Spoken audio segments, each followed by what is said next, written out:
Hey everybody, yeah, welcome to this rather jaunty camera angle. I've just spent the past couple of minutes trying to work out what's going to be the best camera angle for you guys to kind of see what I'm doing, and I've kind of decided on this angle, which is going to be great for seeing what I'm going to do, but not actually great for seeing me. So apologies for this kind of angle, but let's go with it, and hopefully it'll be a lot of fun. So thank you if you're joining me for the first time. Thank you if this is your third, fourth, fifth time watching one of my live streams, and thank you as well if you're watching this on the replay. So let's see who's in the chat already. Bulletproof Mom is the first one in the chat. She says, oh, that's handy. I literally opened YouTube to find something to listen to. Well, thank you for joining me. I'm glad you can be here on this rather kind of, this is a really weird angle. It's not great for streaming, but it's going to be great for seeing what I'm doing, because I'm going to be doing some cake prep. No, that doesn't mean I'm going to be cooking. I'm not that great at cooking. Well, actually, I'm all right at cooking, but my wife's better at baking. So when it comes to cakes, she's the one to talk to on that. No, but we're talking about firework cakes, or barrages to give them their proper name. Why do we call them cakes? Well, barrages, in fact, here's one here within arm's reach, which is handy, isn't it? Barrages are basically a collection of Roman candles, and if you put a load of candles together, it kind of makes a cake, and that's why the term cake has kind of come around, but they're technically called barrages. So I'm going to be doing some prep for these for a display that I'm going to be doing in a couple of weeks' time on bonfire night. So that's the theme of this stream. If you want to see more prep, behind the scenes prep streams, do check out, I did a couple a few days ago all about prepping fountains and fountain tables and things like that, so go check that out on my channel if you want. And do be sure, if you like this kind of thing, to subscribe to my channel, because I am going to be going live a few times over the next couple of weeks with various behind the scenes things, and a live display as well from my garden the day before bonfire night on the 4th of November. So if you subscribe to my channel and enable notifications, then you'll be notified whenever I go live. Roy is in the chat. Roy says, hi Marco. Hello, Roy. Roy is, oh, Pyro Marie here from the forum. Nice for you to join in. Thank you for being here. Luke Powell is here as well. Hi from Pyro Worldwide. Hello, Luke. Thank you for being here. We've got 10 people watching at the moment. Wow, that's more than we've had for a while. So thank you for being here. So let's just get right into it. So I'm going to be preparing my cakes. What does that mean? Well, I'm going to be skimming. I'm going to be waterproof. I'm going to be putting talons to them as well, so I can electronically ignite them. So the tools I need for that are going to be a pair of scissors, useful, cling film, or sarin wrap if you're in the US and wondering what cling film is. Sarin wrap, a food wrap, aluminium tape that's adhesive on one side,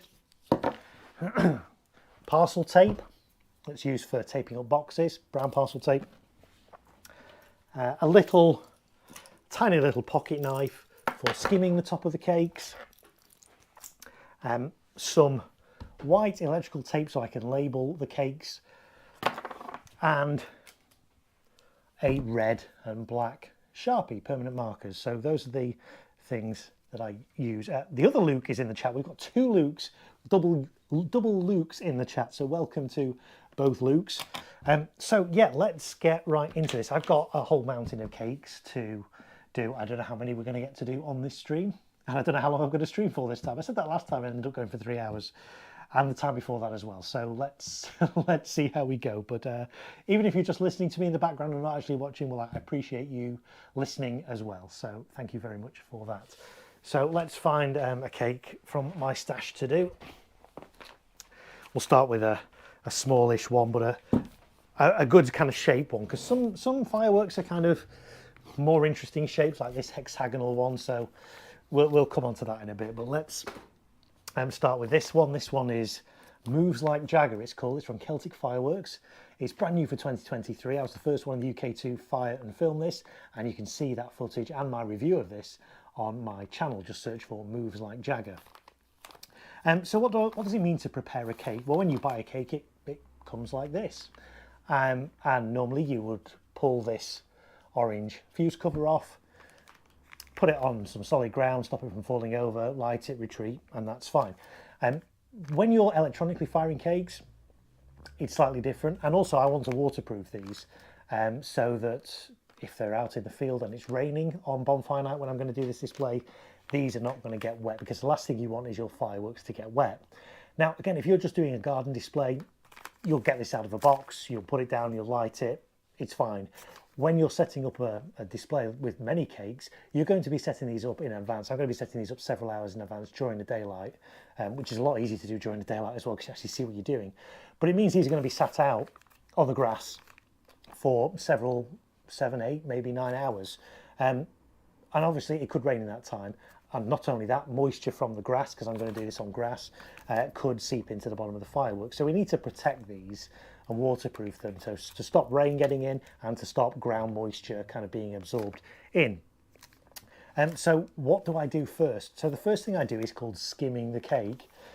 What's skimming the cake? So most firework barrages come with a paper topper like this. And this is absolutely fine. You can light this and the shots will fire through this paper, no problem at all. But you will find that on your grass in your garden, you will have lots of little bits of paper debris at the end. So to aid clearing up, what I do is I basically take this paper top off. It's not modifying the behaviour of this firework in any way, but it just aids in the clear up. It means the grass is not going to be littered by lots of bits of paper at the end. Again, if you're just doing 1 or 2 cakes in your garden, it's probably not a big deal. If you're doing a couple of dozen cakes or more in a display, that paper soon adds up. So I skim them. So to skim them, I get my little pocket knife, which I will just take off this lanyard there for simplicity. And hopefully, yeah, you can see this is a good shot. You can actually see what I'm doing. So I basically just very carefully just use my knife to go around all 4 sides of the paper like this.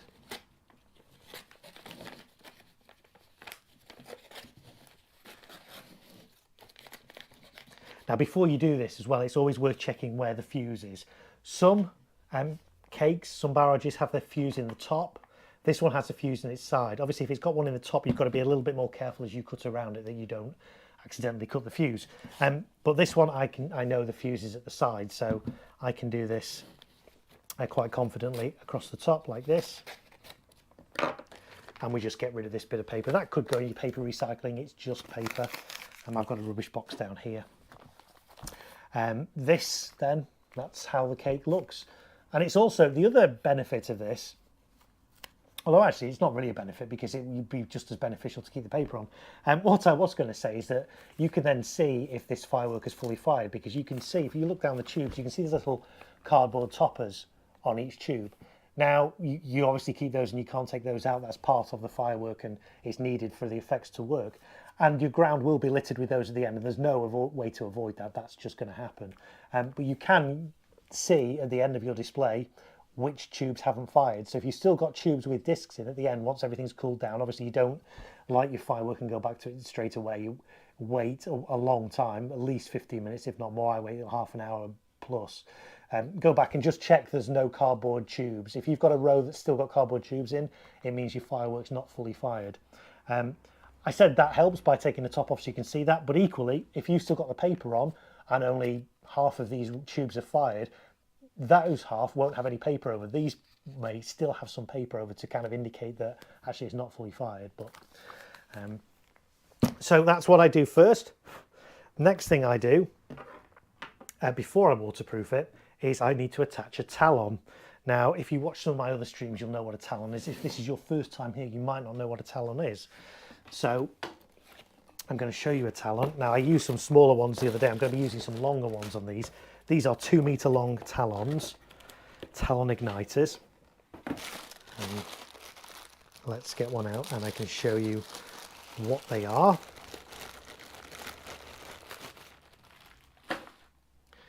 So this is a talon igniter. It clips on to the fuse of your fireworks, and inside there, and it won't show up on camera because it's so thin and small, but there's essentially a little piece of wire, a bit like fuse wire. It's actually a coil, and when you put a voltage, a current through this wire, that glows really hot, burns through, but it's actually enough to ignite the fuse that it's connected to. So that's a talon igniter. The other way you can ignite these is with E-match. I'm not going to show you how to do that. because that is more kind of specialist. This is safe really for anybody to do with an electronic firing system. So I'm going to show you this method. There are going to be some cakes in this display that are E-matched, but as I say, I'm just going to be doing the ones, waterproofing the ones today that are going to use the Talon igniters. Let's see what Bulletproof Mum is saying in the chat. If you only have a small number of cakes this year, she only has only a small number of cakes this year, probably going to do a cake board in advance. Yes, got some furniture boards and bigger shelf brackets, not dissimilar to your fountain boards, yeah. I can get them ready in advance without leaving them. Yeah, that's it. These, even once I waterproof these are not just going to be put on the grass. They are going to be put on boards as well. I will just kind of show you kind of quickly what I do. So I would get wooden boards like this or similar. This is just what I just happen to have to hand. The cake, the waterproof cake, will stand on that on the grass. Number of benefits of that, obviously it's taking it off the grass, taking off the moisture.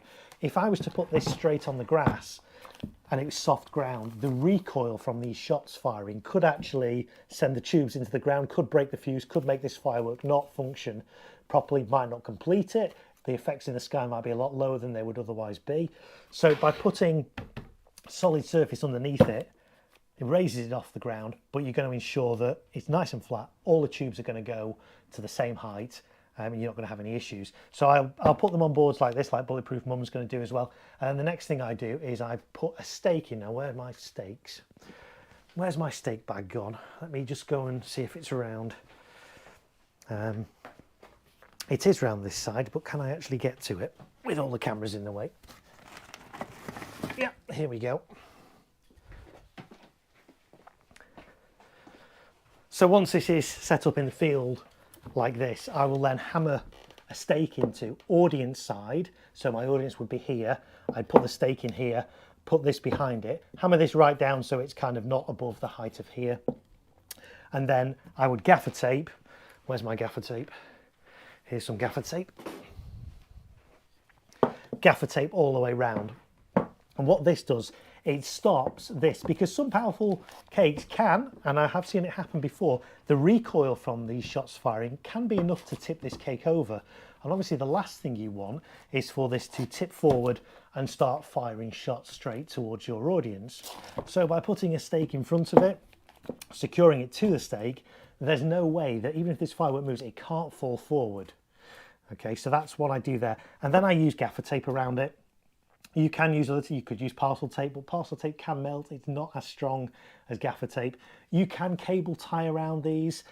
I tend not to use cable ties, mainly because if you do a cable tie too tight, because they're quite thin, unless you use really thick ones, but if normal cable ties are quite thin, if you do it too tight, it can actually squeeze and compress these outer tubes and could potentially be enough to stop the shots on the four corners actually firing correctly. So the cable tie needs to be tight enough to stop the firework moving, but I have seen it done too tightly. It's worse on Roman candles as well. If you put a cable tie on a Roman candle and pull that too tight, that can make your whole candle explode, and you don't want that. So I tend not to do that. I tend to use gaffer tape around it. Again, you don't need masses. It's just to stop this effectively toppling over.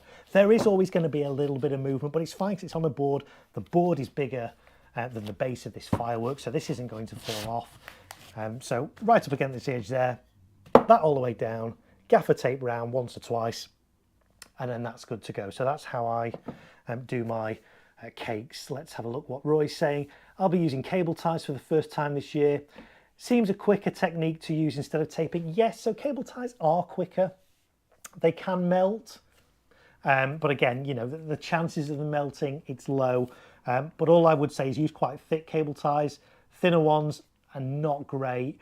I don't personally use them much.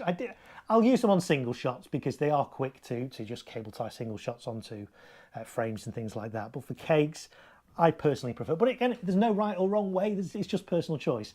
I personally think there's less risk of there's something going wrong using this than there is with cable ties. And I also find it quicker when it comes to clearing up. If there's tape around this, to just take a pen knife, just slice it down there, this then comes straight away. Whereas obviously with a cable tie or two cable ties or whatever, you've got to get some wire snips and snip it, and then you've got cable ties that, you know, all over the place. Whereas this, you can just slice down, the tape stays kind of still on the firework, but it comes away from that and you can just bin that, and it's I find it a lot less clearing up. But again, it's personal preference. There's nothing wrong with doing it with cable ties if you do it correctly. So,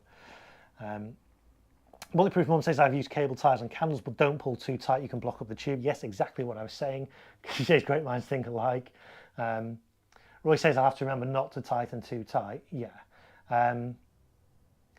So yeah, oh, and Sam's here in the chat. Hello, Sam. Welcome to this jaunty camera angle. I was just saying before, I was trying to find a camera angle that would kind of work to show you what I'm doing, but would still allow me to be in shot as well. So we've kind of ended up with this. So it's great for seeing stuff down here, but I'm kind of having to go at a bit of a jaunty angle to see you guys. So, but welcome in, Sam, anyway. So yeah, we got a little bit sidetracked there. That was how I secure my cakes to the ground, stop them toppling over. But let's get back to how I actually prepare the cakes themselves before we even get to the firing field.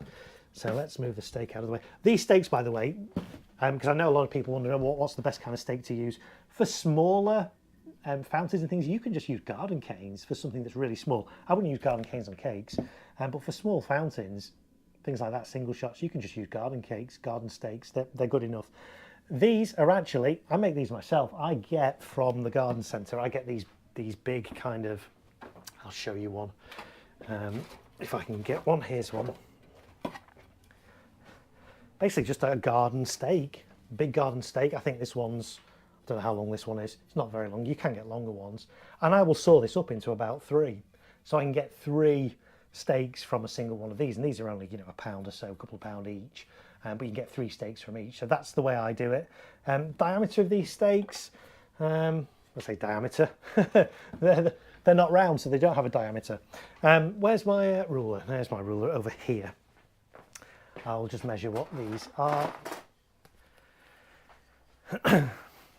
So these are about 2.4, so 24 mil square, basically, are the ones I use. You can get bigger ones, and I will use bigger ones. If I've got really big cakes, I will use slightly bigger steaks. I get one of these ones. So I can get these from Garden Centre DIY as well. So these are bigger. So that was the smaller one, and there's a bigger one. The size of these bigger ones, let me just measure these. These are 3. So 3 centimetres, 30 mil square. And again, for some bigger cakes, I will use more than one steak. So for a firework this size, one's probably adequate. And for that, for some bigger ones, which we'll get onto in a bit, I might use 2 or 3 or maybe even more. But actually for this display, all my fireworks are category F2, and I've got nothing that's above 25 mil diameter tubes. So none of the really big fireworks that would require additional staking in. So let's see who else is in the chat. Adam Myers, are cable ties okay for fountains for securing them to the board? Yeah, there's nothing really wrong with that. Again, just don't pull them too tight, although for fountains it's not really much of an issue. The issue more is with candles, single shots and cakes, because they behave differently. A fountain's kind of got the powder all the way down it. If you choke it a little bit by pulling a cable tie too tight on one bit, it's not necessarily going to affect the performance. You might just see the fountain slow down a second and then just kind of carry on. But it's more of an issue for things that actually have like little miniature shells inside effectively. If you choke that tube, the shell can't lift out and the shell can explode in the tube. So, but no, there's nothing wrong with using cable ties on fountains. If you watch my other live stream, I attach fountains to my fountain table using brackets and again gaffer tape. I just prefer it. Again, there's nothing wrong with using cable ties. When I do single shots and pyrotechnics and things like that, I will just use cable ties for quickness. But for fountains that can burn for a little while, I tend to use that because this won't melt as quick as a cable tie will. And if you've got a long burning fountain, it does get hot at the end. You know, it could melt the cable tie. Chances of it are low. So entirely up to you what you use. I personally prefer this, but there's nothing wrong at all with using cable ties. But thanks for your question, Adam. That was a good question. Roy says, do you recommend using bricks? Yes, you can use bricks, and I have used bricks before. Obviously, I'm doing this display on grass. So when you're doing something on grass, there's absolutely no problem hammering stakes into the grass. If you're doing a show that's on concrete or tarmac or some sort of hard surface, obviously you can't hammer this in. So how do you stop your cakes from falling over? And one of the ways you can do it is by using bricks. Put a brick in front, brick in behind, or if you've got a really tall cake, a couple of bricks in front, and that will again just stop any movement. So that's, you can use bricks. Have I ever had any issues using bricks alone? Not really. No, I can't. I'm trying to think. I don't think I've ever had any issues with bricks. All I would say with bricks, because it's difficult to cable tie to a brick, it's difficult to gaffer tape to a brick. So I won't actually necessarily attach the cake to the brick. I would have a brick or two at the front, brick or two at the back. Potentially, if it's more of a big fan cake, I might put a brick either side as well, just to stop any movement. So yeah, you can use bricks. I'm not aware of any issues with using bricks, but if you know differently, then do let me know in the chat. Bulletproof Mum says, I'm old school with small candles and tube fountains. Big planter, yeah, absolutely, and that's another way to do it. If I was doing a little garden display, I would just get like a big tub, a big plant pot, fill it with loads of soil, compact it down, put my fountains and mines or Roman candles or single shots or whatever you've got, put them in there. Absolutely fine. In fact, most things like that, most candles will have a little line on saying bury to this line. In fact, cakes tend to as well. Let's see if this one does. Yeah, this one does. If you can see here, it says bury to this line. So if you didn't stake or this, you could dig a hole and bury this. But realistically, who's going to be wanting to dig great big holes in their garden this size or bigger and burying these? Again, the purpose of that is to stop this from toppling. But if you can mitigate that by stopping it toppling in other ways, by using stakes or by using bricks or what have you, then that's just as safe as burying it in the ground. So thanks for that question. And yeah, Bulletproof Mum, yeah, that is a good tip, using a plant pot or a planter with soil or indeed sand. Well, sand's not, I wouldn't actually put stuff in sand. Sand's not quite as firm. Things can move around in sand a bit more, so I would tend to use soil. Luke says, I got my stakes from Amazon this year, £18 for 20. I didn't think it was a bad price. Saves me cutting my own. Yeah, I mean, that is the only drawback of this. Of course, I'm cutting my own, and then you've got to sort of shape a little point at one end of them. So there's a bit more work involved. But yeah, that's fine getting them from Amazon, no problem at all.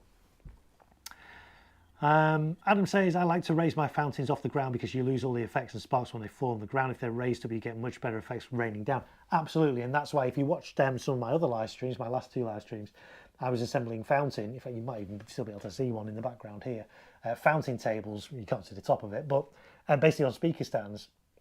So I can elevate that up to 2 meters if I want. It's not going to be that high on this display, but yes, if I'm doing a public display and there's going to be lots of people there, I'll always elevate my fountains. In fact, I elevate my fountains in my back garden as well, because you're right, quite a few fountains do have a lot of dross that kind of falls down lower than the actual level of the fountain. Some fountains just shoot straight up, and that's fine. Other ones, if you get like a jelly bean type fountain, there's going to be some jelly bean fountains in this display as well. They kind of set out these little coloured blobs. They don't get up to a particular great height, but they do fall down. If you just do it on grass, you just fall down on the grass and just kind of burn on the grass for a bit. Raise that off the ground and you'll get a much nicer fountain effect because it will fall all the way down and have longer to fall and a lot more impressive. So yeah, raising up fountains, definitely a good idea. The only thing you've got to be aware of, obviously, is if you've got a really big fountain and you raise it up off the ground, if the wind catches it, the sparks could fly further than if it was just at ground level. So you just have to kind of take that into account with your safety distances and things. If you're going to raise things up and it's going to be windy and they're going to be big fountains, just make sure your audience are a little bit further back than they'd be if they were on the ground. That would be my tip there. Let's have a look. Let's go back. Great question. I love these questions in the chat. Luke Powell says, how much space should you leave between cakes when laying them out on your firing site? Do you put them back to back or leave a gap between them? So there's different ways of doing this. The company that I fire for professionally, and I'm not going to name them, but they if there's a number of cakes, they will actually get all the cakes, or get a group of cakes, put them all together like that. Let's get another one in as well, just for the sake of it. So let's say we've got 4 cakes there. They will put the 4 cakes like that and gaffer tape all around that. Won't bother staking it, just gaffer tape all around that. And that will basically, I mean, I can kind of see why they do it, because if these are all taped together, there's no way the recoil from this one could make all four of them all fall over together. So yes, it stops them from falling over.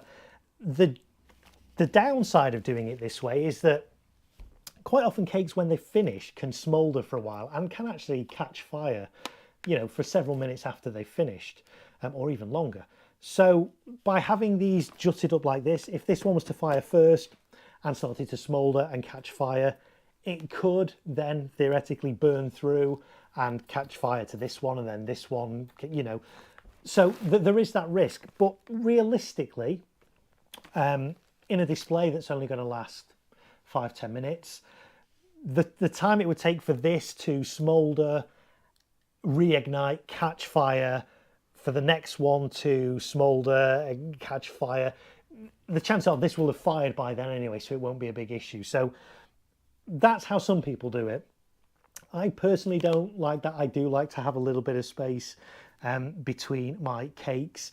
So in terms of how much space, well, again, it's basically just a case of, if I imagine that catches fire, the firework's finished, so it's not dangerous, so it's called fire, but it smoulders and it catches the cardboard within it, sort of catches fire.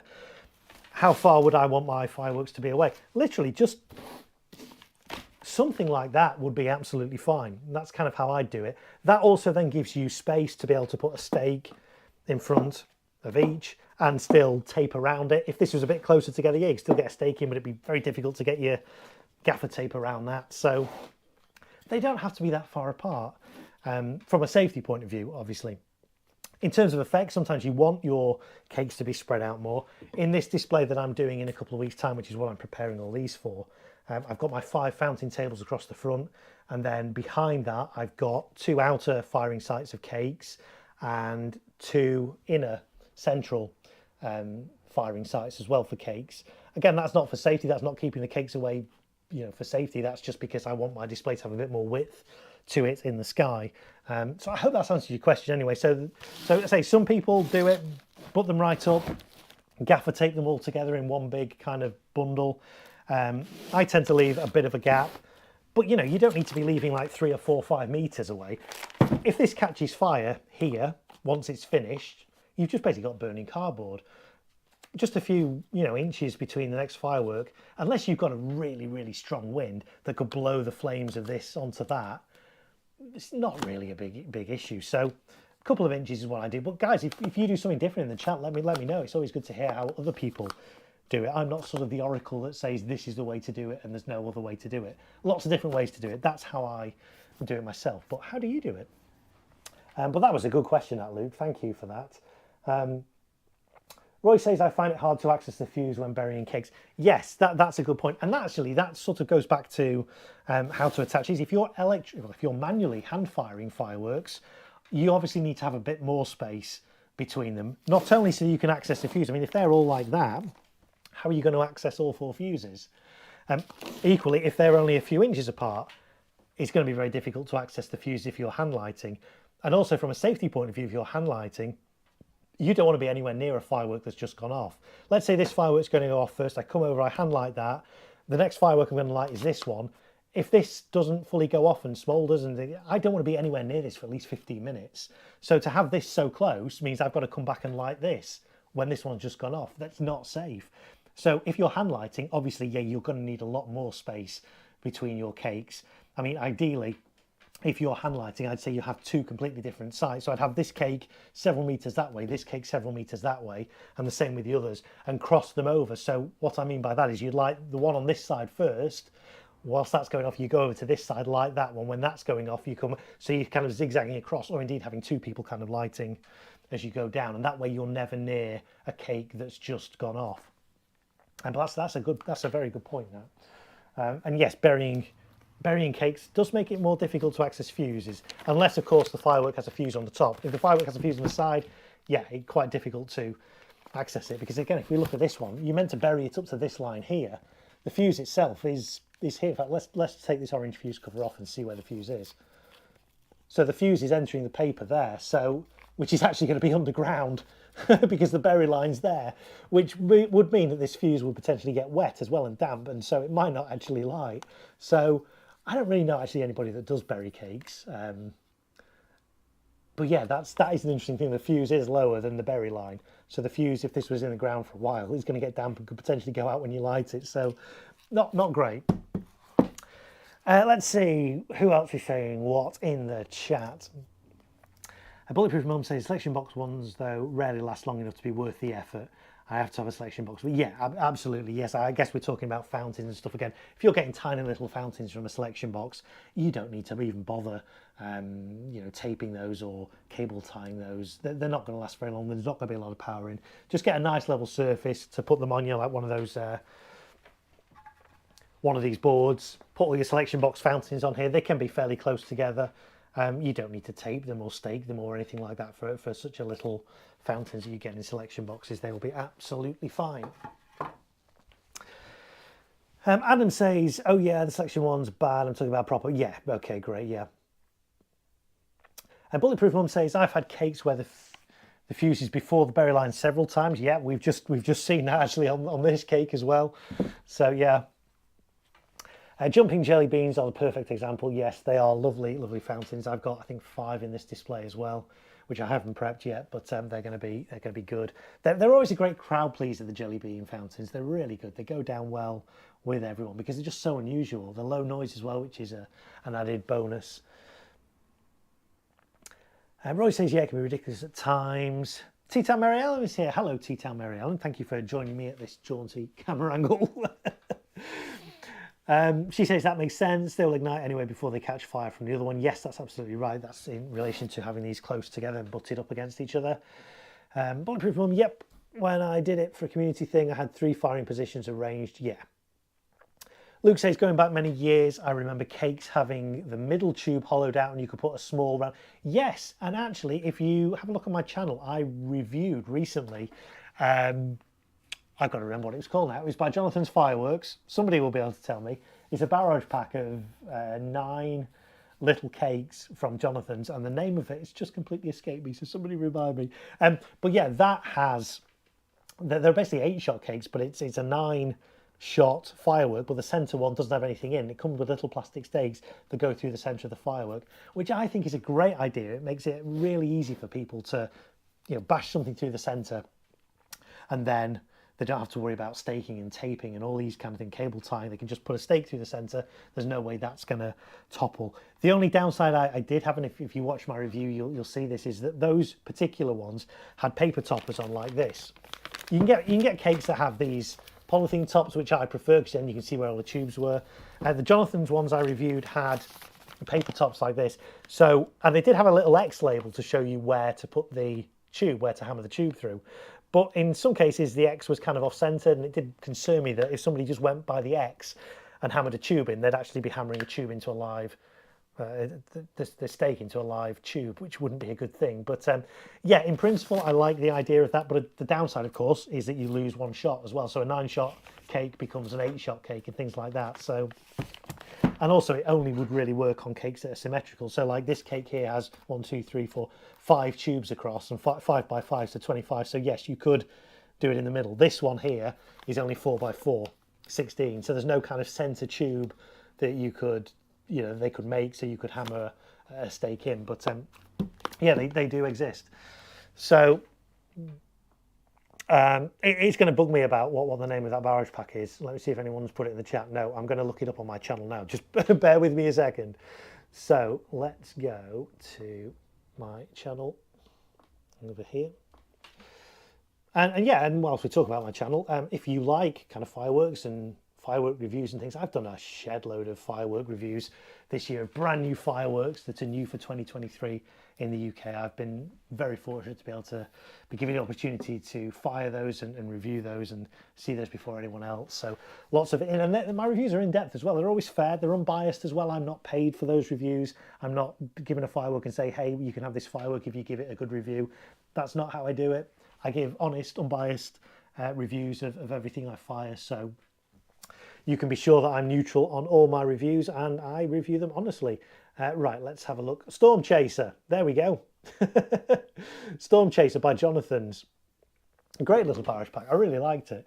But yeah, they have a centre tube on the 9 shots that they use for a stake going through, and they actually provide you with the stakes as well, which is really good. Right, let me catch up on chat because I know I'm getting really far behind. I've not even started prepping fireworks yet, but hey, that's fine. I'm quite happy chatting with you guys. It's great, I love it. So let's see where I was on the chat.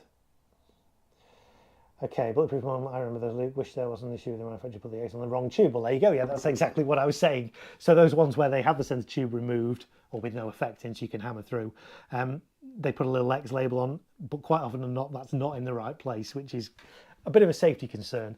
Bulletproof mom was just picking up on that as well. Bright Star used to have some long time ago. Yeah, that's true. I always cut the paper and plastic wrap off the top of everything. Leave such a mess afterwards, and you can also see more of what you're doing. Yeah, absolutely. Roy says, been loving your reviews, Marco. In fact, they have helped me make my own purchases as well. And do you know what? They have for me as well, because I've got some this year as well that I've actually fired and seen for the first time and thought they were good enough to buy again. Well, buy for the first time because I was given ones to review. So, yeah, I'm glad they've been useful for you, Roy, and I know they've been useful for a lot of people. Of course, trouble for a lot of people as well, like Vivid's Cataclysm, but anyway. They've been honest reviews. They've been, you know, what I see. I try and make the footage as lifelike as I can. I know different people do different camera settings and kind of try to make their footage look kind of the best it can be, and, you know, tweak it to the max and saturate the colours out of it so it looks, you know, far more impressive in the video than it actually is in real life. And I don't want to do any of that. I want to try and do my footage kind of as lifelike and as true to what I actually see with my eye as I can, so that if you buy a firework, it's going to be fairly close to that footage. You're not a case of you see product footage, it looks amazing, you buy it, and actually, oh, it's nothing like that product footage. So that's what I'm trying to do with my footage. So I'm glad that's been helpful. So thank you for that. The Cataclysm debate was very interesting to watch. Yes, and for those of you who don't know what we're talking about, I fired a firework recently that just landed in the UK by Vivid Pyrotechnics called Cataclysm. It was meant to last 25 seconds. It lasted more than double that. So it was not as they intended, and obviously that's kind of caused ripples throughout the industry, and so that's been interesting. It's still a good firework though, even though it doesn't do what it says on the tin, so to speak. It does still have uses. But yeah, the Vivid have given the people in China a bit of a slap on the wrists over that one. So, but that's why landed footage is so important. We can't rely on China production footage anymore. And I think, again, this is just me kind of thinking out loud. I don't have any proof of this, but from what I understand, during lockdown, the Chinese firework market domestically kind of exploded, if you pardon the pun. Prior to that, the Chinese didn't really, yeah, they invented fireworks, but they didn't really use fireworks that much throughout the year. So all the factories that are over in China were quite happy making fireworks for the international market, for the UK, for Europe, for America, and things like that. Pandemic hit. The use of fireworks domestically in China went through the roof. And so these factories now in China have got so many domestic orders that they don't really care about the international orders anymore. And so the quality control, I feel, is not the same as it used to be there. So we can't really rely on product videos anymore, I don't think, from China. So that's why it's great that we can get these into the UK, we can get them fired, we can get them filmed, we can put it up, and people can actually see what the landed product is like, because as we've seen from Cataclysm and a few others, what actually lands in the UK is not the same as what we were expecting. So I'm really pleased I've been able to provide that service this year to people, and I'm glad that's helped steer some of your buying decisions. So yeah, thanks for that. Let's have a look. Who else? The category. Yeah, there we go. It was really very helpful. I can't fire much at all out of season, and funds are tight. I always look for landed footage and from other consumers and enthusiasts. And yeah, and that's what I do. I mean, we were talking on one of the other streams, weren't we, the other day, about how I go about designing these shows, how I go about selecting the fireworks. And when I select a firework that I've never seen before with my own eyes, how do I know what it's going to be like? Well, yes, okay, I can read a description, but that still doesn't tell me what it's going to be like. So I then go on YouTube and find videos of it, but I won't just find one video. I'll find as many different videos of it as I can. So for example, let's see what we've got here. We've got a little cake here from Yorgi called Thor. I've never seen this before with my own eyes. I don't know exactly how it's going to perform. So what I do, I'll go on YouTube, I'll Google this, I will find as many different videos as I can on it. I will find the official product video of it. I will find people firing it in their back gardens.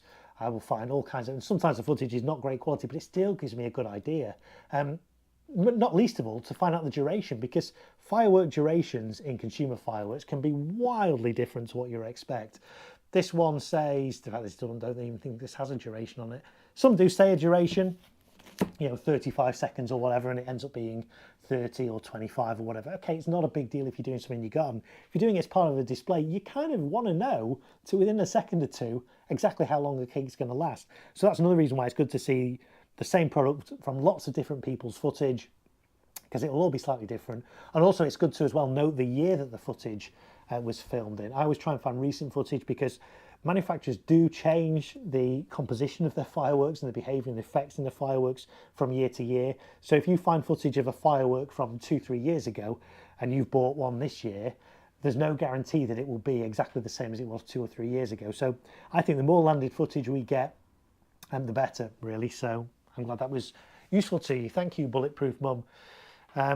Roy said, to be fair to Vivid, their Chinese footage is usually fairly close to landed footage. However, that's not the case for many other brands.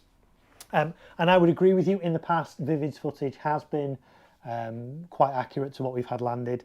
This year, though, there has been more issues than just Cataclysm. I won't go into it in great depth, because it wouldn't be fair to Vivid, because at the end of the day, it's not their fault. It's fault of the factory in China, but they have actually rejected a couple of products actually this year that were meant to land and haven't landed, and Vivid have basically rejected the entire load because they weren't up to spec. And there's been some issues with labelling as well. In fact, actually, well, I can probably tell you this probably won't be a bad thing to say. So the Goldilocks fountain from Vivid that I fired, I actually noticed some issues, some safety issues on the labelling that were incorrect. So Vivid actually had to, this was the product had actually gone out to stores. It hadn't actually been sold yet, but it'd gone out to stores. I was given one to fire and test. I fired it. I noticed there was a bit of a safety issue on the labelling, highlighted that back to Vivid. Vivid basically had to go out and print out a load of labels and stick it on over the safety information on all the Vivid fountains for Goldilocks. So if you've got a Goldilocks fountain this year and you notice that actually the safety information on the back has another label stuck over it, that's my fault. So LSU Mum Emily is here in the chat. Hello, Emily. I'm kind of crouching down. I'd set this camera up to kind of show you what I'm doing here, and I haven't actually really done anything yet other than talk to the people on the chat, which is great. But that's why the camera is kind of at this angle, because it was mainly going to be about what's happening down here, not what's happening up here. So Luke says, I really felt for Vivid. Obviously, your UK landing video made them aware, and they essentially been missold a product. And not sure of the amount they bought in, but hopefully it wasn't a container. Do you know what? It's been interesting because it's kind of a double-edged sword with this Vivid product. Some people cancelled their orders as a result, but actually more people have actually increased their orders. Some of the firework distributors and retailers were saying that as a result of my landing footage, actually orders of Cataclysm went up.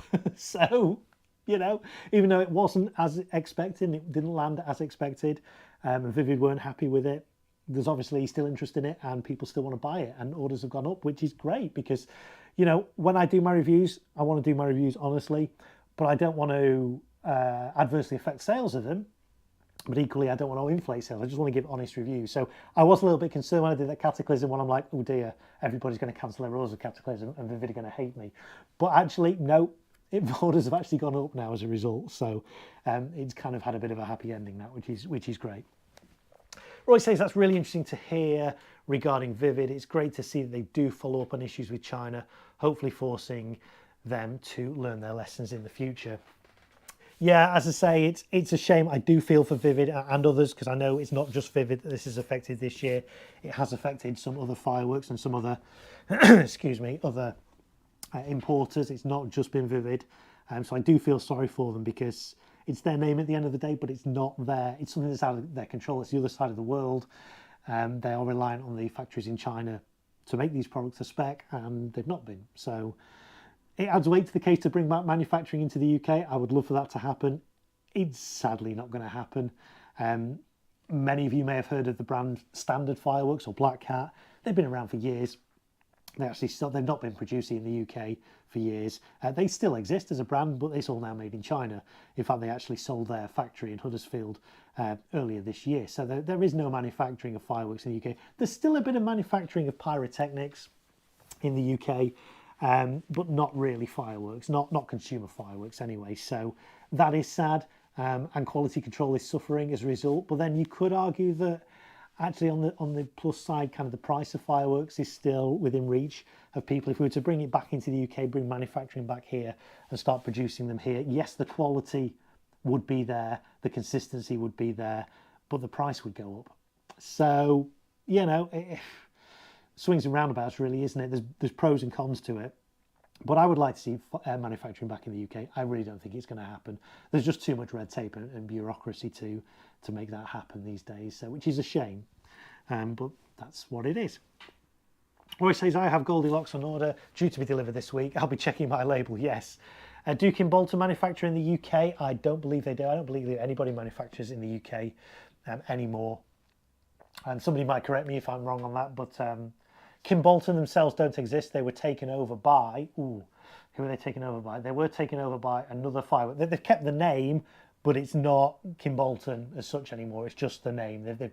Another firework company have basically bought the brand name. I've kept some of the products, but yeah, Kimbolton isn't the Kimbolton of old. I'm not dissing the brand. They still produce some good products, but it's not the same Kimbolton as was, 10, 15, 20 years ago. So, right, I think we've caught up on chat. We've only been going 47 minutes. Right, let's get back to this. That doesn't mean you can't still carry on asking me stuff in the chat. I will still stop and answer questions in the chat. Very happy to do that. Let's get rid of some of these fireworks for now. Let's go back to this first one that we were doing here. So what have we done so far? So we've skimmed the top. We've taken the paper top off. I've taken the fuse cover off as well. The next thing I'm going to do is attach a talon. This is a talon which we spoke about earlier. These are 2 meter ones. You can get these in 50 centimeter lengths, 1 meter lengths, 2 meter lengths, 4 meter lengths. So I'm going to do, all my cakes are going to be on 2 meter lengths. Again, so I can get a bit more separation between the cakes. I find 2 meters are a good one to use for that. I did used to just do them all on 1 meter, but then I was finding I was having to extend them, and it's just like, let's use 2. Again, you can get these in 4 meters, but they're more expensive and you don't get as many. So 2 meters seems to be, that kind of works for the majority of the stuff I'm doing cake wise. When I did my fountain boards, just used 50 centimeter ones because everything was so close together. But 2 meter ones are good for this. So I undo the talon like that. I clip it onto the firework, clip it onto the fuse, as close as I can get to where the fuse enters the firework. Now, a lot of the time, here it appears the fuse enters here. It may well do, but equally, I think it enters a little bit lower down. Quite often a lot of the fuse is hidden behind this paper. So I will very carefully, very gently, because you don't want to pull the fuse out, which can happen if you're not careful.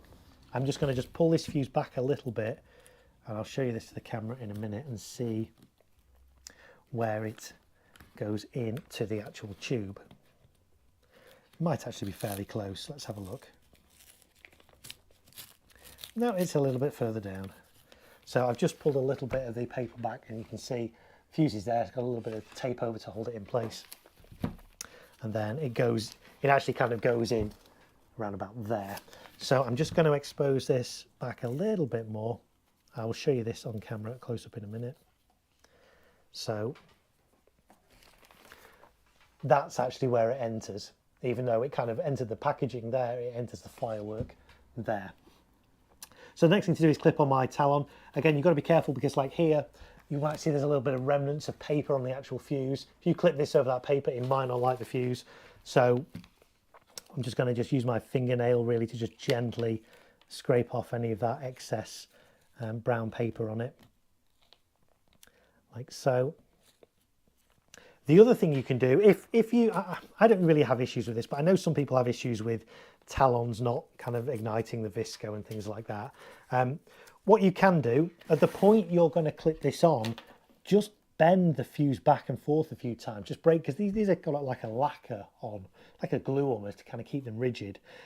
If you just kind of bend the fuse where you're going to clip this back and forward a few times, it just kind of frees it, breaks that lacquer basically, and just makes it easier for the heat from the Talon to get to the Visco. I tend not to do that because I don't really have issues with Talons not working. Occasionally you get it, but I don't think it's necessarily due to the lacquer. Most times this will burn through the lacquer, no problem. But if you're concerned, then yeah, just you can waggle the fuse, sort of bend it back and forward a little bit a few times, then clip this on that bend. So I'm going to get this as close as I can to this fuse. And again, there's different ways I could do it. I could do it here, I could do it there, I could do it. Which way do you do it? Well, I'm actually going to do it this way, like that. So I'm clipping it on as close as I can to the entry there. I've got this coming out here. I'm going to fold this bit back. People do cut that off. I don't cut that off. The reason being that if for whatever reason my electronic firing system doesn't work and I have to hand fire or use this cake again in another display or whatever, if I've cut the fuse right down, it's not then really safe to use again. So keep the full length of fuse, fold it back on itself.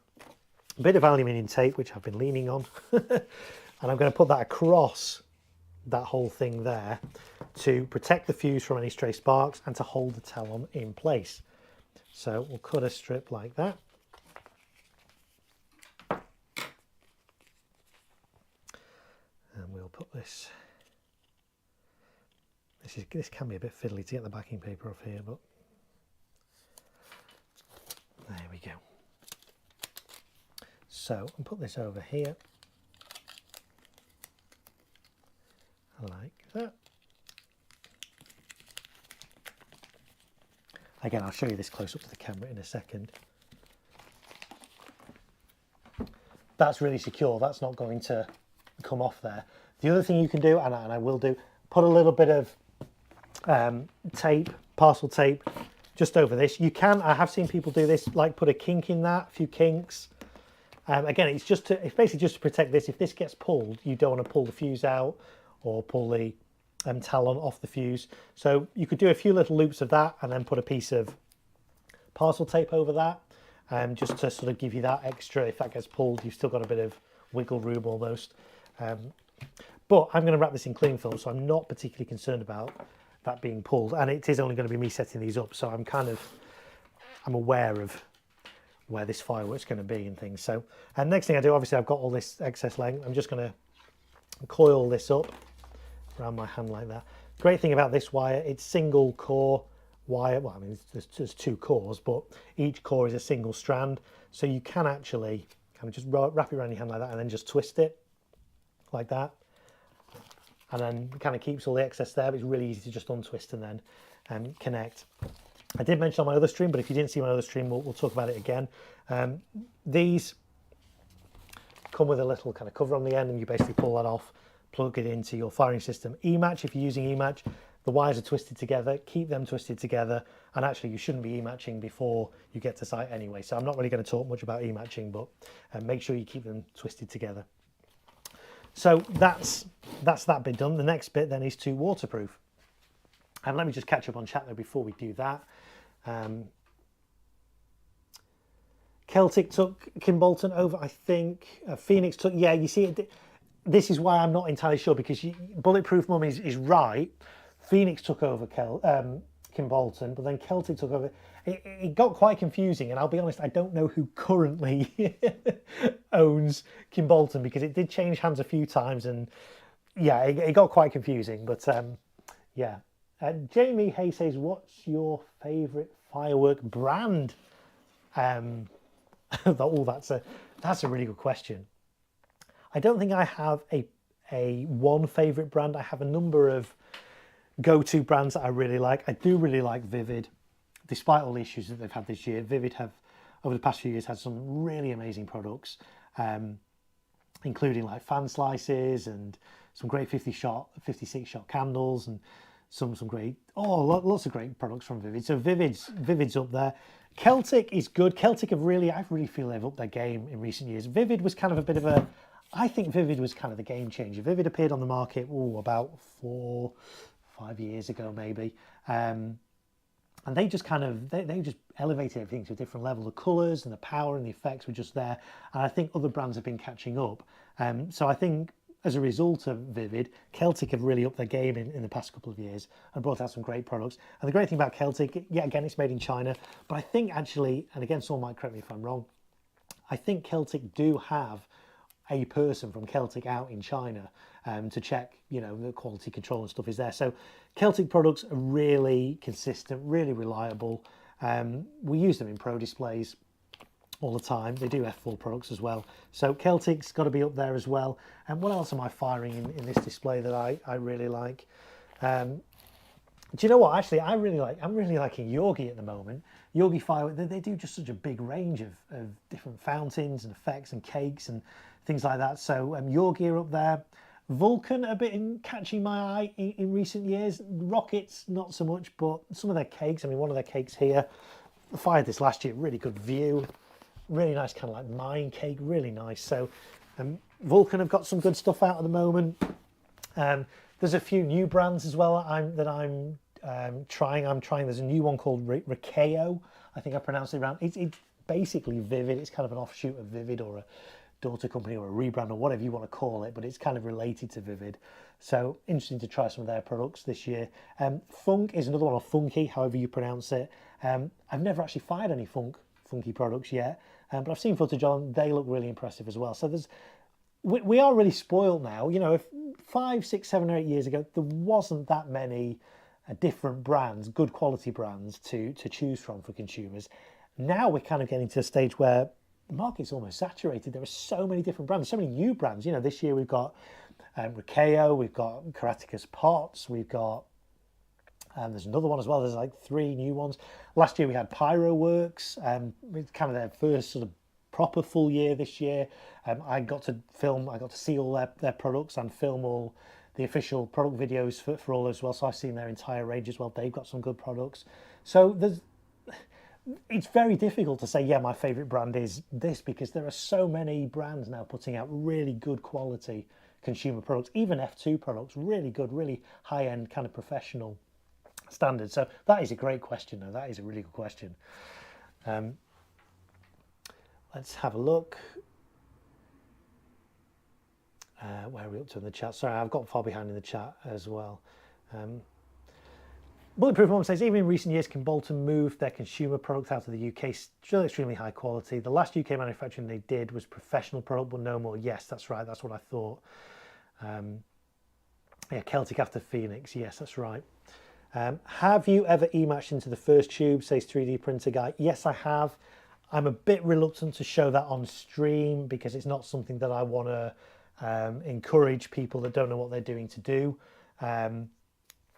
And obviously on YouTube, anybody can watch these streams. So yes, I haven't e-matched. I won't be showing e-matching on stream for those reasons, and as I hope you can understand. So let's have a look what else people are saying. Cheers for clearing up. What's LA? Oh yeah, I'm all out of sequence here. That's a shame regarding Kim Bolton, says Roy. Bulletproof Mum's checked for me. I appreciate that, Bulletproof Mum. Bulletproof Mum says Phoenix took over, then Celtic bought from Phoenix. Yes, I thought it had changed hands a couple of times. So technically at the moment, Celtic own the Kim Bolton assets and name and things. So that's where it's currently at. Roy says, when electronically firing, do you only get one attempt to fire the firework? If it fails, there's no going back. Yeah, pretty much. You're always going to get in a display when you're electronically firing. It's unlikely that everything is going to fire. If you're firing, 100, 200 odd different items, you are going to get failures, and you just got to kind of live with that. It happens. There are ways you can kind of minimize that.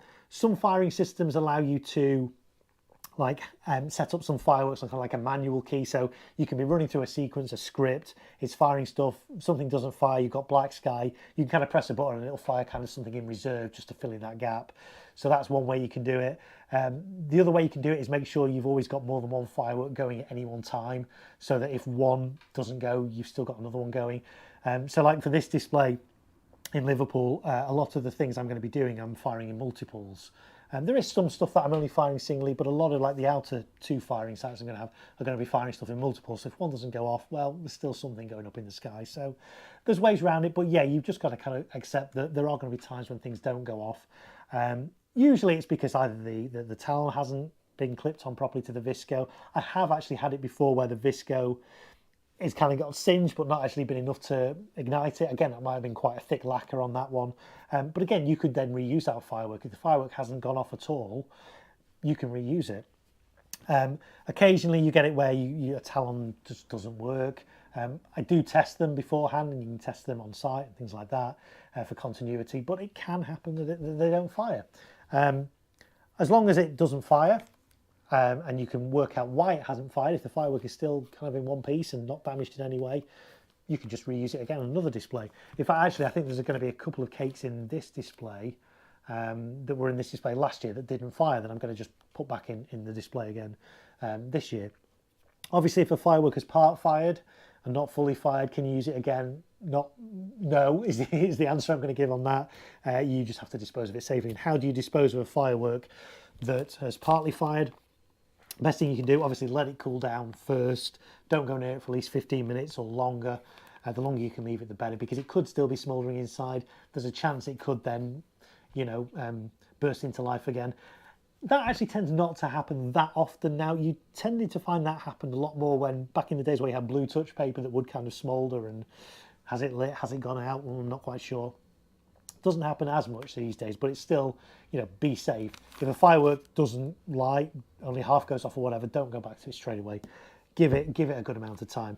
If you then discover that only half your firework's fired, the best thing you can do is take the firework, put it in a bucket of water, leave it overnight in a bucket of water.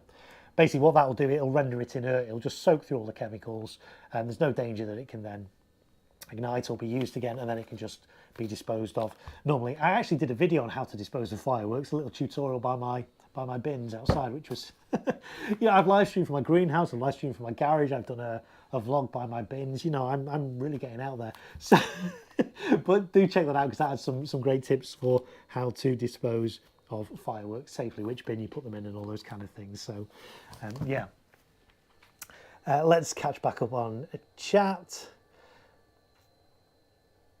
Roy says, yeah, if you leave the visco, Bulletproof Mum says, if you leave the visco intact, you can hand fire it or use a talon later. Yeah, that's right.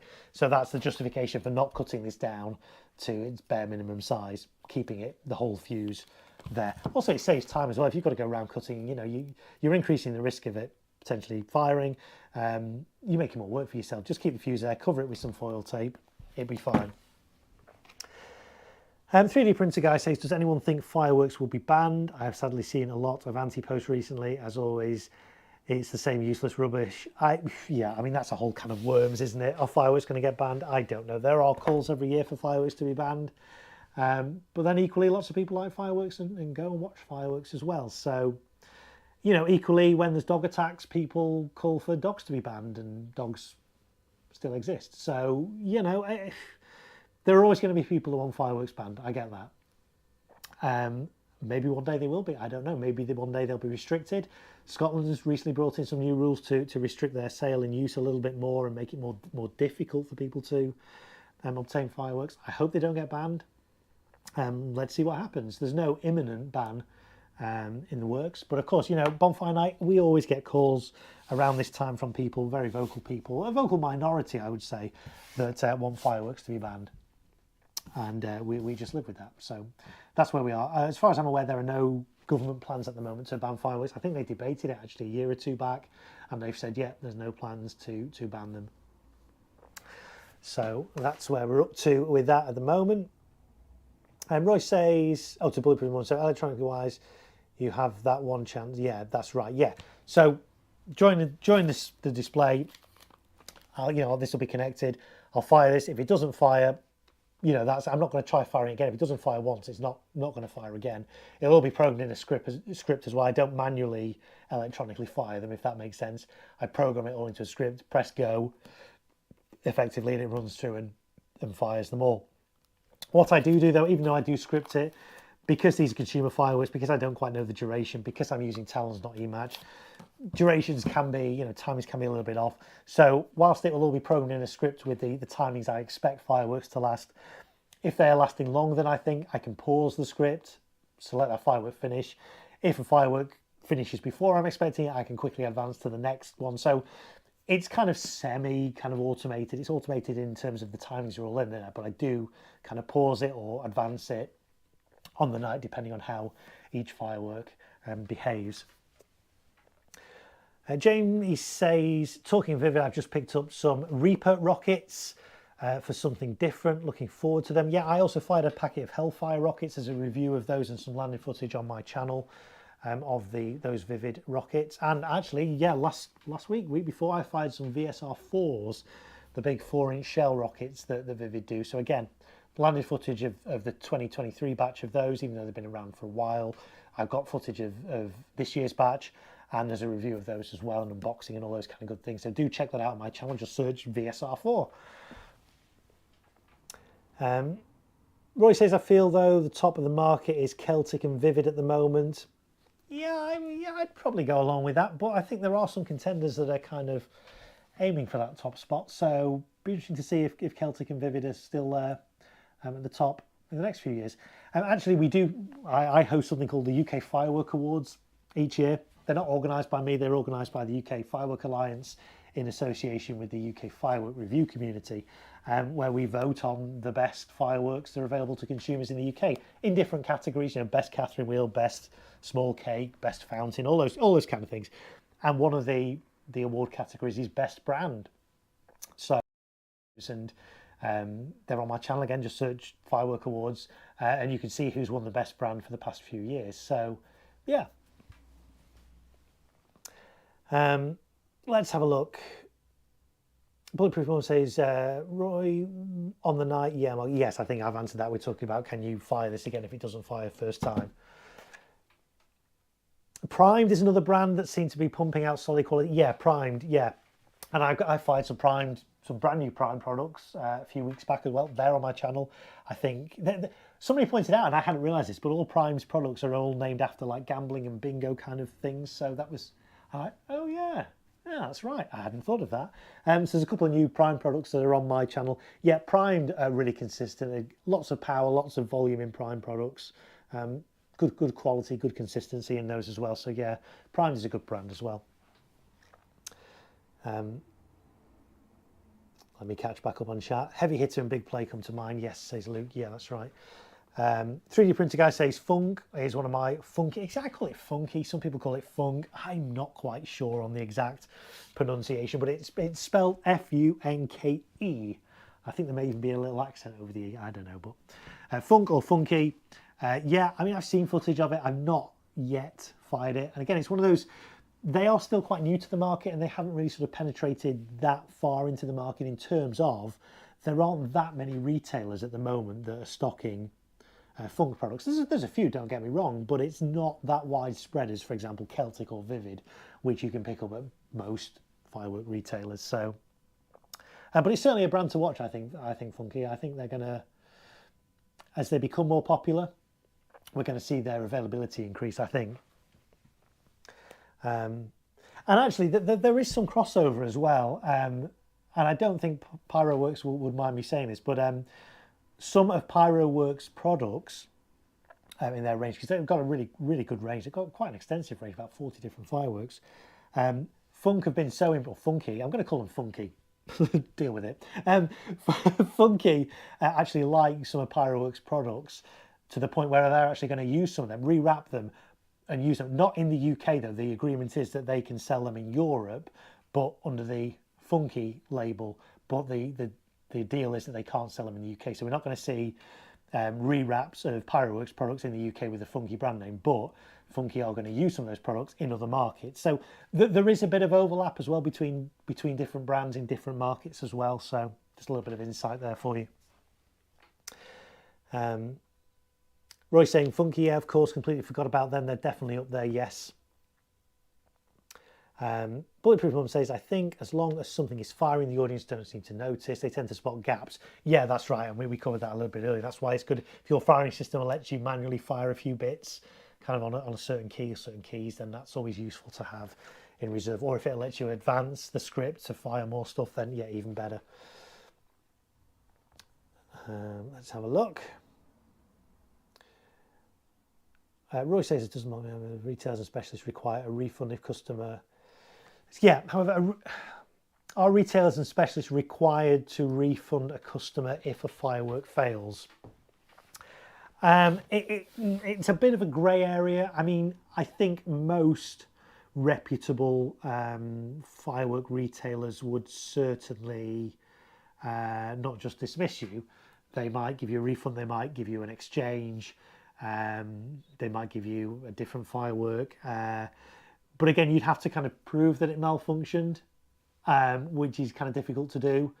I guess if you were to take a firework back into them and say, look, hey, it's only half fired, yeah, that's probably it. But if you take a firework in that's fully fired and say, hey, by the way, this didn't perform, this didn't perform as expected, it didn't work, whatever, I don't know. It's a grey area. Some retailers, though, again, most specialist firework retailers are good, above board business people. Yes, they're running a business, but they want to look after their customers. They want the customers to keep coming back. They want to provide a good service. So, if you've got an issue with a firework that you've bought from a retailer, take it back to them. I'm sure they'll sort you out. Bulletproof Mum says, yes, following a fan petition, it was debated, nothing changed there. Yes, we're talking about whether fireworks will be banned. 3D printer guy says, yes, it's the same every year, nothing will happen. Annie Corf 86 says, hey Marco, hello Annie, thank you for being here. LSU mum Emily is saying hi back to her Annie, so yeah, welcome everybody. Right, we are an hour and 12 minutes into this stream and we've hardly got anywhere. Right, okay, so next thing, so we've skimmed let's do a quick recap for those just joining us. We're talking about how we set up my cakes, my barrages, how I prep them in advance of getting to site to save me time on the actual day of the display itself. So far we've skimmed, we've taken the paper off the top of the cake, we've exposed the fuse down to where it goes into the tube, we've attached the talon and we've secured the talon and covered the exposed visco with aluminium tape. So the next thing we do is waterproofing, and I use cling film. Some people use bags, and you can bag for bigger ones. Yeah, it's good to just put them in a clear plastic like pedal bin liner kind of thing. You can do that. It is quite quick and easy, and again, you just put that in the bag, comes out there, you kind of cable tie around the bag, and that's certainly one way of doing it. I personally prefer to use cling film. It takes a bit more time. I think it looks a little bit neater, but again, there's no right or wrong way of doing it. At the end of the day, you want your fireworks to be waterproof, so however you waterproof it, that's great. What I will do as well, I usually just use some people use several layers of cling film. I tend to just go round that way and then that way, so you just basically just want to stop water getting in. If on the day, again, this display is on November the 5th, it's a bit far out yet to know exactly what the forecast is going to be and how much rain, if any, is going to be forecast. So I will do this anyway on the assumption that there will be rain, because trying to do this on the day itself, if you suddenly decide, oh, actually it's going to rain, I better quickly waterproof everything. So waterproof it just to be safe. What I will do on all my firing sets as well, I put a big polythene sheet over as well. So as well as each firework being wrapped in cling film, there'll be a big polythene sheet over the whole thing, which I'll whip off just before the start of the display, just to give it that kind of extra layer as well. So that's what I do. Bulletproof Mum says, we're all chatting too much and distracting. But listen, I really don't mind. I love chatting with you guys. It's great. So don't worry about this. If necessary, I can do this off stream. But I'm sure we'll get some of these fireworks. I don't think we'll get them all done tonight, but we'll get some ready. So please don't feel bad. The point of doing this live stream is so that you guys can see what I'm doing and I can interact with you guys. If I didn't want to do this, I would just turn the camera off and do it myself. So please don't feel bad. It's great having your company here. 17 people, I think, watching at the moment. So thank you, everybody, on this Sunday afternoon / evening, wherever you are in the world, or indeed Monday morning if you're watching in Australia. So 3D printer guy says, I have I'm going to pronounce this, for Ornia this year from Funky's sister company. And the hang time looks great. Yeah, okay. Fantastic. Yeah, right, so let's get this going. So cling film, you can get this in supermarkets, you can get this pretty much anywhere. You can get really cheap stuff that rips really easily, not great. It's worth spending a little bit more getting some better quality stuff. So I will go round this firework essentially twice. So rip a piece off like that. Put it over the top, like so, around the sides, making sure that I've got room for my cable to come out from the igniter, underneath like that. And the sides just kind of do it a little bit like a parcel. So sides in, bottom in, top in, that way round. Don't do it the other way around, because I have seen people do it where you put the top down first, the bottom up. Water can then still get in. So do the bottoms and the sides first, down from the top. That way water can't actually get in. So that's just a little tip there. Same on the other side. Actually, this firework is kind of small enough that I could probably just get away with just this one layer around, but I will just do another one as well. So that's one layer. That way we'll just do another layer the other way. Certainly on bigger cakes you are going to have to do 2 layers.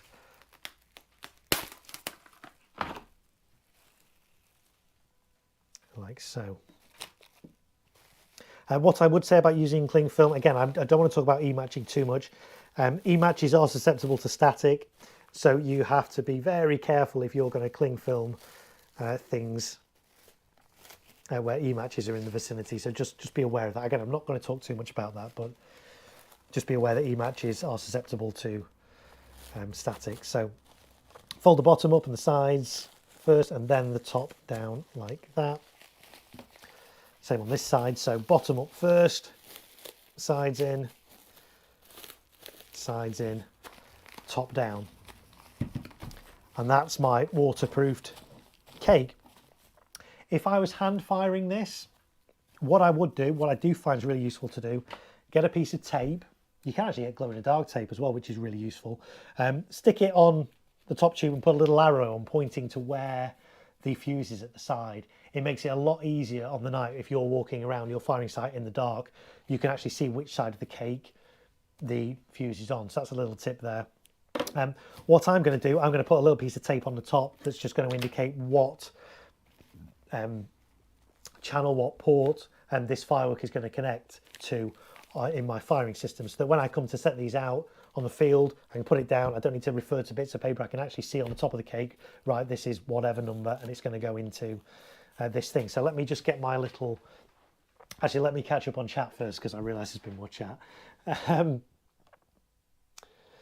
Richie MC says, "Hi Marco, enjoying your vids, mate. Thanks." Well, thank you, Richie, for being here. Thank you for joining me.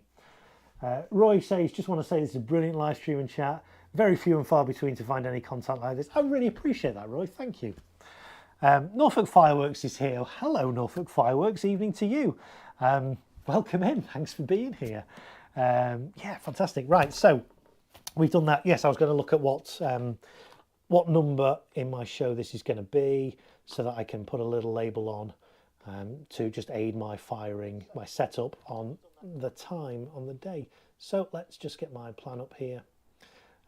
So this one is, I remember which one this one now, Moves Like Jagger. So a little 16-shot cake, brand new from Celtic this year. There's a review and landing footage of this already on my channel, and it's going to go into, let's have a little look on my spreadsheet here.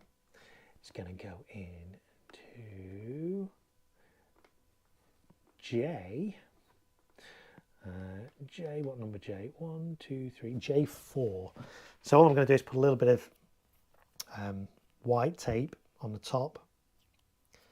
If I can get my white tape going without ripping it. That's well stuck down. Right, let's get rid of that little bit. And I'm going to stick this. I tend to stick it on the top, just so it's easy when I'm setting these out. I can just view everything from the top. You could stick it on the side. Downside of sticking it on the top, yeah, you will get a little bit of tape left in the field at the end.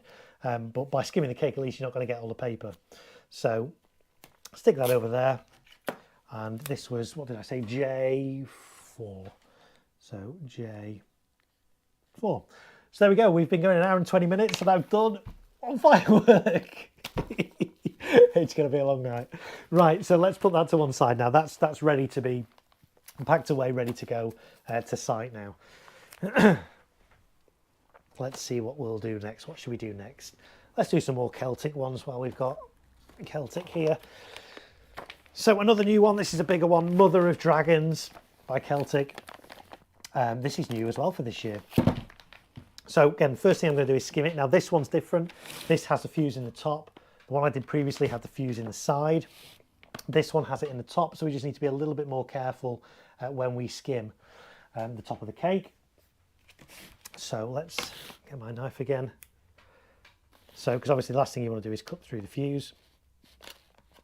And again, I am only doing this to reduce the debris on site. If you're doing this in your garden or for family, you don't need to do this if you're just doing a couple of fireworks. Because I'm going to be releasing quite a few fireworks, I don't want to be clearing up all these thousands of bits of paper at the end. So I'm just skimming the top of the cake off. It's not changing the performance of the firework in any way.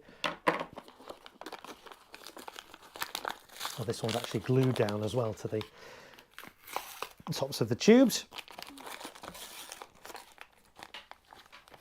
So again, I'm just going to remove this fuse cover to release the fuse. The fuse will just slowly, very carefully pull it through the paper. Again, don't just yank it off because friction could potentially light the visco, which we don't want. So I'm just going to do this very, very gently like that. There's the fuse. So that paper can go in there. And try and get some of this paper out as well, as long as it's away from the tubes and that's not going to be in the firing field. Let's get a little bit of this off as well. Okay, so next bit is getting a talon. Where are my talons? Here they are. Well, let's just catch up on chat again. Let's have a look. Luke says we're just having a background browse of some of the Pyroworks stuff on Norfolk Fireworks Limited, and Norfolk Fireworks pops up on the chat. Hey Chris. Yeah, so Norfolk Fireworks as well. I think, if I'm right, and correct me if I'm wrong, Norfolk Fireworks I think are a brand new firework retailer for this year, run by a guy called Chris, down in Norfolk over there. My wife's family are from Norfolk as well, so next time I'm down in that area I may well pop in and have a visit. But Norfolk Fireworks, brand new retailer for 2023, so do go check out their products. And that's not, you know, they've not paid me to say that.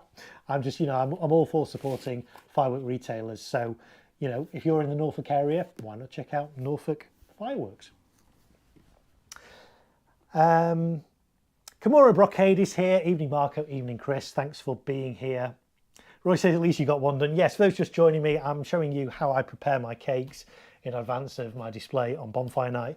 We've been streaming now an hour and 20 odd minutes and we've done one cake. So you're in for a roller coaster of a stream, people. Clive says, hi mate, just wanted to say love your videos. Thanks Clive, I really do appreciate that, thank you. Right, so we've skimmed the top of the cake. We're going to take a talon. These are 2 meter talons. You can, I mean, they do come coiled up like this. You can attach it like that and keep that coil. I find that quite difficult to uncoil on the day, so I'm going to uncoil it now. They generally should just kind of come apart like that, but let's do this. And then again, I'm going to attach it to here. I'm going to attach it as close as I can to where, well, normally where the fuse enters the tube. In this case, the fuse is going into quick match. On this display, I'm just using, actually no, I'm using E-match as well, but on this particular firework, I'm just using a talon. So I'm going to clip it as close to where the visco goes into the quick match as I can. So it's going to go there. Actually, before I do, so I could do it there, but it's going to be jutting out that side. What I'm going to do instead, I'm going to do it like that. Fold this excess down, don't cut it off, just fold it down like that. And then I can put a bit of foil tape across that, and that will just protect the fuse and also hold everything in place. So hold the visco in place and the talon in place. So let's get the backing off here.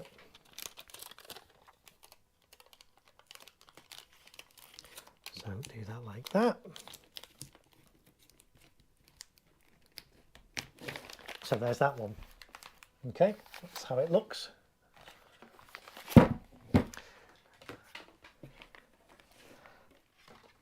This one, because this is a taller cake, I am actually going to just put a little bit of tape just to tape it down the side here. I'm just going to use parcel tape for that. I can find the end of my parcel tape. There it is.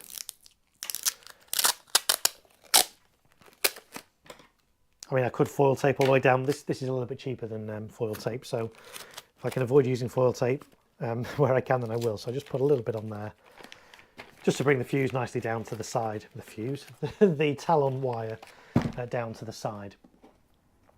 Baby Peach is in the chat, says, hi Baby Peach, thank you for being here again. Will this display be on 5th, weather permitted? Yes, it will be on the 5th, weather permitted, in Liverpool. So, yeah.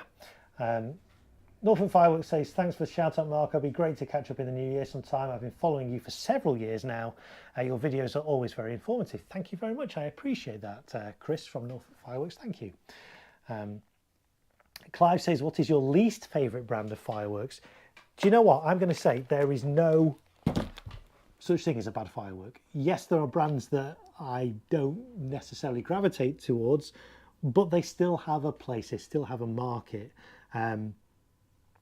So I'm not even gonna name brands because I don't think that would be fair on them. But yes, there are some brands that are better than others. Ones that I've named and that you see me use are brands that I like. If you see a brand that's not here, it's either because A, I can't get hold of it, because it's not in stock near me, like for example the funky stuff.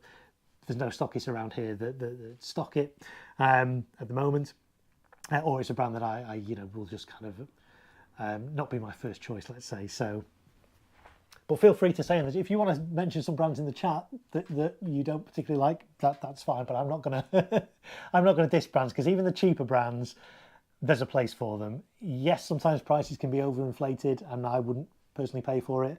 And actually that's something that I've enjoyed doing in my reviews, because I'm not paid to do my reviews. I'm not given fireworks in exchange for good reviews. I'm allowed to do completely unbiased, genuine reviews of what I think of products. As part of those reviews, I look at the RRP of items. I look at what it's available for on retailers, because RRP is kind of meaningless. You want to see how much you can actually buy it for. And then quite often I will say, do I think that's a good value? Is it something, would I be prepared to pay that amount for this firework or not? So, yeah, I do try and kind of cover that in my reviews as well. So, so even the cheaper brands, or the less, how am I going to phrase this? Even the brands that I won't necessarily go to, my go-to brands, the lower end brands, if the price is right, they serve a purpose. So, let's have a look. Roy says, is the display you stream live? I won't be streaming the one on the 5th live. I will be filming it though and putting it on my channel a few days later. And actually you can go back on my channel, because I've done this display at this particular location for a number of years now. So you can watch the previous videos of those on my channel. The reason I won't be doing it live is because I need to be focused on the fireworks. When I'm doing a display like that, on that scale with a big public audience, I need to be completely focused on fireworks and not worried about who's in the chat and responding to chat and all that. So I'm sure you guys appreciate that, and thanks for that. But I will be doing some live fireworks the day before, on the 4th of November, from my back garden here, a little display. I've been doing that for a few years as well, and live streaming that. So I will be live streaming that, because I've not got a public audience there. The public audience is you guys on YouTube. So do subscribe to my channel if you're not already, and enable notifications and all that kind of thing, and then you'll be notified when I go live on that. Let's see what people are saying. Roy says, Bright Star, cough, cough. Bright Star has a place. I have used Bright Star products before. I mean, let's be fair, before we had brands like Vivid and Funky and Primed and even Celtic and things like that, when I was growing up, the two brands when I was growing up were basically Standard Fireworks and Brock's. They were all you could have. And initially, in fact, it was just Standard pretty much when I was a kid. It was just Standard and everything had blue touch paper. Then Brock's came along with actual proper fuses, Visco fuses and things. It was like, wow, this is amazing. So we then had Standard and Brock's, Black Cat as well, because I sort of Black Cat and Standard are the same. And then a few years later, so Bright Star came along. So Bright Star, in those days, before there were sort of specialist firework retailer shops, you were kind of, well, growing up, you used to be able to get fireworks in your local newsagents, in your corner shop, which was great. You can't do that anymore. It then went to sort of supermarkets, so your Sainsbury's and your Tesco's and all those kind of things. And the Range was another one. And the Range always did Bright Star stuff, and that was kind of the best of the supermarkets at that time. because the supermarkets were just sort of stocking TNT or standard or things like that, and the range were pretty much the only ones doing Bright Star, and they did such a range of Bright. They had a lot of products on Bright Star. So back in the early, I don't know, 2000s, maybe even before that, before specialist fireworks shops were really a thing, for my displays, I'd pretty much go to the range and buy Bright Star products because it was good value in those days compared to what you get in some of the other supermarkets. Since then, you know, other brands have come along, and there's been better quality offerings in some supermarkets from time to time as well. Most notably Wecco in Lidl several years back, which were amazing. I'm so gutted that doesn't happen anymore. But Bright Star, you know, they're consistent. You know, their products don't really change from year to year. You know, products I was buying 10 years ago with Bright Star, you can still get today. Prices have gone up quite a lot, so they're not quite as good value, but they're still there. So there's a place for Bright Star, certainly. Adam says TNT, yeah, are not great. Again, TNT, yeah, they're more sort of one of the lower ends. They're really big in the States, TNT, really big. A lot of supermarkets over here stock TNT products. You know, they are what they are. Have I used TNT products before in display? Yeah, I have. I haven't used them in displays for quite some time though. But again, there's a place for them. So let's have a look what else we're seeing in the chat. Friendly Neighbourhood Pyroman says, watching someone else prep just makes me worried that I haven't started mine yet. You know, at this rate, we've got through 1 and a bit cakes. I kind of wish I started my prep about 5 weeks ago. But it's fine, I'm not at the panic stations yet. There's plenty of time to do all this before bonfire night. So Roy says, I look forward to your live stream on the 4th. Thank you. I'm not quite sure exactly what time it's going to be. It's going to be early evening UK time, but I say if you enable your notifications, then you'll get notified in advance of that anyway. Bulletproof Mum says, I had a couple of brands in mind, but actually they do have some pieces I like, and the cheap and cheerful stuff is what keeps it mainstream at this time of year, and it's important too.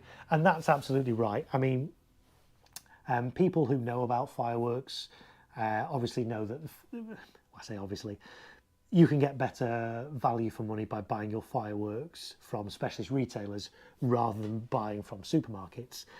But there is a place for that, and it's important that you can buy fireworks in supermarkets. If you couldn't buy fireworks in supermarkets, if they weren't available and they were only available in specialist shops, it will put such a strain on those specialist shops that, you know, fireworks wouldn't be as accessible to people. And really, supermarket fireworks are a way into better fireworks. You know, if you, we've all probably, all of us professionally have all bought fireworks from a supermarket at one point, and that's probably what got us interested in fireworks in the first place, buying fireworks from a newsagent's corner shop, supermarket or whatever, and you know, getting into that way. So there's a place for it. And so I think it's great that we can still get fireworks in some supermarkets, not all of them, because some of them have given into the small vocal minority that are anti-fireworks and have decided not to sell them. For some it's costing issue more than anything, because, you know, they are not licensed all year round to have fireworks. Supermarkets, excuse me, they have to get a fireworks license to be able to sell over a bonfire night period and New Year's potentially as well, and that can be expensive for them. So, you know, I do get there are a number of factors involved as well, and that's why some have stopped. But fortunately, some still do sell fireworks. In fact, most supermarkets, I would say. Sainsbury's is the only one I can think of that don't anymore in terms of supermarkets. Although I don't know if Waitrose are selling this year as well. I don't know. But, you know, you can Tesco, Lidl, Aldi, Asda, The Range. You know, there's still a number of places where everyday consumers can go and buy fireworks if you don't live near a specialist firework all year round retailer. So let's have a look. Bulletproof Mum says, I remember standing with the blue touch paper in the sweet shop. Yes. I know I don't look old enough. Yeah. But it wasn't that long ago, was it? I mean, you know, I'm trying to think. I mean, I'm 43 now, but I remember blue touch paper. So a little bit nostalgic over that. But again, equally, it wasn't as safe as Visco Fuse. Visco Fuse, when you light it, you know it's lit. With blue touch paper, it's smouldered. You're never quite sure, has it lit? Is it gone out? So Visco Fuse is a lot safer than blue touch paper. And in fact, you can't get fireworks now in blue touch paper. Everything in the UK now has visco fuse, has to have visco fuse on to be sold to consumers. So, Bulletproof Mum says I lose the last of my little Wecco last year. Yeah, I think I've still got four little Wecco rockets left from a selection box from Lidl. In fact, I think I still have. Oh, here, a bit of nostalgia for you. This is for Bulletproof Mum. Let me just grab this over here.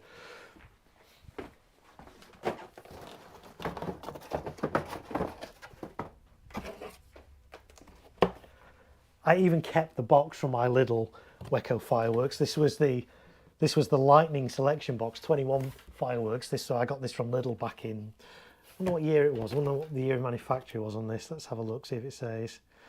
It should say, but where does it say the year? I can't see a year on this. I can't remember what year it was that Lidl was selling Wecco. It was a good 10 plus years though ago. But yeah, they are. I've still got the box. I can't bring myself to throw it away because it's Wecco, and it's like, it's memories of a time when supermarket fireworks were, you know, actually good. So that's the Lightning selection box. I would love to get my hands on one of those and film that and review that again. That was a great box. They did some great fireworks in Lidl back then. Anyway, I digress. Norfolk Fireworks says with some brands you just have to find hidden gems. Yeah, Bright Star have some nice pieces, and they put the Hawks on the map. Yeah, that's very true. We talk about Hawk rockets, War Hawks, Hawk variants. Every brand now has a Hawk variant. Bright Star, of course, were the kind of the pioneers of that. And it's a name for a certain type of rocket that has a certain amount of powder. And so yeah, Bright Star, yeah, of course, that's their claim to fame, the Hawk rockets. Roy says, to be fair, I also started off with Bright Star products, and if it means they bring new people to pyro, then we can't complain. Absolutely, yeah, totally agree. Baby Peach says, eating a jacket potato with cheese while watching you live. Thank you very much. And that's something I usually do on my bonfire night stream, so it's going to be the day before. But yeah, I set some fireworks off in my garden, chat to you guys whilst eating a jacket potato, and some people just tune in for that bit. So I don't know, go figure. But yeah, we'll probably be having jacket potatoes again on that stream. Why not? Roy says, can't be a cheap Warhawk as well. Yes. Is Bright Star behind the brand Volt? No, they did make us one. Yeah, so a couple of years ago during the pandemic, there was an issue with getting fireworks over from China because China kind of completely closed and no fireworks coming over. So Bright Star did struggle to be able to fulfill their entire range. So they did substitute it with some products under the brand Volt. So Volt are not connected in Bright Star in that way. I think Volt, somebody might correct me, are a label. Are they Leslie? Are they Leslie Fireworks? I have a feeling they're kind of another label of Leslie, but then they're not kind of a Bright Star brand. But Bright Star brought in some of their products to bulk out their range a couple of years ago when they couldn't get all their products. Then they're not in their catalogue this year. Bright Star don't have any, as far as I know. They're certainly not in the range. The range is all Bright Star stuff, but there might still be some knocking around still from a couple of years ago. So let's have a look. Bulletproof Mum says, is it dance floor rockets? Yes, I think it was. Yeah, I think the 4 little dance floor rockets. And if I can dig them out, I'll maybe show them on the next live stream, whenever that is, in a few days' time or whatever. So yeah, I fired that and new fire last year. Yeah, keeping the box now. That is what you call dedication to the cause. Yes. Bulletproof Mum says, yes, I think Volt is under the same umbrella as Bright Star. I say Bright Star were selling some Volt products, but they're not associated with Bright Star. I think it was just a convenience thing. They sort of outsourced or subcontracted, if you like, some Volt products in to boost their own range when they couldn't get their whole range in a couple of years ago. Wecco was 2011. Yeah, that sounds about right. Those 25 carat case were legendary. Yes, all for the wrong reasons. Yes, so for those of you who don't know, and this is probably one of the reasons why we don't have Wecco now really in the UK.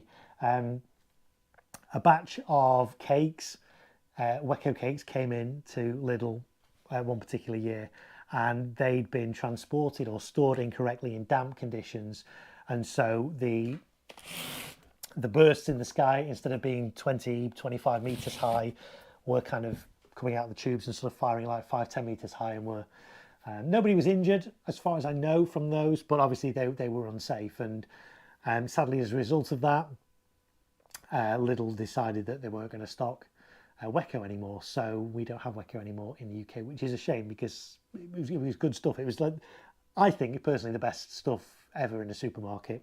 I say ever, you know, in the 40 odd years that I've been seeing fireworks in supermarkets. So yeah, friendly neighbourhood pyroman. Yeah, I know they can help bring it. Yeah, that's right, because of COVID. Volta European. Yeah, I think it's part of Leslie Fireworks. Somebody might be able to check that and correct me. We have Bright Star year round shop here. They sell Volt, and yeah, Volt and Leslie. I'm pretty sure Volt is an offshoot or connected to Leslie. Baby Peach says hi again. Hello, Baby Peach. Hello. Here we are. Norfolk Fireworks. Volt is German brand. Fireworks Crazy were importing them before Bright Star. Nothing to do with Bright Star that I'm aware of. Bright Star imported a small amount of them when they had shortages. Yes, that's pretty much what I was saying. It's Joey's World is here. Hello, it's Joey's World crew. Thank you for being here. Bulletproof Mum says Volt, Leslie, yes. Bright Star is still shifting there. Yeah, because Bright Star a couple of years ago, I say they brought in all this extra Volt products. They've obviously not shifted it, so they're still now trying to shift it. So that'll be around for a little while from Bright Star as well. But yeah, there are other retailers that do sell Volt products, but it's basically Leslie stuff. So I'm glad I got that right. I thought it was Leslie. So Bulletproof Mum says, yeah, that sounds about right on reflection. Right, let's let's get on to waterproofing this then now. Okay, so cling film again. It's a slightly taller cake than the other one, so need a little bit more of the old cling film here. I say the alternative, you can use pedal bin liners on this. This is actually the cheaper way of doing it, to be fair, because cling film is a little bit cheaper than pedal bin liners, but this is more time consuming. But you know what, I like doing this. I know that sounds really sad. Putting it in a bag, that's a bit boring. Wrapping it in cling film, there's a little bit more satisfaction in it, I think. So again, we fold the bottom up first, and then the sides in, and then the top last. We don't fold the top in first because water could still get in. So we fold that down. I know that doesn't completely cover that side. That's why we're going to do another layer the other way around. Make sure there's room for our igniter cable to come out. Go around there, sides in, top down. Okay, and then one the other way. If I can find the end. There we go. I probably should have put some tape over this. This is from Sainsbury's, but I'm not necessarily advocating Sainsbury's over any other particular cling film. This just happens to be where I got this one from. So, yeah. So if it's any consolation, I do have some kitchen foil here next to me that's from Tesco. So, you know, no particular brand loyalty either way. Equally, you can get cling film cheaper from Aldi and Lidl and places like that. So we're doing this one this way. So again, you don't need to do massive layers of cling film. I'm only doing 2 just so that it covers the whole cake because it was so tall. Again, you can get wider cling film, probably just do it all in one as well. But so bottom in, sides in, top down. Turn it around, let's do the same on this side. So bottom up first, sides up, or sides in rather, and then top down. That's all good. Good thing about cling film, of course, is it clings to the firework as well. So it stays on. The only downside is if you then pack these all back up in boxes to transport them, then they can all kind of stick together a little bit. But it's worth doing this beforehand. So this is Mother of Dragons. Let me find out what number this is going into on my list. This is going into J5. So I'm going to put a little bit of a label on the top of here. And this is just so when I set these out on the firing site, I can quickly see what to connect them to. I mean, the other way you could do it is you could actually just put a little label on here as well, on the end of that. And that's another way of doing it. But I tend not to do that. Only because then when you've got, 12 fireworks or whatever connected into a slat, if they've all got little labels on, it can get a little bit messy. So just do it on the top of the firework, and then, so this we said it was J5, I think, yeah, J5. J5. And then all I do with this, the spare cable here, I'll just wrap it around my fingers like that. And because this is solid core wire, you can actually just kind of twist that. And that's kind of good to go. So all I'll do on the day, set that out, untwist that, plug it in, and away we go. Obviously I'll stake it in and put balls under it, and if you missed all that, I did that a lot earlier on in the stream, so rewind and you can see all that. Hey, we've done 2 cakes in an hour and 45 minutes. This is going to be the slowest ever, but hey, it's all good. Right, let me catch up on the chat. What have I been missing? Baby Peach says, are you live every day now? I don't know. I wasn't live yesterday. I was live twice, I think the day before. I'm live now. I might be live tomorrow. I don't know exactly when. It's kind of, I'm not scheduling this. It's not like on a set time I'm going to stream. It's just kind of as and when I get a bit of time to do some prep. But if you subscribe to my channel and enable notifications and blah, blah, blah, then you can get notified when I go live, and then you won't miss anything. Even if you do miss it, DVR's enabled on these streams, which means you can go back now, watch the start of the stream now, or even when it's finished, you can go back and watch it. Tell all your friends about it. No, don't tell you, they won't be interested in this.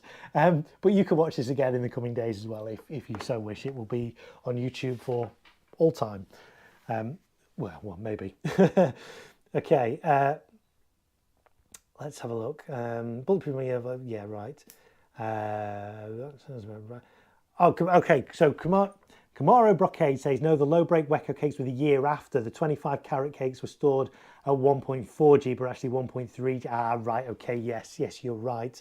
There were 2 problems, that's right, yeah. So, okay, let's clarify that. So there were 2 issues with the Wecco products in Lidl. The one I talked about was the year after. The year before, fireworks were miscategorized. 1.3G fireworks were, 1.4G fireworks were miscategorized as 1.3, and it caused all kind of story. I'm not going to bore you with the details of the difference between 1.3G and 1.4G now. I will maybe do that on a vlog at some point. But essentially 1.3G fireworks are more hazardous than 1.4G. There's different storage restrictions on those as well. So yeah, but that's boring. We'll talk about that in another stream, or even on a vlog maybe, so that we don't bore everyone with the details there. Luke says, cheers guys for clearing up my Vault query. But yeah, there's nothing, I mean, I've used some Vault products before. I say that they're Leslie products, effectively. Leslie products are okay. No issues with those. Friendly Neighbourhood Pyroman says, only ever fired Ocean of Light fountain by Wecco, got 4 left.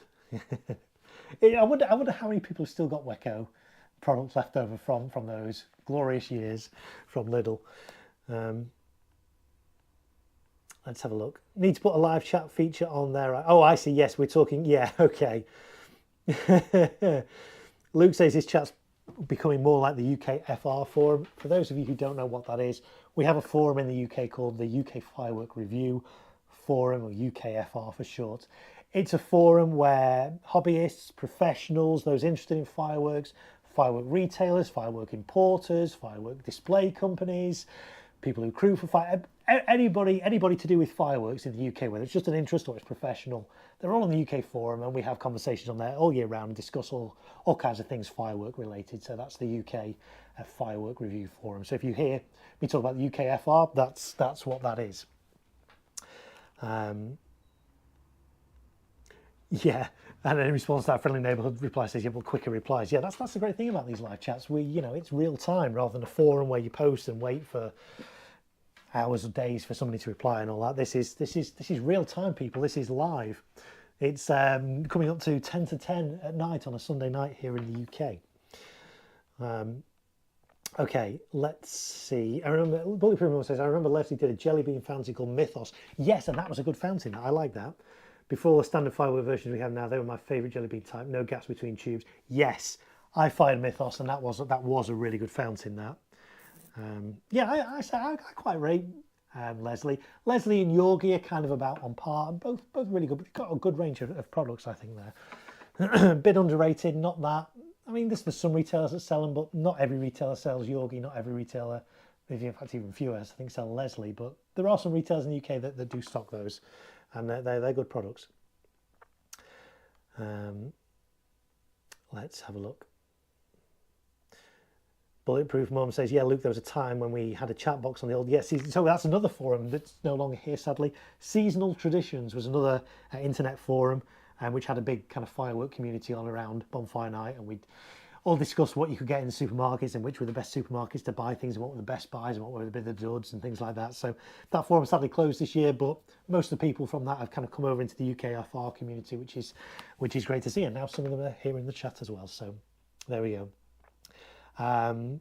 Roy says, I remember that well. Yeah, good times. Mrs. Great Marko, so that's my wife, says, would I like a slice of edible cake? Yes, please, if you're still watching. Yes, please. Why not? Roy says edible cake, brilliant, as opposed to inedible cake? I don't know, but let's have some cake and we'll see if it's edible or not. Why not? Baby Peach, judging by the title of this live, cake prep, it's kind of making me feel like eating. Yes, so if anyone's just tuning in and think, hang on, this isn't a cooking stream. No, it's not. Cake is another term for barrage. We sometimes refer to them, it's a bit of a slang term, I guess, for barrages, firework barrages. Firework barrages are basically a collection of single shot Roman candles. And so candles, if you get a group of candles together, where do you put groups of candles? Well, normally on cakes. So that's where the name cakes kind of come from, but it's barrages to give it its official name. So there we go. Yeah. Bulletproof Runners found 2 Waco shot tubes. Brilliant. Wow. Leslie red blink fountains. Yes, one of the best effects I've seen in fountains. Super bright red blink. Yes. Yeah. Again, I've seen footage of those. I've never fired one myself, but they do look impressive. They are on my wish list to buy at some point. Yeah, Fireworks Crazy. Yeah, Firework Crazy do stock those as well. Again, I'm not. Other retailers are available, people. But yeah, Firework Crazy do stock a lot of Leslie products, including the red blink fountain, which looks pretty epic. Right, let's start firework number 3. It's taking me nearly an hour to do each firework. This is great. Right, let's do. Let's have a look. Let's do another. I think only doing so many.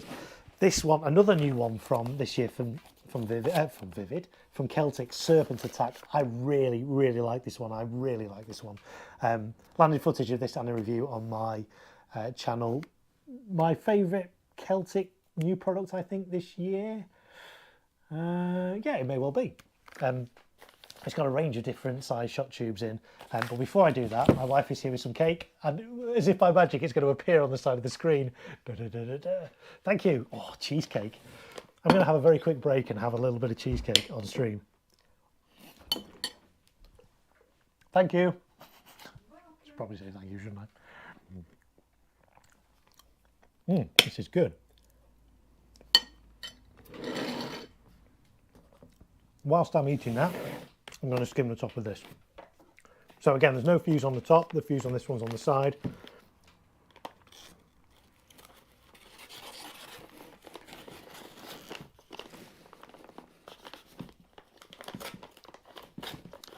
I want to show you inside this anyway, because it's really unusual inside.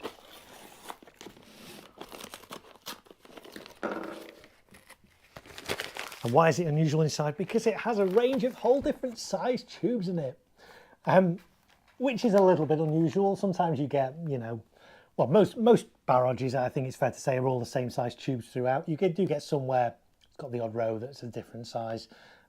This has got all sorts of sizes in it. It's got let's measure the tubes. Let's get my ruler. It's got some 25s, it's got some 20s, it's got some like 14s, all sorts of stuff in there. So it's really, I really like this one. It's really good. To say there's landed footage of this on my channel and a review as well. So do go and check that out if you want to see what this fireworks like. I'm going to have another piece of cake. This cake's good.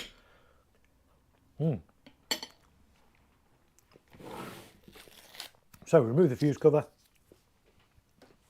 and find a talon. And let me catch up on chat as well.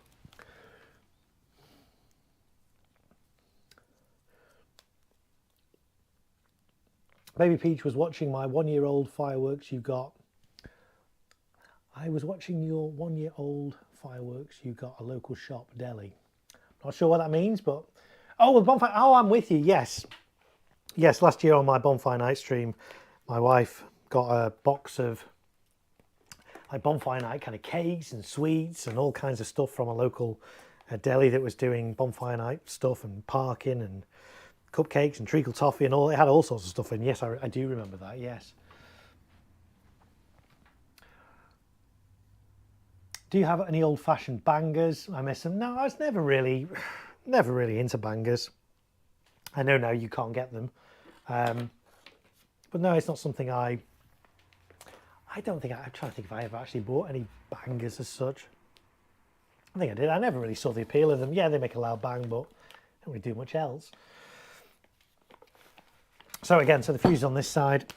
So I'm just going to see where it actually goes into the tube as opposed to the paper. So I'm just going to just very gently, let me do it this way, that's easier for me to see where this goes to.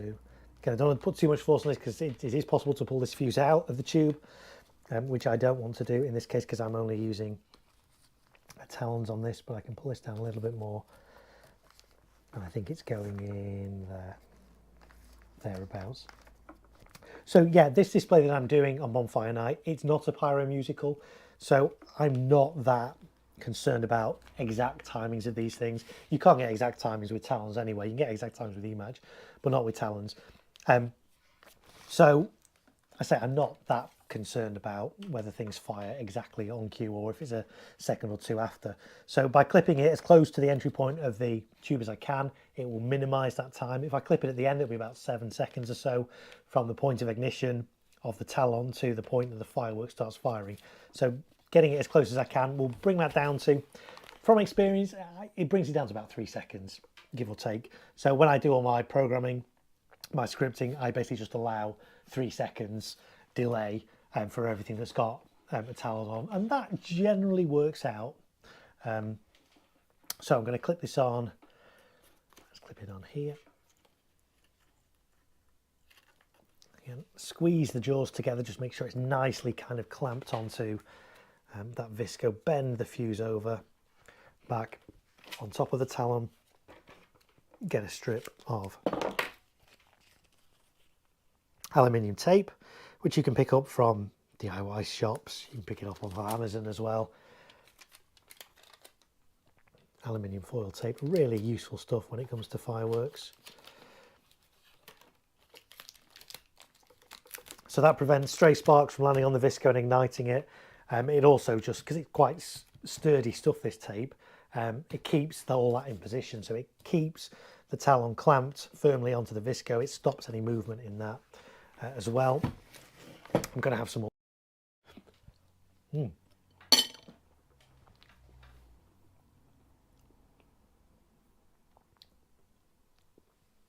Let's have a look at the chat as well. Bulletproof Mum says I'm a fairly decent baker. That's always a good thing.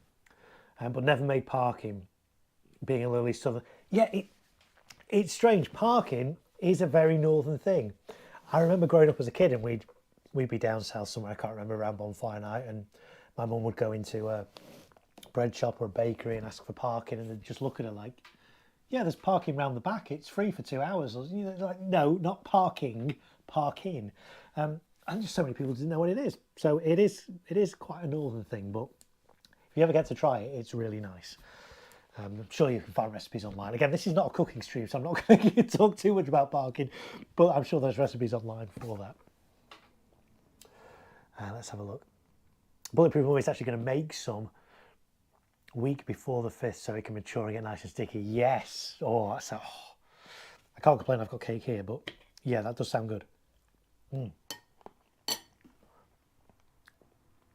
can't beat a good bit of cheesecake. You're right. Norfolk Fireworks says, how is that cheesecake still standing here? Still sitting here? For the same reason that it's taken me over 2 hours to waterproof 2 cakes. Because I'm distracted by you guys, but hey, it's absolutely fine. And anyway, this is nothing.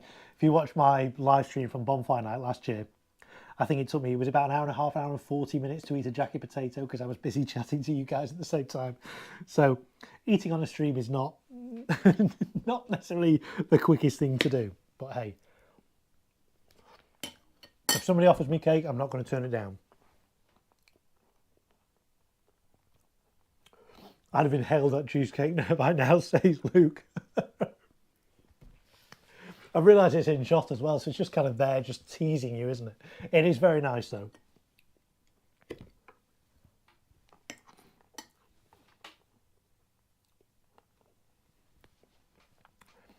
Baby Pete says, why do people do fireworks early, even though it's not bonfire night? Well, there are no restrictions. You can legally set off fireworks any day of the year, well, any night of the year. In England and Wales, different rules may apply in Scotland. We just need to caveat that. In fact, I should probably have a little like asterisk kind of in the corner of the screen saying except Scotland when I talk about firework rules. In the UK, you can let off fireworks any night of the year, as long as you do it before 11 p.m. and then not before 7 a.m. in the morning. The exceptions to that are bonfire night, where you can do it all the way up till midnight. New Year's Eve, when you can do it all the way up till 1 a.m. There's a couple of other dates as well. Chinese New Year, Diwali, when you can do it up till midnight. But yes, it's not illegal to let off fireworks any night of the year here in England and Wales. Why do people do it at other times? Well, could be any number of reasons. Could be birthdays, weddings, celebrations. I did a gender reveal in my back garden a couple of years ago for my daughter. That was done in early December, I think. So, you know, there's all kinds of reasons why people do fireworks. Fireworks are becoming quite popular for Halloween because they're in the shops for bonfire night and they're in the shops just before Halloween. People use fireworks Halloween as well. So there's lots of different reasons why. Baby Pete says, I don't think I'm going to be able to join the chat this bonfire night if I'm able to make it out. Well, don't worry if you can't make it, that's absolutely fine. You'll be able to watch it on the replay and then comment. Even if you can't join in the chat, you can still comment on these live streams, and I do read everybody's comments on there. Right, I'm going to finish this cake. And then I'm going to do this cake. You see that nice little segue there? I guess cheesecake barrage doesn't quite sound as good as cheesecake, does it? So we'll call that cake and we'll call that cake, or we'll call that barrage, but we won't call this barrage. A cheese barrage instead of a cheesecake.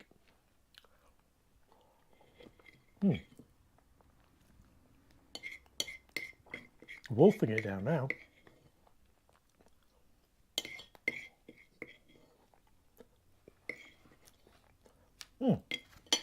Very good. Let's put this over here. I'd love to just be able to pass this out of a shot and somebody takes it out of my hand, but sadly, I think my wife's gone to bed now, so I'll just put this over here, out of the way for now. Right. Okay. Right, we're waterproofing this one now, aren't we?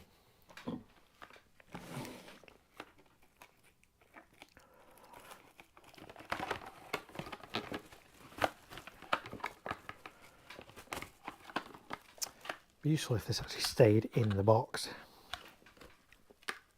There you go.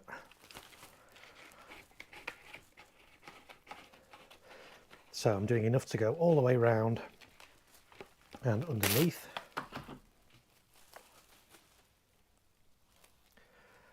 Like that.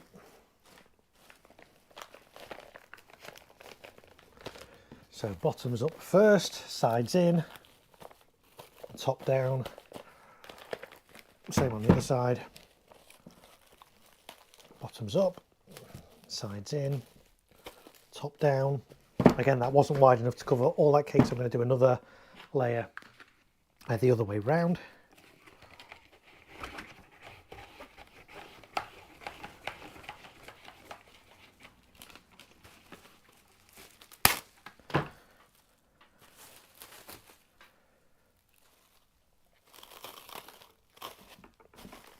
Like so. And these fireworks, they're powerful enough that they can fire through this cling film, no problem. They'd probably fire through a whole roll of cling film and more. So there's no concerns with doing this, that it's going to adversely affect the performance of these cakes. And same this side as well. So side up, Sides in and top down. There we go, that was Serpent Attack. Let me find out what number that's going in. That's going in I5. So a little bit of label on the top.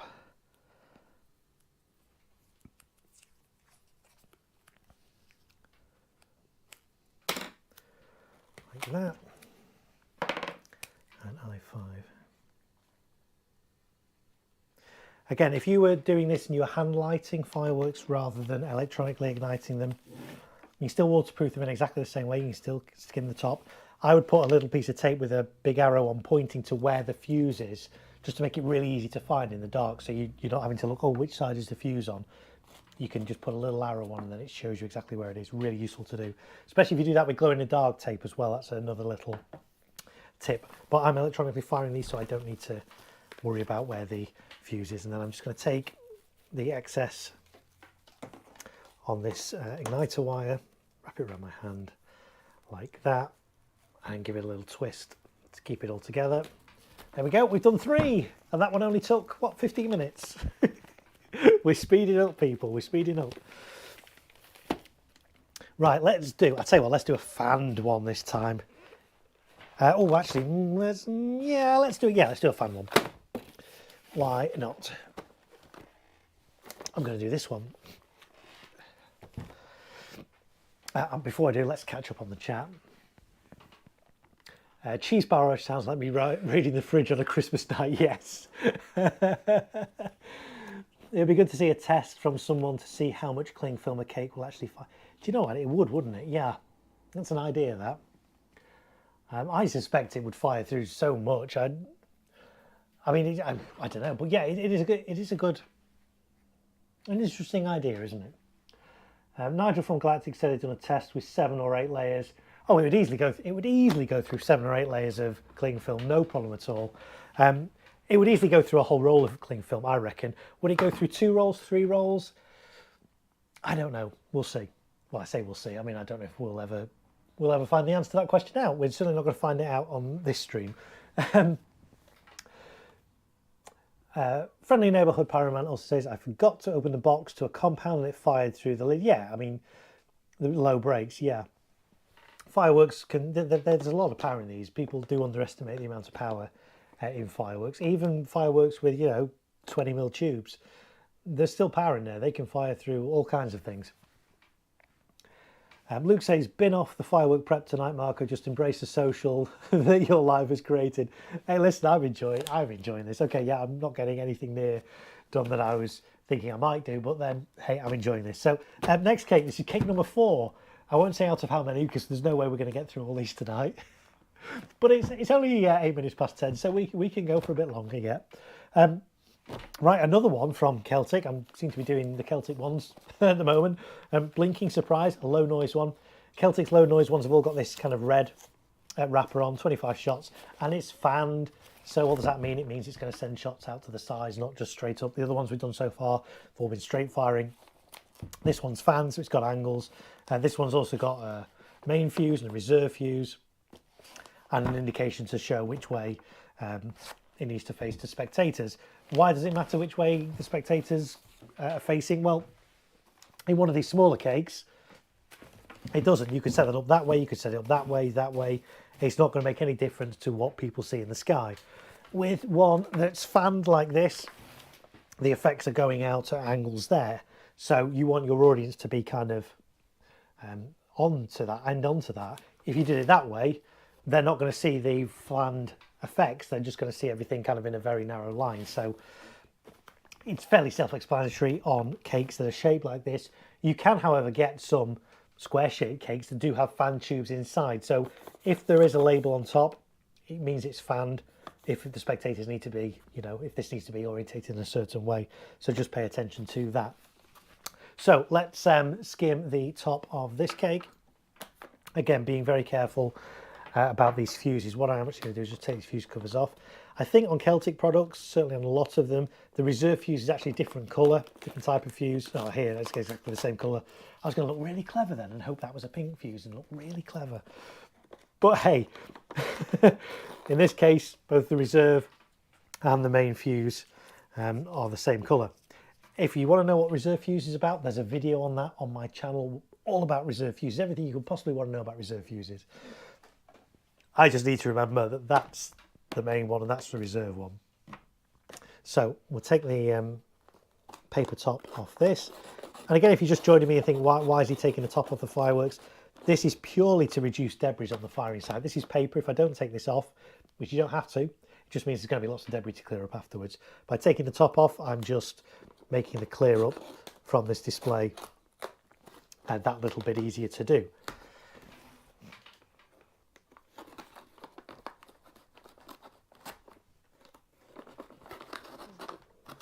So again, I'm just being very careful around the sides with the fuses in.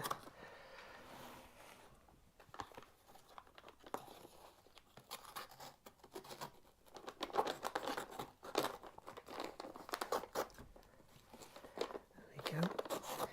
Nearly there.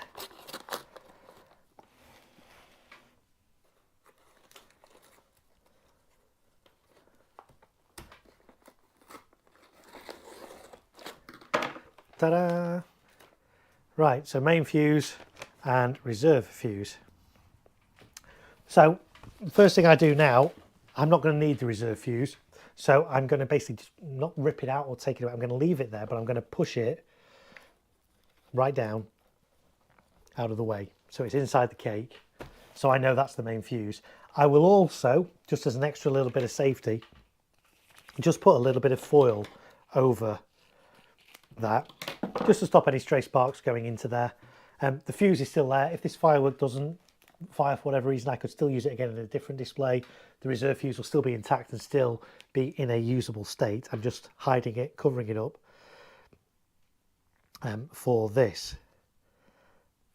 Again, you could, if you had the spare channels on your firing system and this was an essential piece, you could connect a talon to both the primary and the reserve, and then if for whatever reason the primary fuse doesn't go, you could then fire the reserve fuse.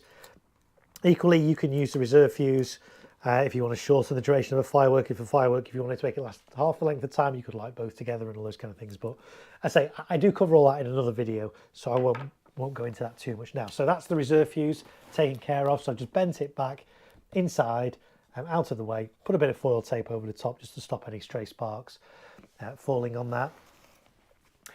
Friendly Neighbourhood Pyroman says, do you do all the displays by yourself or do you have helpers?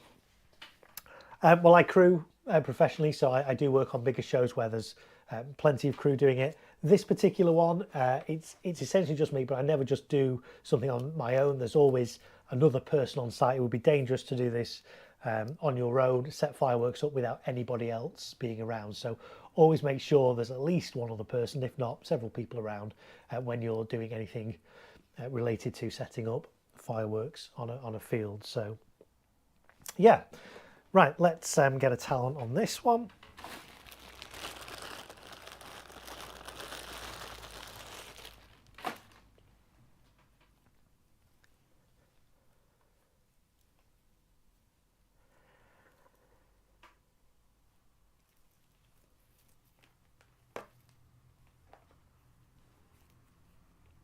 So again, when I clip this on, I just think about the orientation of it a little bit.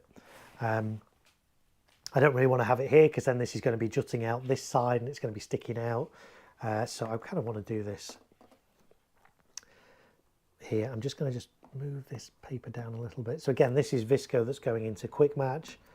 I am just using talons on this firework. So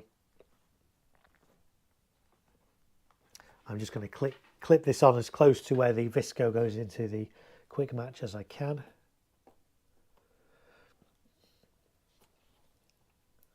Like so. That's good there. Fold the excess Visco down. Put some foil tape over there.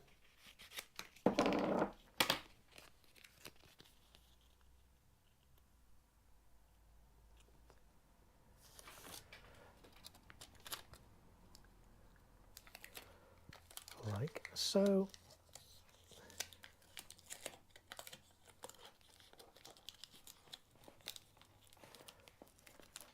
It's good. Actually, I'm going to put, yeah, I'm not, still a bit of movement in that. I'm going to just put a bit more tape on that particular one. Again, I'm not concerned if I put tape over the top of any of these tubes, because the shots will just fire straight through it. Oh, this is a fiddly piece. Just going to put a little bit extra on there just because it's jutting out a little bit because of the quick match. So do that, and then that's all good. Okay, waterproofing.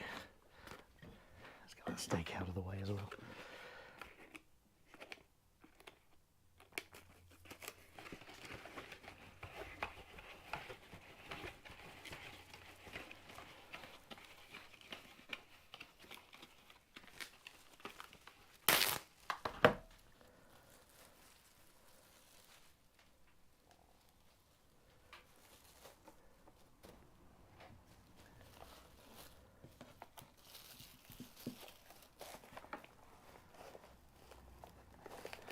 So like that, and then up at the bottom,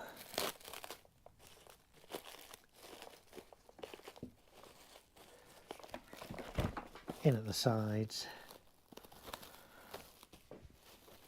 down at the top, and the same on the other side. This one's going to have the igniter coming out the top, and that's fine. So up from the bottom, in from the sides, and down from the top. Again, that hasn't quite covered that way, so we'll do another layer just over the top. Well, I say over the top, over the whole thing, but kind of the other way around to the way I did the first piece.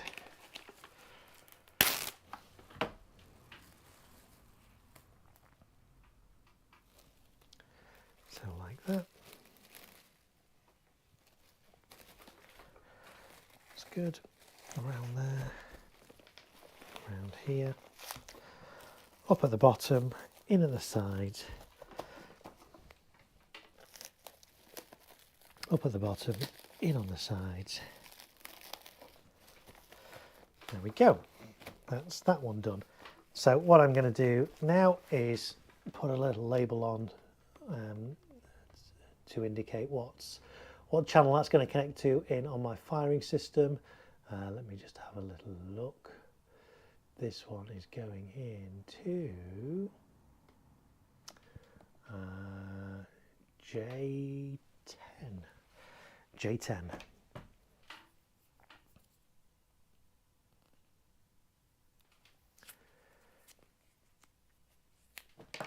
So, little label on the top, like that. J10. And the other thing I will do, I mean, don't really need to do this on an angled one like this, I can see, but any one that does have one that was meant to orientate a certain way, I'll always just put a little bit of tape on it with an arrow, and that arrow to me indicates which direction the audience is in. Again, it's fairly easy to work it out on a cake shape like this, but some cube shapes that have angled effects is not as easy. So by putting an arrow on like that, I know when I'm setting this up, that arrow is going to face towards the audience. And then on this side, we're just going to coil that up like that. Give it a little twist or two. And there's that one done. There we go, we've done 4 fireworks. Right, what shall we do next? Let's have a look. Should we do an unusual shaped firework? Yeah, let's do this one. This is Thor from Yorgi Fireworks. Only got 14mm tubes, 61 shots, odd number, but hey. So this display that I'm doing, because space is limited, everything I fire has to be Cat 2. I can't use any Cat 3 stuff because it's just not the space. And I also limit myself. I don't do anything above 25mm tubes. I don't do any 30mm tubes, because you can get F2 products that are 30mm tubes. So I don't want to use that in this because there's not a lot of space. So this one's only 14mm, so no issues with this. Bit of an unusual shape. Let's find where the fuse is. The fuse is there. Now this does have what appears to be a foil top on, and also a little bit of like polythene over it as well. So potentially the top of this is all waterproof. This foil, though, it's not actually foil, it's basically paper, it's just shiny paper, so I'm still going to take that off and waterproof it again myself. So again, we're just going to get the knife in, skim the top of this mock foil off like this all the way round.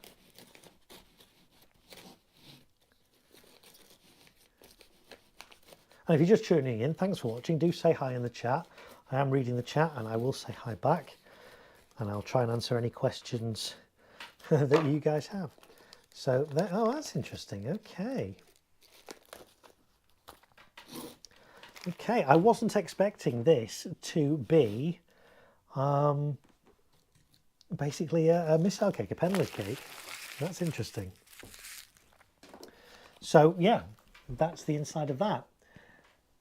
In each tube there's a little missile. So interesting.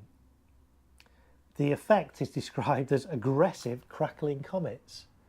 So I wasn't expecting this to be a pen lid type cake. It's big, they're bigger than pen lid, so it's not like a normal pen lid cake, but that's unusual. So that will still fire, obviously through cling film, but I need to make sure the cling film's tight, because if I tip this cake upside down, they'll all fall out, which I don't want to do. So let's find the fuse. Cover. And let's see where this fuse goes. So at the moment, there's only a tiny little bit of fuse actually sticking out from this cake. So let's pull that back a little bit and see where it goes. Will the pen lid still waterproof? Yeah, because the pen lid will fire through cling film. So let's have a look at this. Where is this fuse going? Oh, that's interesting. Okay, I'll show you this in a second. Let me just take a bit more of this paper off.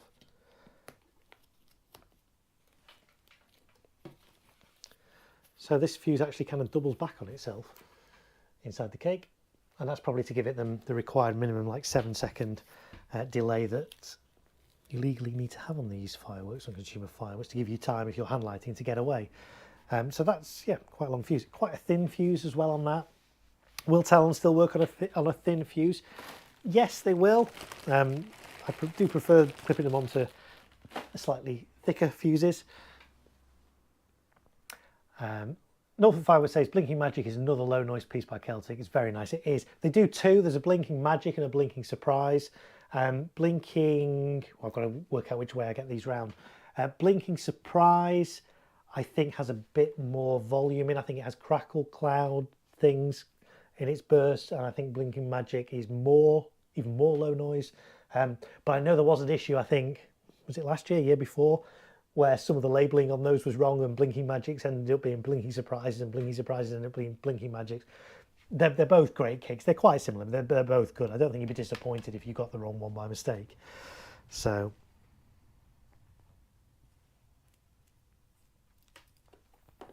right, let's get this one. So I say this is a bit of a thinner Talon, thinner fuse.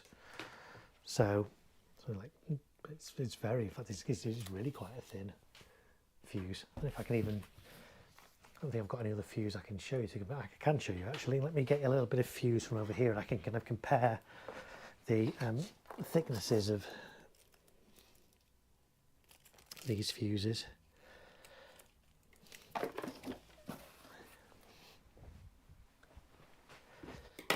So yeah, I don't know if you can kind of see that. That's kind of the size fuse I'd expect, and that's the thickness of the fuse I've got on here. So it is a bit of a thinner one. So let's see if this makes a good enough contact or not with it. I'm going to just tip this.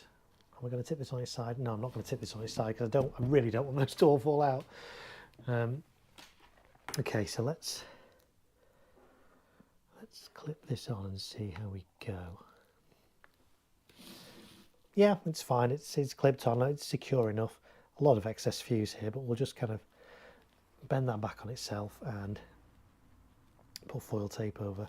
Another good reason for putting foil tape over, when clipping this low down, when I fire this talon, because it's not firing at the end of the fuse, it's kind of firing partway down. If you fire at the end, the fuse is only going to burn in one direction. When you ignite it here, the fuse is going to go that way into the cake, but it's also going to ignite this bit of fuse. And this bit of fuse, if just left untamed, if you like, that will just start flying off and whizzing around and stuff. So putting it under foil tape is another good way to prevent that from happening. So let's get a nice long piece of this. Yeah, I've never quite seen a cake like this. As I say, it's pen lid is the closest thing I can compare it to, but they're a lot bigger than pen lids. So yeah, it'd be interesting to see. So I wasn't expecting this, it surprised me. Okay, so I'm going to just bend that back on itself, put some foil tape over there. Done a slightly bigger piece on this because I just want to make sure that is, with the visco being a lot thinner, that it is kind of going to stay exactly where I want it to stay.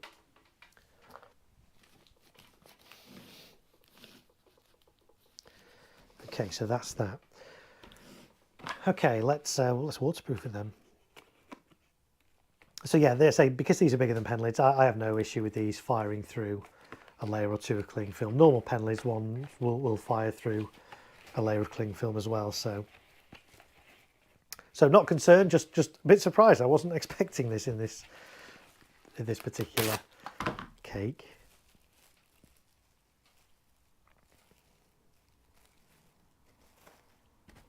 So I want to make sure I do this nice and tight because I want to try and keep, I mean, I'm going to keep the firework this way round, but I just want to make sure that nothing can fall out of it.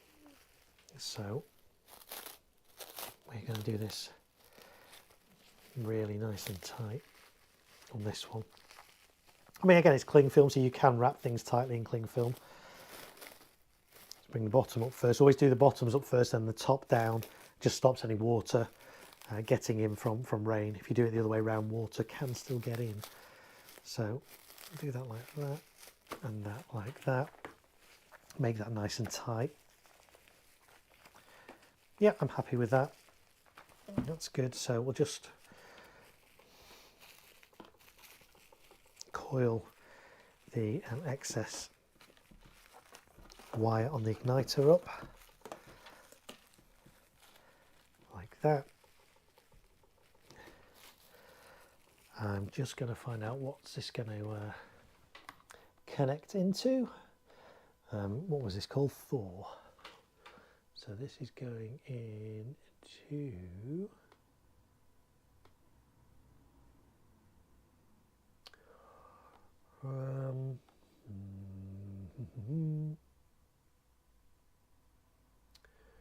where's this going in?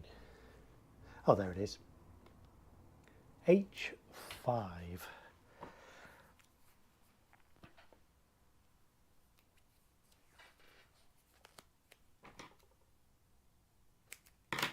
So a little bit of tape over the top, and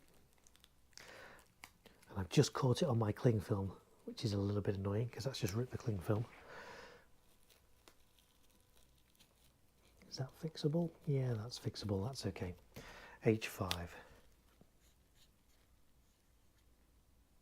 As I said earlier, if you're just trimming, so as well as waterproofing them individually like this, when they're set up on the firing site, I then just put like a big plastic sheet over each kind of firing site as well, and that just keeps extra water off as well, just, you know, doubly kind of secure. And then I'll take that plastic sheet off just before I fire them. These are still waterproof themselves, so even if it's heavy rain, you know, I'm only taking the big sheet off a few minutes beforehand. These are still going to be fine. So yeah, interesting one, that Thor from Yorkie Fireworks. Kind of a big kind of missile pen lid cake there, which is different. Let's do, we were talking about a classic a little bit earlier, let's do a classic one. This is Scream 25 shot whistling battery effect. The effects are described as whistling tails. 25 shots, 325 grams of net explosive content, should last 30 seconds. And it has a finale as well, apparently. So Yeah, again, I do like cakes that have the polythene top as opposed to the paper top. You can kind of see a lot more of what's going on. I think it's a lot better. I'm still going to skim the top of that off as well, only because this red paper, it's good, but it does still litter your firing sight, and if anything, that's more difficult to spot than the paper when it comes to clearing up. So let's take this off like this.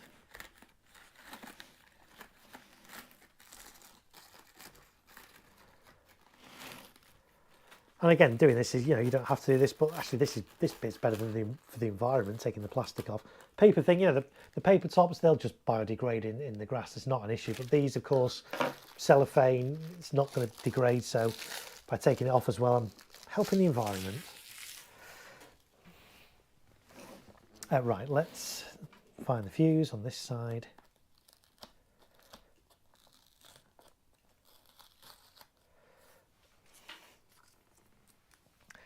And again, so the fuse goes into the paper there, but I think I can feel that it doesn't actually go into the tube until down here. So I'm just going to pull this back a little bit, just so I can get the talon clip as close to the entry point to the tube as I can. But I'm being really careful because I don't want to pull the fuse actually out of the tube. So yeah, that went down quite a way. So if you can see, so the fuse kind of went into the paper there, but then it went all the way down there, all the way around the side to there. So that's going to be where I clip on the talon.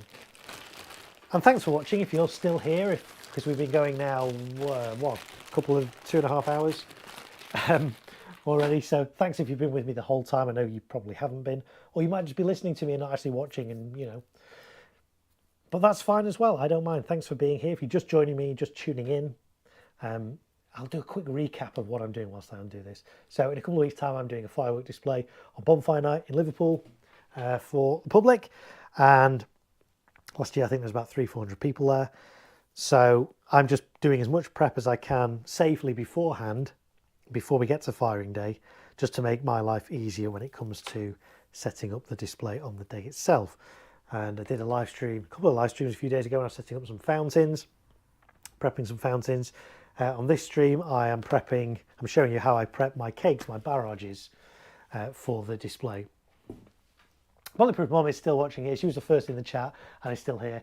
70% listening, watching 70%, listening 30%, just being quiet and letting you work. Listen, it's fine. I say I don't mind. You can post away in the chat. I really don't mind. I'm here for you guys as well as getting this done. As I say, whatever I don't get done tonight, I can always do again. I've got time. It's not like Bonfire Nights tomorrow. Right, so again, I'm going to clip this on there. I'm trying to do it sort of flush with the cake so that the talon's not like jutting out at a strange angle. Fold this back. Might even bend that back. That's quite a long fuse. Like that. Get some tape over this. The one thing to be careful of when you're putting foil tape over is that you don't squeeze the end of the talon here, where you could actually sort of open it up and release the fuse. You want to make sure that bit stays on. I have done that before. It's easy enough to do when you put tape over something, over a talon really tight, and actually you end up kind of opening the jaws of the talon, and so it's not making a good connection with the visco. So something to watch for. Just tape over like that. Tape it down there. That's nice and secure. All good. I'm going to put a little bit of, I think that the wire's going to come out here, so I'm just going to put a little bit on here just to give it a little bit of safe. Classic do some lovely pieces. I thought I was going to say low noise pieces for a minute. Like, they do some good pieces, Classic. They really do. They're consistent, they're reliable, they're loud. So just a little bit of tape, because this is going to sort of exit the corner of the cake here. So rather than it exiting in the middle where the cling film is going to be, make it exit on an end, and then it won't get caught up in the cling film. Baby Peach is still here. Hello, baby peach. Right, cling film time.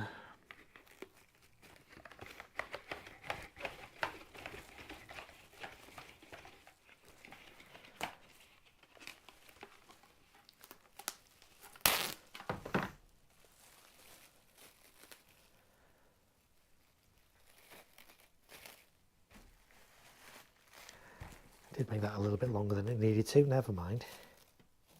It's all good. Goes under there like that.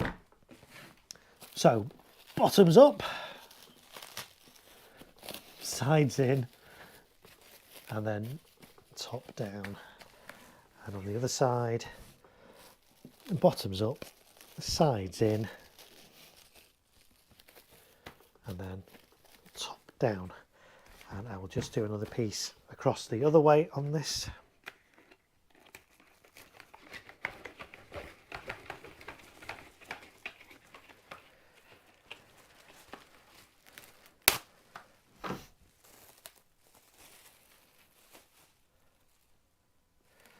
Like so. Around there. Around there. And then, hey, you know this by now, bottoms up, sides in, top down. And then on the other side,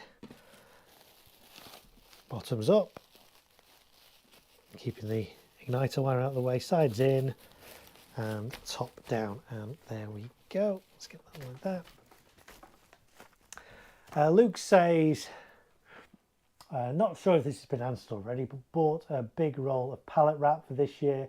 I'd say it's double possible, possibly triple thickness of cling film. I'm assuming shots will be okay. Yeah, pallet wrap's fine. Pallet wrap is absolutely fine for doing this.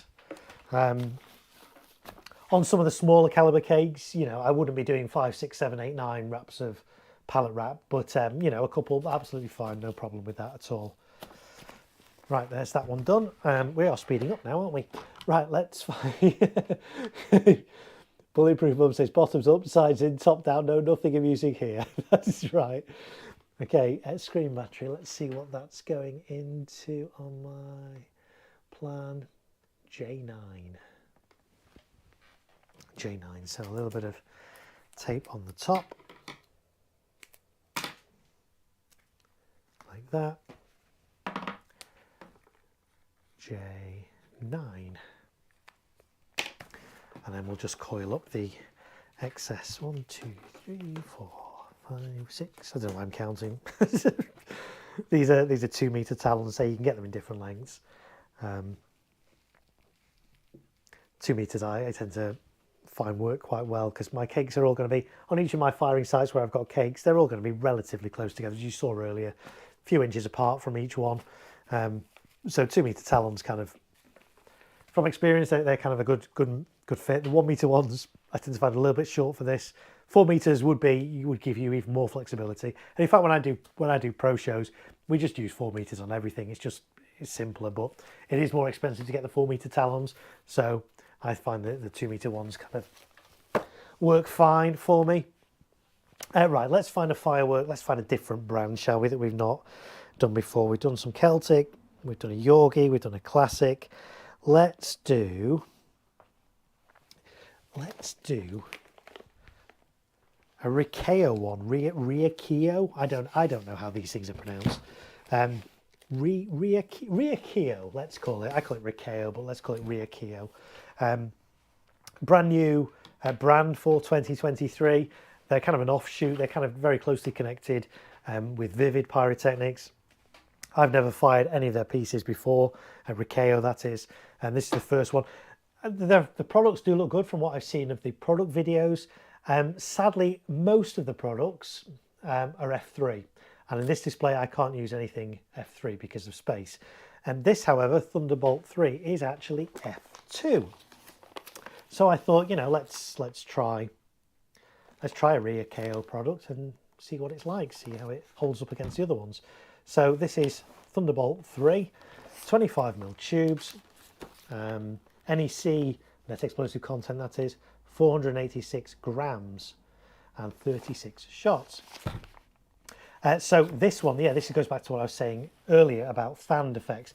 This says place this side towards the audience there. So this has obviously got fan effects in it, but just looking at this, you wouldn't know because it's just a box. It's not got kind of sloping sides like the other one, the Blinking Magic did. So yeah, I've got to remember that that's the way that the audience need to face on this. Equally, I know when it says this side, you could actually do it that way.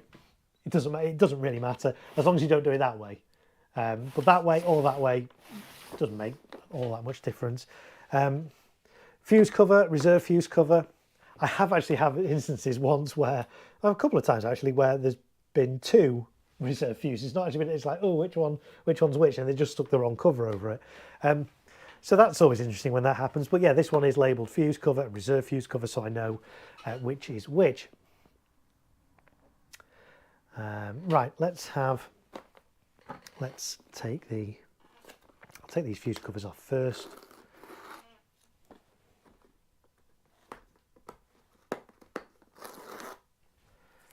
Like so.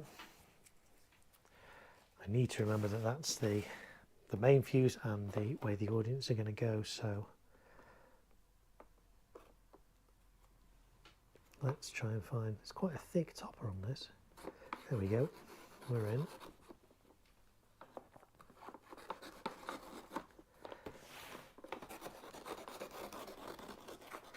Again, being really careful around the fuses, not to cut through the fuses.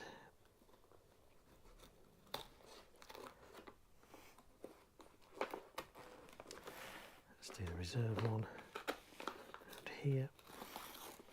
What I will actually do at this point, because I know this is a reserve fuse, I'm going to just put that out of the way. Then if I move this around, I'm still going to know which is a reserve fuse. So I just tuck that away in there.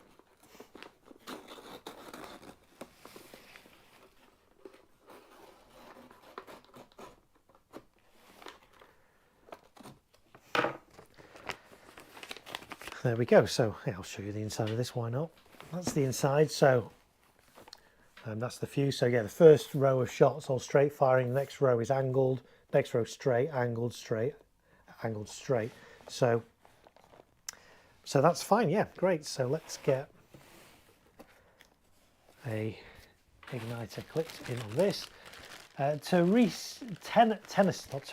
Tennessee Bear says, "Hey Mark, I finally caught you live." Well, thank you. Thanks for being here. I'm sorry, the camera isn't funny. I know my head's kind of chopped off because focus is down here today. I'm prepping fireworks for a display that I'm doing in a couple of weeks' time. That's what this live stream's about. We've been streaming now about 2 3/4 hours, and we're still going strong. So welcome in. Yeah, thanks for being here. Right, so we're just unraveling this Talon igniter.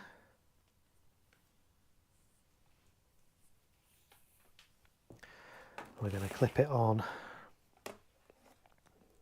the fuse. See, this is a better sized thickness of fuse, isn't it, compared to that other little Yorgi one. Clip that on there. Give it a little squeeze. Fold the fuse back.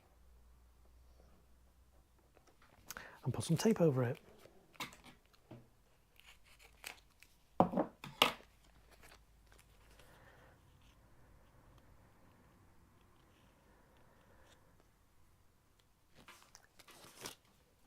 And if you are watching this on the replay and think, who's he actually talking to? Who are asking all these questions? So this was the live chat that accompanied the live stream. If you're watching this on replay, you can actually watch a replay of the live chat as well, which is pretty cool. So you can see what people were asking as this went out live. But if you are watching this on the replay and you do have questions, you can still post a comment in the chat. I will see them, I will read them, and I will respond. So there's that on there nicely. Okay, let's get some cling film over this as well.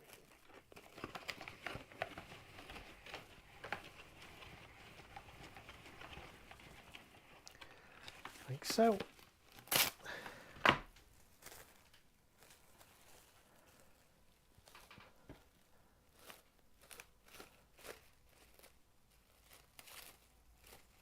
So I've basically been doing 2 layers of cling film, not because I want to do 2 layers, but because my cling film isn't wide enough to go around the whole fireworks in one go. So I'm going to do 1 layer that way and 1 layer that way, just to make sure it's covered. And this is to waterproof the cake. In fact, I didn't do that one quite long enough. It's not covered the bottom, but it's okay. I'll make sure that the other layer that I do the other way does.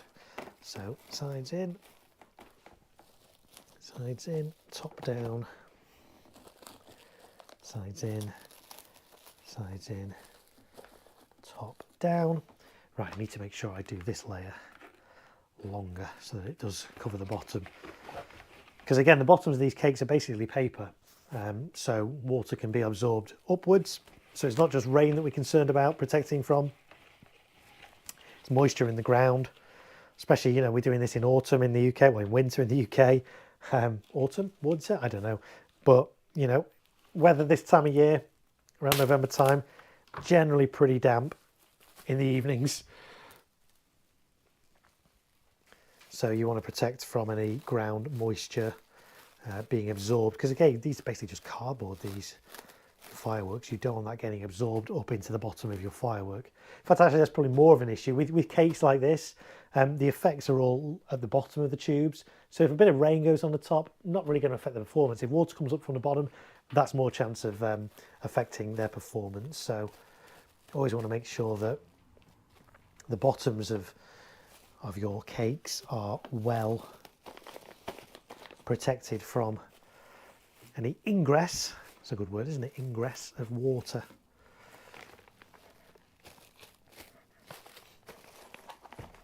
There we go, that's better. We're nicely covered there now. Bring that along here. Up there. Sorry, I'm doing this with my back, with its back to you, so you can't actually see, but I will turn it around in a second and you can. I'll tell you what, I can just do this side like that. There we go. So that's that one done. Let me see what's going. This one's going in. This is Thunderbolt 3. And this is going in J7. And I've got to remember that this is an angled one as well, an angled effect, a fanned effect. So I'm going to put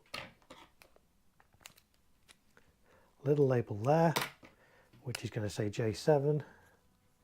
J7 is what I'm going to connect it to on my firing system. So when I set this up on the actual day, I'll know where to plug it in.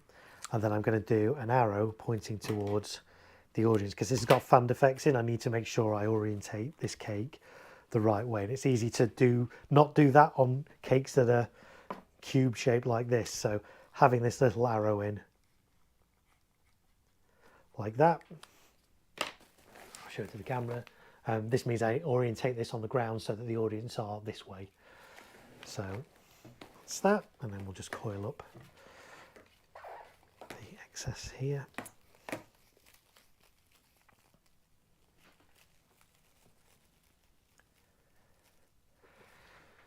There's that one done. Put this over here, out of the way. Right, let's do. Should we do another brand? Let's do a different brand again. So let's go for. Should we do a fanned cake? Should we do another fanned one? Yeah, let's do another fanned one. Why not? Before I do, let me catch up on chat. Luke says nothing wrong with that. I'm 31 and to remind myself there. Oh, I see that's replying to Bulletproof Mum. Yeah.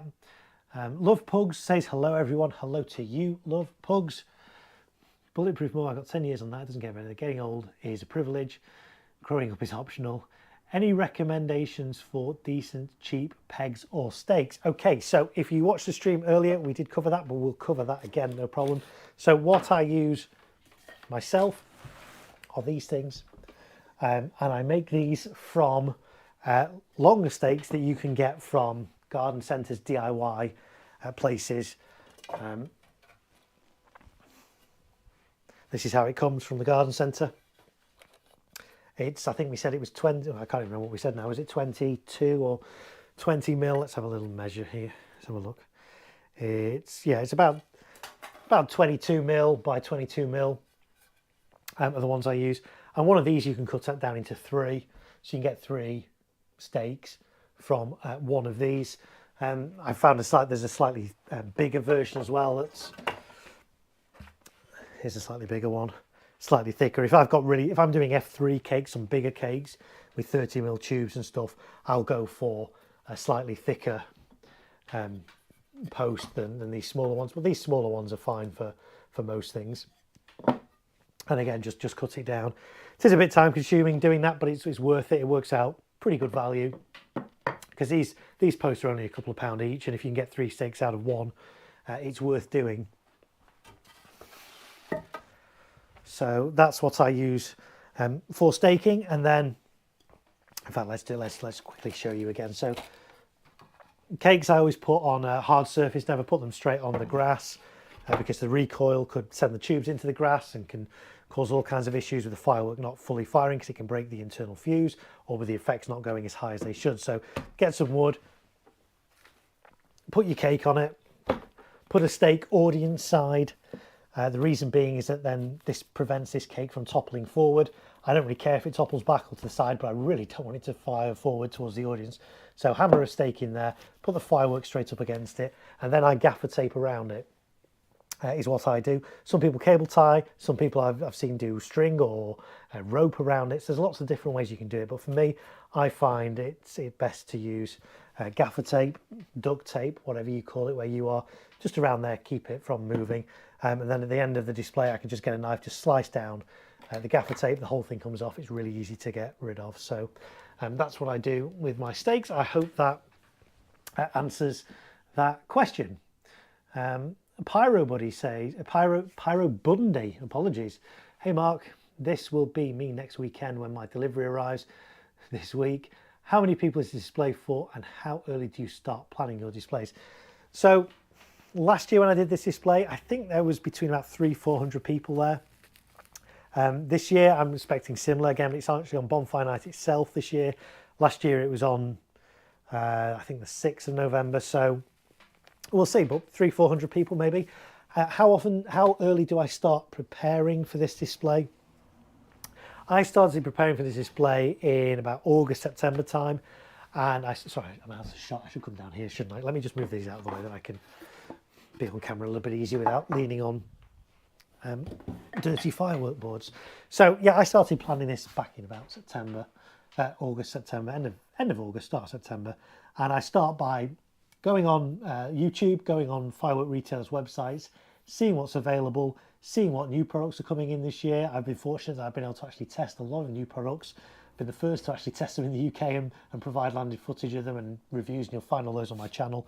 So I start that process fairly early on, try and work out what I want. I'm limited by space at this display, so I can't do any big category F3 fireworks. I kind of self-limit myself to not do anything with 30mm tubes, even though you can get some F2 stuff with 30mm tubes. So I kind of get a spreadsheet together of, like, you know, in an ideal world, these are all the fireworks that I'd like. And I go way over budget, like way over. It's just like a wish list of, if money was no object, here's everything I want. So I then, this is probably the hardest bit. I then have to spend a good couple of weeks, probably, value engineering, I call it value engineering, editing that spreadsheet down, removing fireworks, getting it down to something that's a bit more realistic in terms of budget. And that's probably the hardest thing, because I just want more fireworks. Who doesn't? So and then it's a case of actually sourcing those fireworks, buying those fireworks, working out who's got those fireworks at the best price, because some fireworks you can get from multiple retailers and some have better prices than others. So it's ordering those fireworks, getting those fireworks delivered, prepping those fireworks, which is what I'm doing now. Actually programming, planning the display itself. I have a rough idea in my mind how this display is going to look. I haven't actually programmed it into my firing system yet. That takes a little bit of time as well, because I've got to work out the durations of everything and what's firing with what, and more importantly, the order that things are firing in, and kind of breaking it up and making sure there's enough kind of interest to keep the audience entertained. The display itself, I aim somewhere between 10 and 15 minutes. It usually turns out to be around 12-13 minutes, which kind of works well. I find, you know, people feel like they've had a good display. If you do them too long, they can tend to be a bit drawn out and the audience kind of lose interest. So I'd rather do a shorter display that's kind of bang, bang, bang and lots going on in it, keep the audience's interest in that. So yeah, it's quite a long process for, you know, something that is going to be over in less than 15 minutes. But, you know, if you're passionate about fireworks, if you like doing this kind of thing, then, you know, you put that effort in. You want to do a good display for people, and, you know, that's what it's all about at the end of the day, you know, giving a good, safe display for people that people are going to enjoy and appreciate. And, you know, when you get that round of applause at the end of doing a display and you see kids looking up during the display, going, oh, wow, wow, it's just, you know, it makes it all worthwhile. So, sorry, I rabbited on a bit there, but yeah, I hope that's answered your question as to how early do I start prepping the display, planning the display. Right, okay. So, Bulletproof Mum says, definitely buy from garden centre if cut down. Gets expensive buying them ready cut. Yes, it does. Mine actually, I actually find them a bit expensive in garden centres. I got mine, I think I got mine from, well, let's have a think. Where did I get these from? B&M. Some of the bigger B&M stores have garden centres attached, and their steaks are really cheap.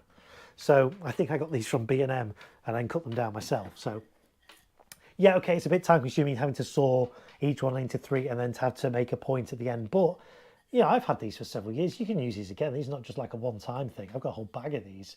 You use them again and again. Obviously, occasionally they do wear out, and you can see this top of this one's got a bit charred from being next to fireworks and stuff. But you can use them again and again. They're fine. So it's worth taking that time to, you know, cut the steaks down into the right size and keep them and use them.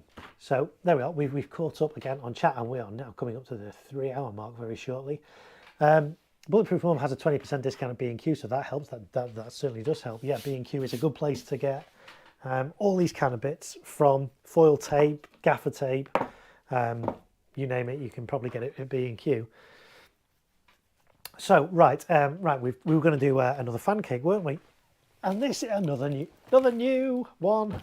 I haven't actually fired this one yet. This only came into the country a week or 2 back, I think.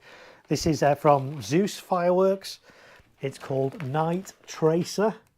It's a fan cake. It's F2.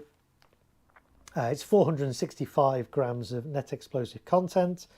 There was a little bit of confusion over this because some importers, some retailers thought that Night Tracer was, well, it is crossets, but they thought it was crackling crossets, and actually this isn't crackling crossets. It's just like coloured crossets. So, but it still looks a good piece. Duration plus or minus 25 seconds. Height, according to this, 30-metre height. Yeah, take that with a pinch of salt, but yeah. So this is new from Zeus Fireworks, and it's called Night Tracer. I do like having fan fireworks because they're more sky filling. You know, rather than having like 2. I mean, I'm going to have in my display there are sort of 2 outer sides, left and right, and then a centre side. Obviously, with fireworks that just fire straight up, that don't really have particularly wide bursts, I have to do like 2 sides, one side either side of the display, just to kind of fill the sky. With fan stuff like this, I just need 1. I can put it in the middle. It's still going to fill the same amount of sky as 2 straight firing ones at the side. Bulletproof Mum says B&Q is expensive without the discount, though. Yes, it is. I say B&M is a good place to get steaks from if it's got a garden centre attached to it. 3D printer guy, I get quite a lot of scrap wood given to me. Yeah, I mean, again, if you can get it for free and get it for scrap, absolutely, then that saves a few pennies, doesn't it? I love a crossette, lovely effect. I love crossettes as well. Again, the sky filling. You can get a big sky filling effect with a fairly inexpensive crossette. So and they're low noise as well, which, you know, people like. So yeah, so this is Night Tracer. Let's have a look. So the reserve fuse and the main fuse. Well, it's not in English. Oh yes, it is. Just about. First fuse under this cover. Or actually it says first fuse, comma, first fuse. No, it doesn't. It says first fuse, comma, fuse under this cover. Basically, this is the first fuse, okay?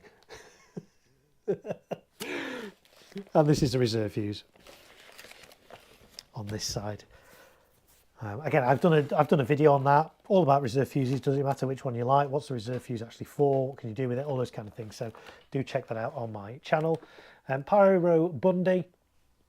I took this out of my display as I wanted the crackling version. Yeah, I say there was some confusion over whether Night Tracer was crackling or coloured, and anyway, it's landed coloured, but that's fine. It will work in my display. I'm quite happy with that. So, right, so let's get this going. So I'm going to take the fuse cover off the reserve fuse like that. Again, I'm not going to cut the reserve fuse off, but I also don't want to leave it exposed. So I'm just going to kind of fold it back inside itself for now. I'll put a bit of tape over that in a bit. But doing that just means I can easily identify which is the main fuse and which is the reserve fuse. So take the cover off the first fuse as well.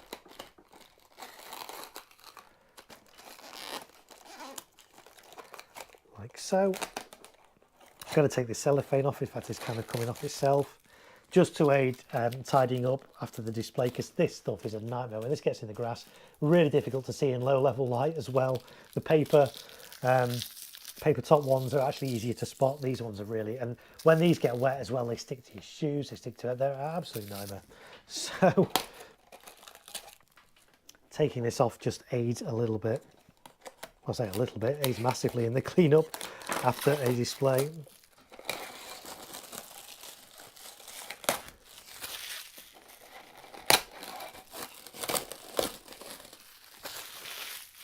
There we go.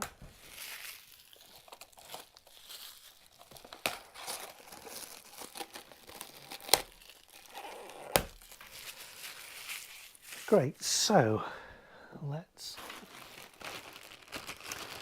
get another talon and connect this up. Well, unfurl it first.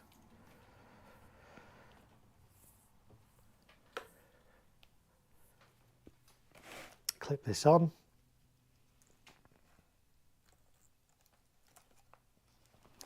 Like so. I'm then going to get some, you know the score by now, I'm going to get some foil tape, put it over the talon clip, and if you turn around this way so you guys can actually see.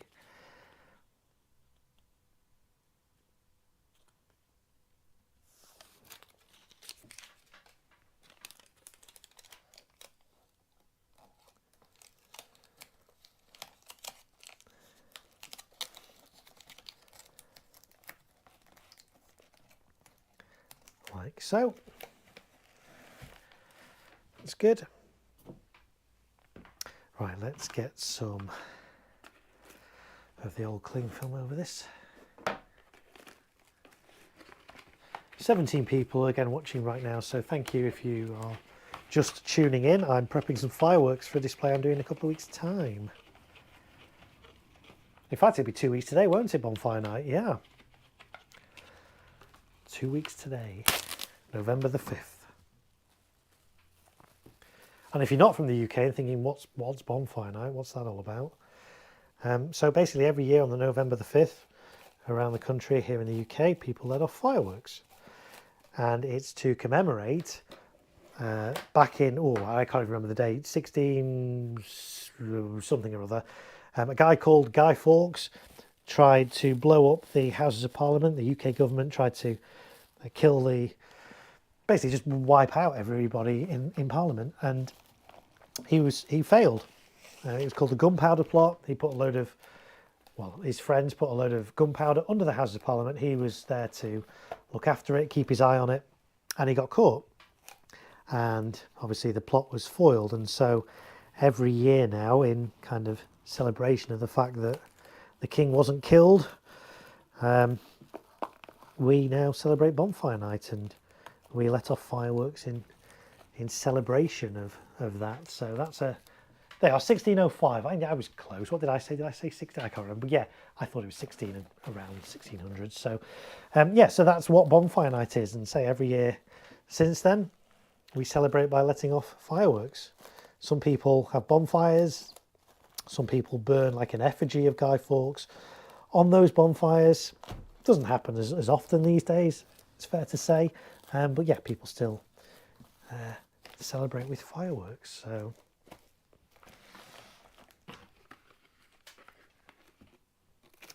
So that's what bonfire night is.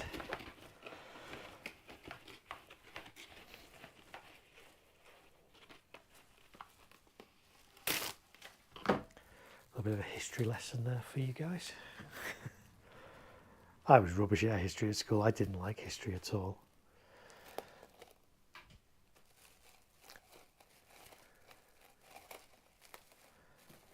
I think when I did my GCSEs, which is like at secondary school, kind of age 15, 16, I had a choice of doing history or geography, and I chose to do geography because I found history really boring. But hey, everybody's different. Some people enjoy history, and that's absolutely fine.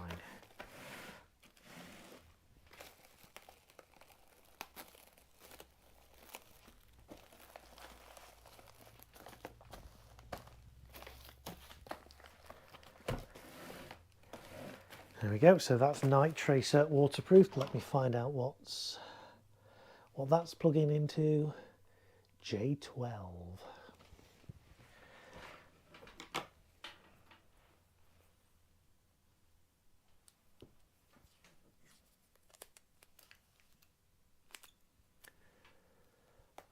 There. And again, this is fanned. I can tell that it's fanned, but just as to be doubly sure, I'm going to put an arrow on here indicating which way the audience are going to be. So this is J12, and the audience are going to be in this direction there.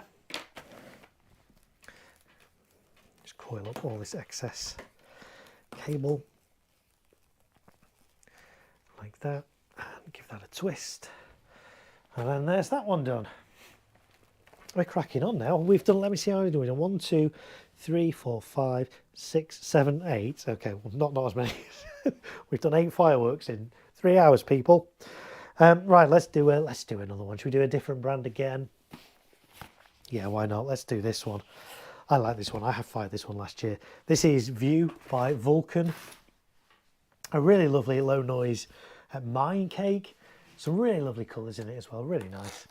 Bulletproof Mum says, I loved history, and when it was a bit of history that inspired me, still the same. Yeah, I mean, this is it. Some people preferred history, some people preferred geography. I was definitely more of a geography man.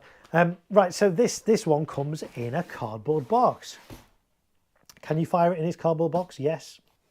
Take the fuse off, light it, it's fine. I'm going to take it out of the cardboard box. Why? Well, it's just one less thing that can burn, isn't it? If this firework finishes and then smoulders, then the cardboard could catch fire, cardboard could get soggy, all those kind of things. I could just cut the flaps off and just do that, but I'm going to take it out of its box. And it is quite a tight fit from what I recall on here. I might even just see if it lifts out, or do I need to rip the box? No, it's coming. There we go. Ooh. Ta-da! Okay, so this is a 30-shot low noise firework. Again, category F2, 360 grams net explosive content. It helpfully says this way up. You may laugh, but some fireworks, mainly fountains and candles, things like that, it can be very easy to get them the wrong way around. So it is useful when it says this way up, so at least everybody knows. So let's see, we've got a fuse, we've got a reserve fuse on the top, so let's take the cover off the main fuse, pull that back. Get a nice thick fuse on this one, that's what I like. Reserve fuse,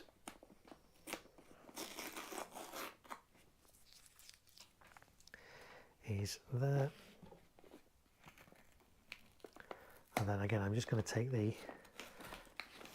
paper top off here to reduce the amount of debris that are left on the site. Reserve fuse I'm just going to fold away. Oh, I'll tell you what I didn't do on the other one.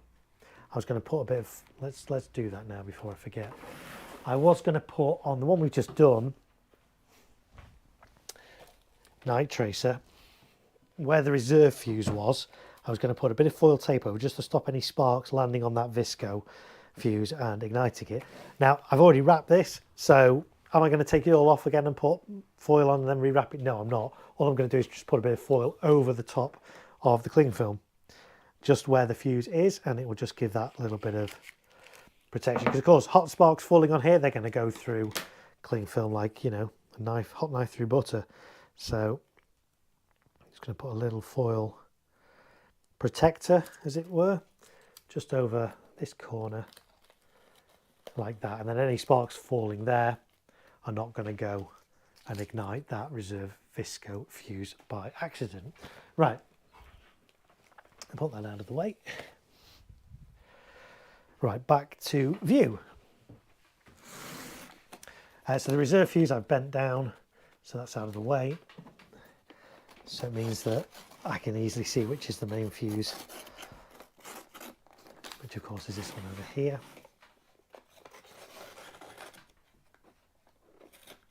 There we go. Some barrages do come with a little bit of cardboard over the top like that. Again, you can remove that. That's not part of the actual firework itself. It's basically there just to protect, stop you putting your fingers accidentally through the paper top. It's just to give a bit more support there. It doesn't affect the performance of the firework if you take that away. So I'm going to take that away, put that in there. There's my fuse, my main fuse. Let's just get some of the fuse cover that's stuck onto it off, like that. Let's get a little talon.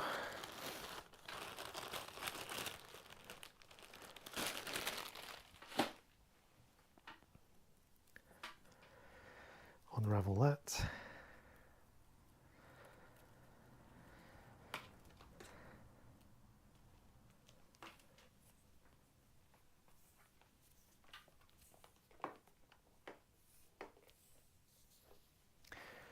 And then we'll clip this on.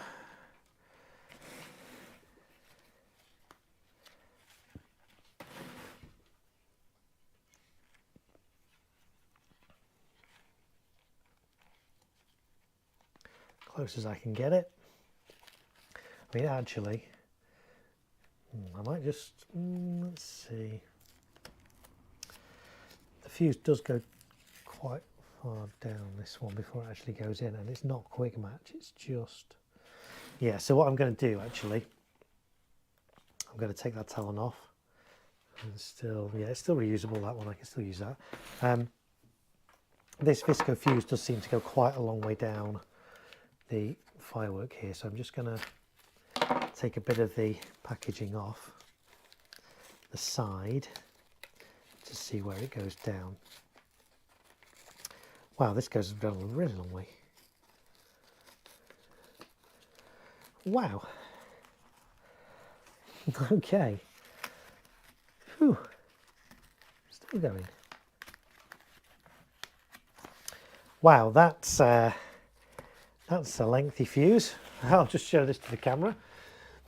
So the length of the fuse goes all the way down here, all the way down there to there. The length of that fuse, where's my ruler? I reckon the length of that fuse before it even goes in is probably about 18 centimeters. Wow. Okay. So now, obviously, because I've done this, actually this is quite flimsy. Something you just have to be careful when you do this. If you do take the outer packaging off, it can reduce the support that these tubes have. The tubes are all taped together, so it should kind of stay together, but quite often the outer layer actually also acts as a kind of a container to keep all the tubes together. Obviously I kind of breached that by taking this label off, so what you can do is just put a piece, you know, some gaffer tape around that and gaffer tape that back together. So I will probably do that, but I'm just going to first of all just release this fuse a little bit. Yeah, so I'm going to take that fuse off, or take it off, but just bring it down. Well, it goes down even further.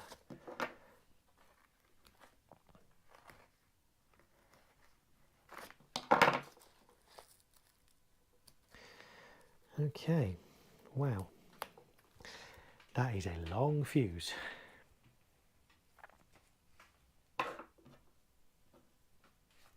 Okay, so let's get a talon.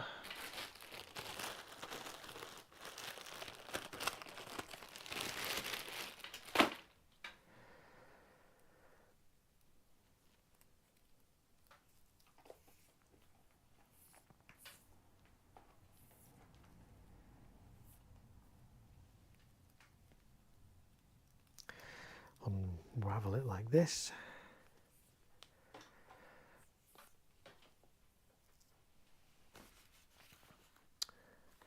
I'm going to clip it on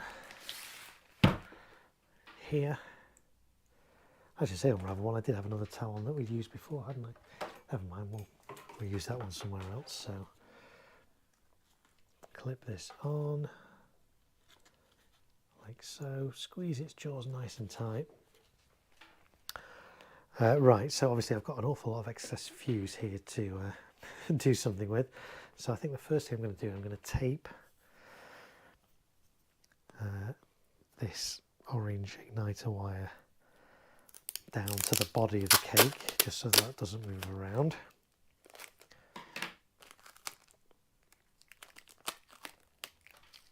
Because I want that exiting kind of in a corner, so if I do that, this exits here, which just kind of works when I put the cling film around it. This is an awful lot of excess fuse. I'm going to fold this back on itself. Actually, no, what I'm going to do, I'm just going to make that,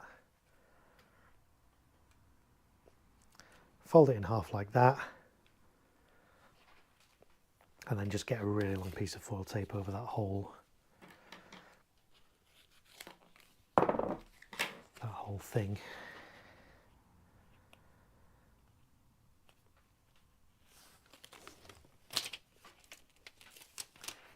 So that.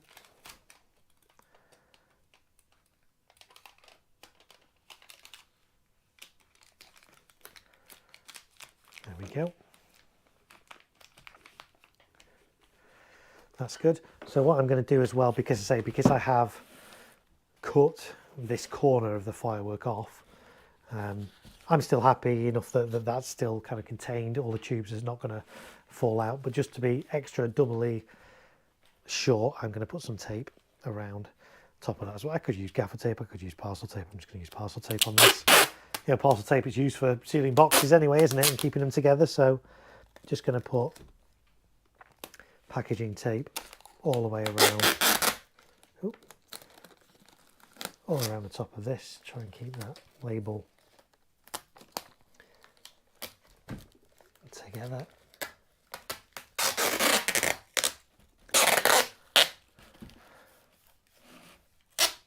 I mean, the other thing I should have said as well, I should have said this right at the start, always read the instructions on the firework as well. You might have noticed I haven't been doing that as I go, but I do read them all. I do check them before I buy them. Because I'm limited to category F2, I have to make sure everything's Cat 2 before I buy it. So I do check all the specs on them before I buy it. I do read the instructions as well on them. Obviously not all the bits are in other languages, but the UK stuff, I like to find out the performance of it as well. So I'll read the effects, I'll know the duration, the height, all those kind of things. So that's good. So yeah, I'm happy that that's all kind of back together. So we are then going to get the old cling film back out again. Try and find the end of it. Well, I found the end of it, just try and get the end of it.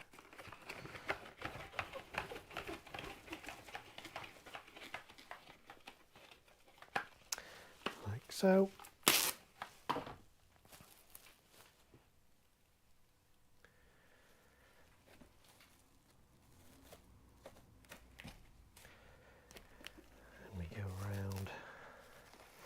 That side, round this side, and then, hey, you know the catchphrase by now. Bottoms up, sides in, and top down. And again, the same on the other side, keeping this igniter wire out of the way. So bottoms up, sides in, sides in, and then top down. And you can see now why I take this igniter wire out. So I got it sort of exiting the cake on a corner. If this was just to come out there, it would have been a bit more tricky to waterproof around it, but on a corner it comes out of the cling film quite easily. I'm just going to do a bit more cling film around the other way.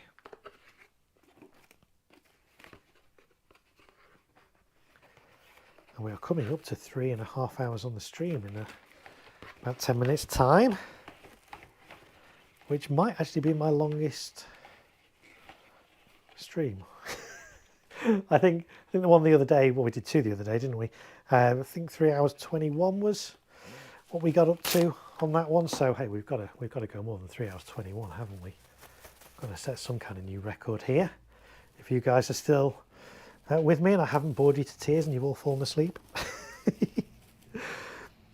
Okay, let's around that way. This around that way. Bottoms up. Sides in.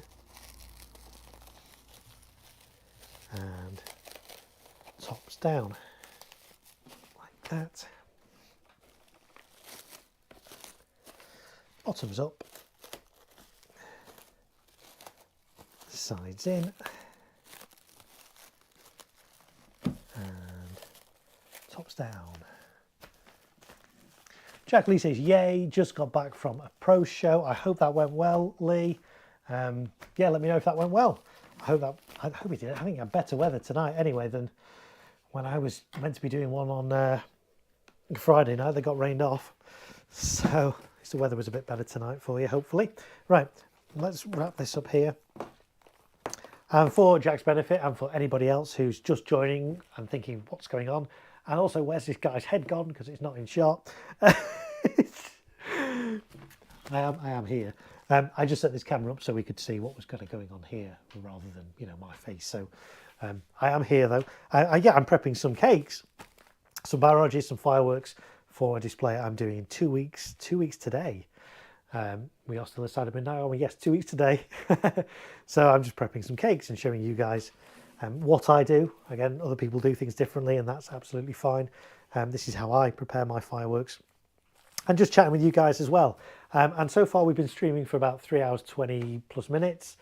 And because I've been chatting to you guys, we've only got 1, 2, 3, 4, 5, 6, 7, 8. This is the 9th firework we've done. But hey, it's all good.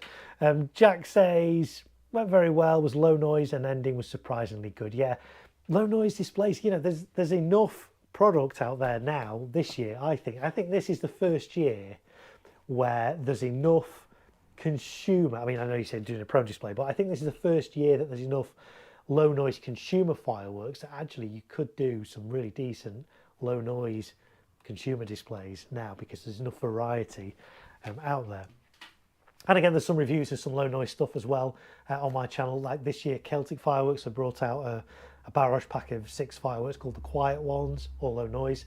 And there's a review of that and some landing footage on my channel, so do check that out. But yeah, I think there's been a sort of turning point. I'm not saying noisy fireworks are going away, they're not. But low noise fireworks are becoming really popular, and now there's a good variety of them. A few years ago, you basically get crossettes and comets, and that was about it. There's a lot more variety now, so it's good to see. Jack says, yeah, there's loads of low noise. Yeah, that's right, absolutely. Right, so this is View. This again, we're talking about low noise. This is a low noise firework from Vulcan Fireworks called View. It's like a multi-layered mine cake with some lovely colours. I've fired this before. This was around last year. It might have been around the year before as well.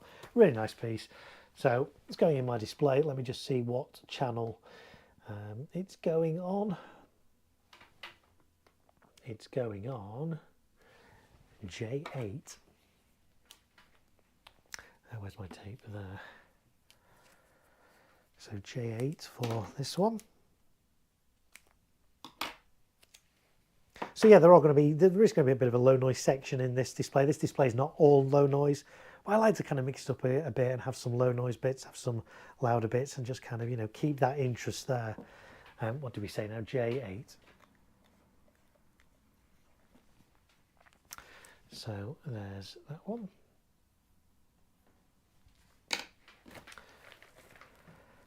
Right, that's 9 fireworks done.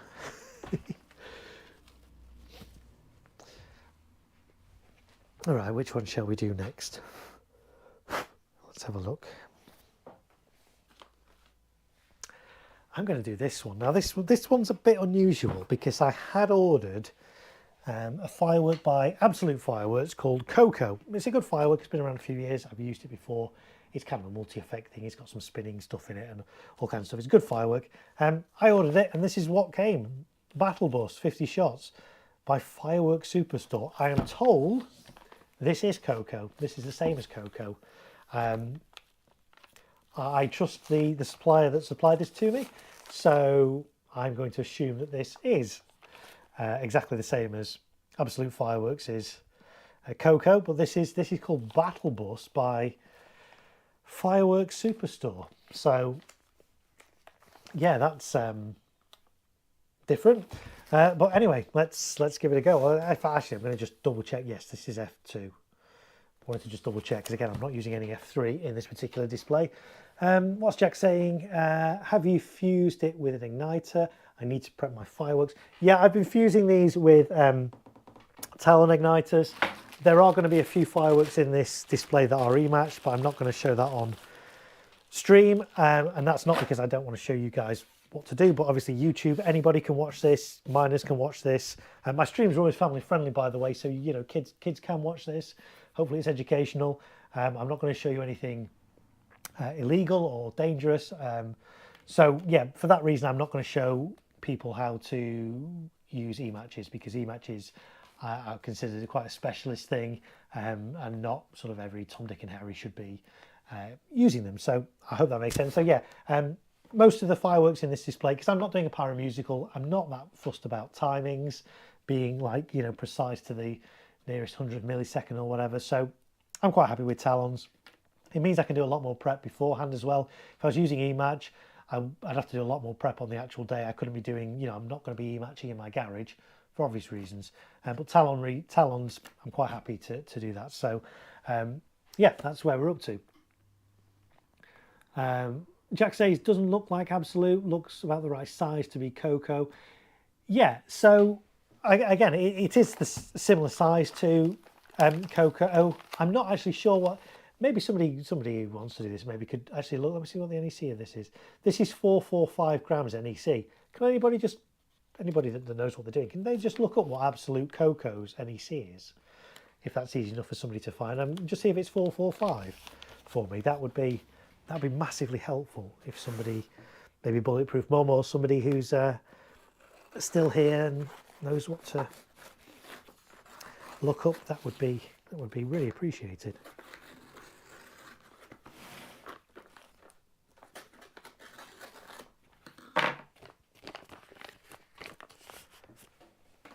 So that's the inside. It looks very similar to Coco. And I say the retailer I got this from, I trust them. If they tell me this is Coco, then yeah, Coco.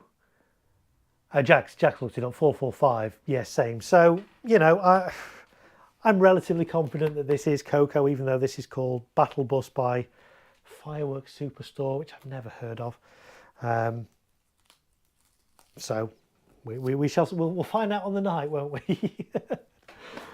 It might be completely different effects, but hey. George SB says yes, 445. Jack Lee says just rebranding. Bulletproof Mum says 445. Interesting. 3D printer guy says that doesn't have spinning like Coco with the burst. Interesting, because that was one of the main selling points of Coco, with the tourbillons that came out of it. So I would be a bit disappointed if this doesn't have those. But hey, let's see. So no, I don't think it's been rebranded. This isn't a rebrand. This is what is it? A rebrand? It's a relabel, isn't it? You can still get Coco from Absolute Fireworks. This is just a rewrap, I would say. Not a rebrand, a rewrap. Okay, maybe I'm splitting hairs. I don't know, but hey, it is 11:30 at night. So right, let's find out where this fuse goes. Looks like it kind of goes around a bit before it actually goes into any tubes.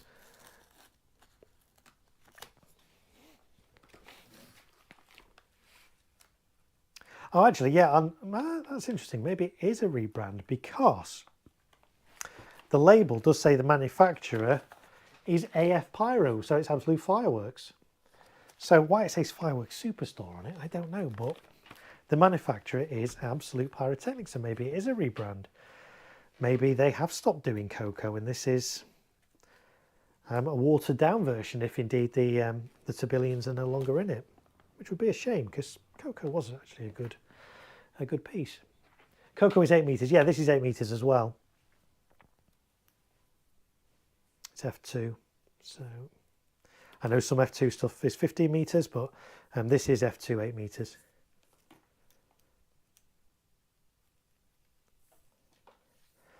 So I say, for all intents and purposes, I think it's the same, especially because the NEC is the same, which would be strange if the Tabillions are not in for the NEC to be exactly the same as Coco. I don't know. I guess I'm going to find out on the night. But you know what I mean? I mean, that kind of adds to it, doesn't it? I mean, if you know exactly how all the fireworks are going to perform exactly, you know, what, it's more interesting if there's a little bit of an unknown in there. You're not quite sure what's going to come out of a firework. So we'll clip the talon on here. And we'll have it coming out there. Is the safety 8 meters? Yes, safety is 8 meters on this, yes.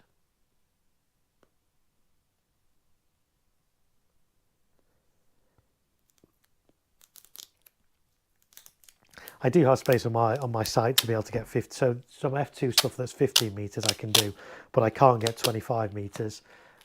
So I say that rules out anything F3, and I kind of rule out myself anything that's like F2 but with 30mm tubes, and even some 25mm stuff I rule out as well. So right, let's get some foil tape over it. Jack says, looks like it does have the spinning Tabillions. Oh, well, that's good. I say that's kind of one of the selling points of what was Coco, where it's a lot going on with Tabillions and stuff. Oh, Jack Lee says it doesn't look like it has. Oh, it doesn't look like it has the whistles though. Okay.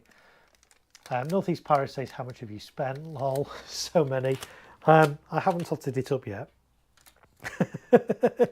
is the answer to that. And also my wife might be watching. She won't be watching, she'll be in bed now.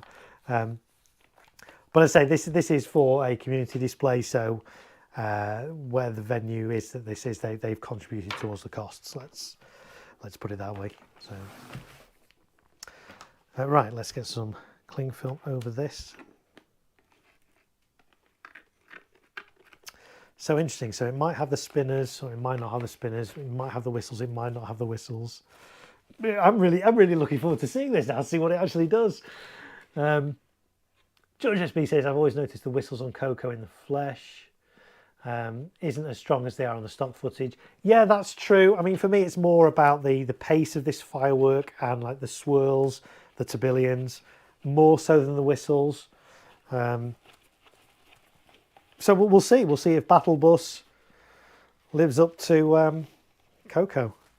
I kind of wish I had another one of these to do like a test fire on now and do some footage and a landed review on.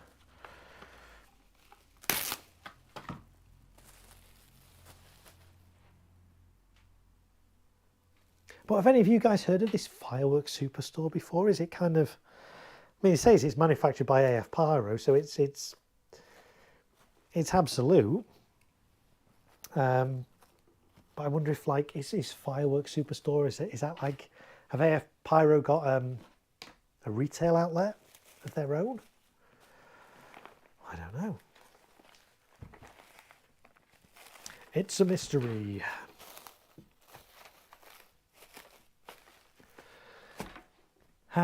Bulletproof Mum says, yeah, you need to use your common sense experience. I can technically squeeze 26 meters, but it's tight, and yeah, in perfect conditions, or one of two, there's more of that message coming. Northeast Pyro, if the missus is in charge and you're allowed to do this, you're a lucky man. The missus isn't in charge of fireworks. She kind of turns a bit of a blind eye. She's like, I don't want to know how much NEC you've got right now. I don't want to know how much you spent. So yeah, Bulletproof Mum, second mill. Yeah, so stick to F2 99%. Bore size aiming for 20. I go for bore size of 20. But yeah, most. I mean, I know I've done some 25mm stuff here. A lot of, I'd say the majority of my cakes are 20mm for this. Pretty sure my partner has a secret account under a false name on the forum. Weirdly, she always knows when I'm lying and tell her how much I spend. Yeah, that's very true. That's very true. We actually, when I got married in 2018, we had fireworks at our wedding, done by a display company, really good display company, and I didn't tell my wife. My wife to this day still doesn't know how much I spent on that 7-minute display. And she's not going to know. But yeah, that was done by a company, and I'm going to give them a name check because they were great. And in fact, actually, that name doesn't exist anymore. F1 Pyrotechnics, they were called. We saw them at Southport, the British Musical Fireworks, back in, I think, 2015, and they won, and their display was great. It was like one of the best, to this day, still one of the best displays I've seen here in the UK. That was by F1 Pyro at the 2015 Southport Fireworks. Do go check out that video. I do have that video on my channel. It's currently unlisted though, because there's all sorts of copyrighted music in, which means I can't kind of put it on my channel anyway without muting sections out, which kind of defeats the point. But it is on like Vimeo and all those kind of Vimeo or whatever that other network similar to YouTube is called. So do check that out. So F1 Pyrotechnics from 2015 Southport. Me and my wife both thought that display was so epic that when it came to my wedding, I had to get F1 Pyro back to do a display. Obviously not on the scale and magnitude of Southport, but a little display nonetheless. So that was really good. So I provided them with it. I edited a soundtrack, so I said what I wanted. I gave them some ideas and stuff, and they designed a really nice, like 7-minute display, which my audience were wowed by. What was really annoying though is I forgot to ask anybody to film it. So I spent quite a bit on this for my wedding and didn't ask anybody to film it. I have a few people got some mobile phone footage. I've got like little snippets of it, but I don't have the whole thing. But of course I got so caught up in the day I forgot to ask anybody. So I'm really gutted about that, but it was a great display nonetheless. But F1 Pyro as such don't exist anymore. They had to change their name. They're now called Phase 1. Phase 1 Fireworks, and the reason they changed their name is because Formula 1 Limited, you know, the racing stuff, F1, they got in touch and weren't happy that F1 Pyrotechnics were using the name F1. Even though I don't think anybody would confuse a firework company with a racing car company, but a racing team. Anyway, so yeah, so F1 Pyro, still going, but they are known now as Phase 1 Pyrotechnics, but lovely company. Right, let's have a look. Sorry, I've been missing out on the chat here. George SB says AF Pyro had the right. Oh, yeah, Quantum. Yeah, yes, that's true. So Quantum is now the new kind of. Quantum Fireworks are kind of new for 2023, and it is a brand that incorporates Absolute and Taipan and yeah. So yeah. Oh, bought by my boss. I see. Right. Yes, I'm with you. See, we're weirdly reversed. I live the pyro. Hubby less so. He's not anti, but nervous. Yeah, I mean that's how my wife is as well. Low noise good for the kids, so I don't mind noise. Yeah, I mean my daughter obviously, she's like 2.5 now, so she has seen fireworks because I did fireworks last bonfire night, and we give her ear defenders, and she's quite happy with that. So they don't bother her. She likes the pretty colours of the fireworks. Excuse my typos. Hey, listen, don't worry. It says it's 20 to midnight. You're allowed to make typos at this time of night. Jack says I like happy families. Yes, indeed. Got to keep wives and kids happy, haven't we? And right, so this is this is Battle Bus. I still call it Coco. It's in my plan as Coco, and I'm not going to start calling it Battle Bus when to me it's going to be. Unless, of course, it turns out to be a completely different firework to Coco, in which case, yeah, it will be known as Battle Bus. So let me see what number Coco's going into. It's going into I6.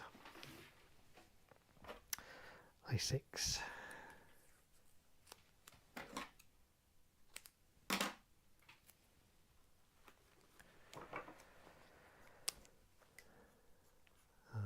I6.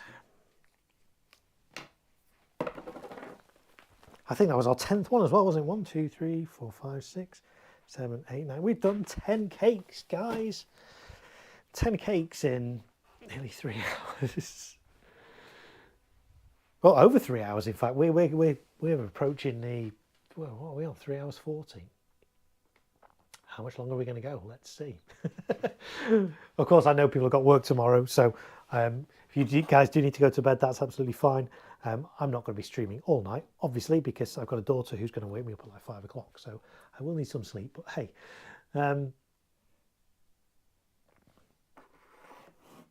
oh, I see what Jack's saying. Yeah, no, the firework manufacturer, happy families. Yes, indeed. Right, let's do another one. What shall we do now? Shall we do? Let's do another. I'm going to do a Yorgi one. Which Yorgi one shall I do? Well, I'm going to do both. Let's see which one we should do first. So, a couple of Yorgi cakes here again. Wolf, I really like Wolf. It's Hummers.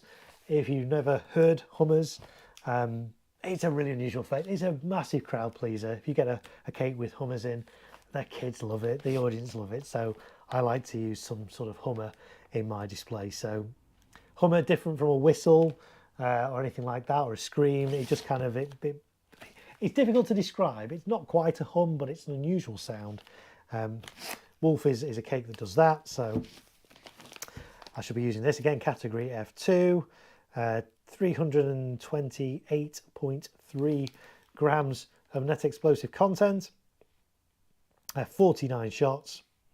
So this is Wolf. 3 hours to do 10 cakes is not bad. Yeah, we're nearly up to 4 hours. I usually, to be fair, usually when I do this, I can do a cake in less than 5 minutes. So 10 cakes would normally take me, just over an hour. But hey, Bulletproof Mum says, "Oh, we have a week off." Yes, of course, because it's half term, isn't it, for a lot of people? So yeah, that's fine. 30 minutes per cake he's on a roll. Is it? Yeah, 30. I'm usually a lot quicker than this, but hey, that's okay. Baby Peach is saying, "Still live?" Yes, I'm still here. I'm going to do Wolf, and then I'm going to do this one, another Yorgi one. I mean, they're similar size, aren't they? This one's a little bit taller.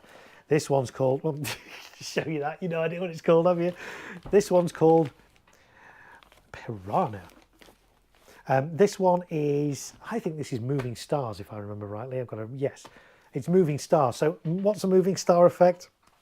So it's basically like a comet, but rather than a comet just going in one direction, it goes up in one direction and then flies off in a different direction. So again, they're unusual. Audiences like them. So I like to have a lot of variety in my displays, rather than just, it's very easy to just get a load of cakes that just all go up and just bang and, coloured strobes or whatever. And I like to have a bit of variety. So a Hummer, some Moving Stars, all good, all going to go down well with audiences. So let's do Wolf first. Again, it's got this polythene top. It's got this kind of mock foil on the top. It's actually just paper, but it's shiny paper to make it look like foil. Fuses are on the sides of these as well, so when I'm cutting the top off, I don't need to worry about accidentally cutting into a fuse.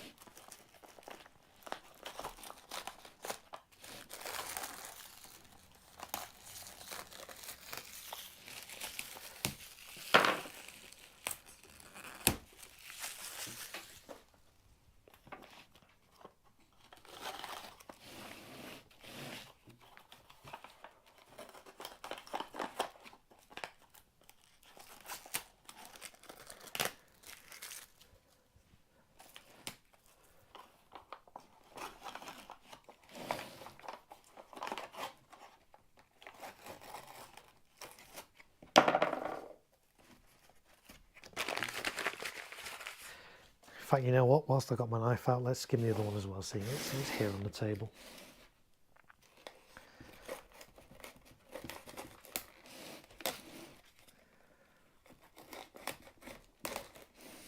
So again, if you're just joining me and thinking, well, what is he doing? He's taking fireworks apart.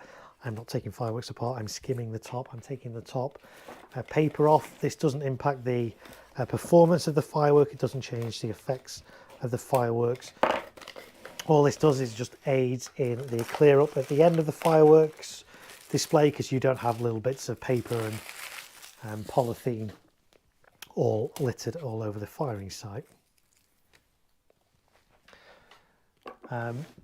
Bulletproof Mum says, I admire your stamina. It's easy to pop in and out of chat, but to keep everyone talking for 3 to 4 hours is impressive. Yeah, and indeed for me to talk for 3 to 4 hours pretty much non-stop is impressive. But I did have a piece of cake, didn't I, halfway through that, so that did kind of give me a little bit of an energy boost. So is Marko going for 4 hours? Well, we're only, what, less than 15 minutes away from that. I may as well. How much mess does cling film make? It doesn't actually. Cling film makes hardly any mess. The polythene you get on the top of the cakes, particularly the red stuff, I mean, you can't, you know, if that lands on the grass, you're not going to see that. But the red polythene, that does make a lot of mess. So I always try and take that off. And that's really, when that gets wet, it's, oh, nightmare. If you know, you know. Cling film itself doesn't really make any mess because cling film melts.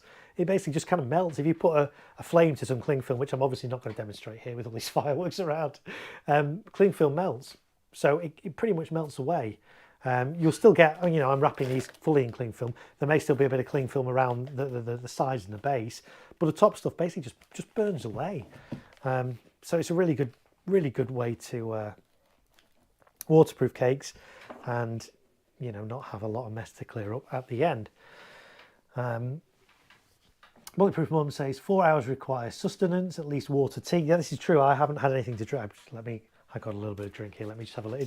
Don't worry. I don't drink alcohol. I certainly don't drink alcohol around fireworks. This is just Sprite. And I should just wet my whistle, as they say. Oh, try and get the lid on properly.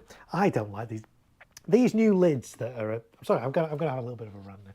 These new lids where they're actually attached. Oh, they're just a nightmare to close. Anyway, that was a little apropos of nothing. Luke says, I'm sure when Mrs. Great Marko bought the cheesecake, I'm going to have to stop you there. She made the cheesecake. We actually, all of us made it this afternoon. We made it with my daughter. She wanted to do some baking, so we made a cheesecake. So it's not a bought one, it's a homemade one. Just put that out there. Mrs. Great Marko won't be watching, but it wasn't bought. It was homemade and it was lovely. Right, so... Oh, when she brought the cheesecake in. Do you know what? I should have read the rest of the message, shouldn't I? You didn't say bought the cheesecake, brought the cheesecake in. Okay. When she bought, oh, did you? Well, I don't know. Anyway, it was actually just to check to see if Marko was generally still in the garage and not shut off a sneaky 4-hour pub sesh. No, she will have tuned into the stream, say, is he still streaming? Or he's still in the garage. He's still talking to people on the internet. So she would have known. Bulletproof Mum says the cling film melts away. Yeah, far less messy. And yeah, that's exactly what great minds. George says the most annoying part of the cleanup after a show is the quick match and clay plugs. Never seen cling film around other than the size and bottom of the cake. Yeah, I'm saying the same. Bulletproof Mum, yeah, I'm in mum mode fluids, yeah. Pyro Bundy, it's a nightmare cleaning up the plastic. Only done it once and never again, yeah. Sprite is my favourite, says Baby Preach. Yeah, I wasn't, advocating Sprite over any other soft drinks, or indeed advertising, but, you know, it just happened to be what I had down here. Hashtag save the planet, says Jack Lee. Pyro Bundy, the new bottle lids are annoying, but I get why they do it. I get why they're doing it, but it's just, it's annoying. I tell you what annoys me more. No, I'm not going to, Capri Suns. I love Capri Sun drinks, but they've replaced the plastic straw with a paper one. And again, I'm all for that, but the paper one just hasn't got the rigidity to actually poke it into the drink. And if it takes you more than 5 minutes, you know, if you want to sip away at a drink for the Capri Sun for half an hour, by that time the straw's disintegrated. Ugh. Anyway, I'm going off on tangents now. Rant over. Don't forget the cardboard. Yeah, cardboard discs. I tend to find more of those than clay bungs. And if you don't know what clay bung is, so in the bottom of these tubes, I can't show you because there's paper. I could take the paper off, but I'm not going to bother. In the bottom of each of these tubes is a little clay bung, so that the firework obviously doesn't fire out that way. And they can come out of the tubes, and you can find them around. In fact, there's probably indentations of them on some of my. In fact, yeah, if I show you this bit of wood from I use as a cake board, you can actually see there's still remnants of clay on here. I tend not to find clay bungs being a massive issue during cleanup. Cardboard discs is the main one, and there's nothing you can do about that because the cardboard discs are needed for the fireworks to function correctly, so you just have to accept it. But again, because they are only cardboard, they are biodegradable. They will rot away quite quickly. There's no environmental damage really that can be caused by little bits of cardboard on grass just rotting down. So right, let's have a look. George says orange Lucasade is my go-to for show setup. Yeah, I do like. There's so many different flavors of Lucasade now. I really like there's an apple one which is really nice. Baby Peach says hashtag save the Sprite. Jack Lee says paper ones can't even be recycled because they're coated in plastic. Are we talking what, a paper? What, the cardboard discs are coated in plastic? I haven't seen that, but maybe I misunderstood. With low noise, there are a lot of tubes. Yeah, okay. Right, so let's go back to Wolf. I'll take the fuse cover off. Find out where the fuse goes in. It looks like it goes right down to the bottom. So we'll just gently try and tease the fuse down to as close as I can get it to where it's going to enter the first tube or thereabouts, which is there. Take some of this brown paper off the fuse where it's stuck.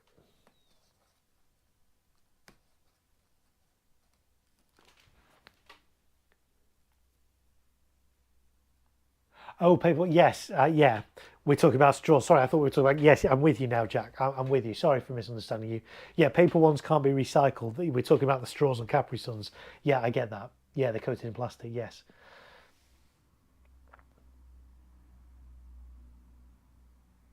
Yeah, I'm with you. I'm with you. Okay, so there's a bit more paper on that bit to get rid of. Doesn't help that my nails are broken.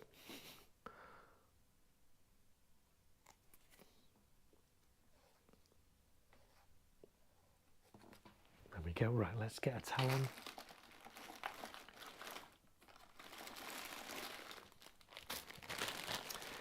George says on bigger shows where we're at multiple venue, multiple weeks, we don't bother with cardboard discs as we'd be there for hours and nobody uses that land.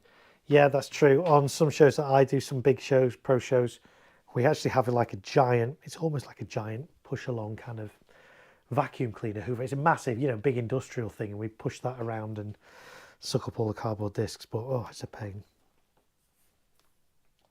But yeah, I mean, if you're doing shows at a venue multiple times a week or whatever, that becomes a bit impractical. And if you're doing it on land that people are not using or people are not going to be using, the cardboard discs are fine on the ground. They're not going to damage the wildlife. They're not going to damage the soil.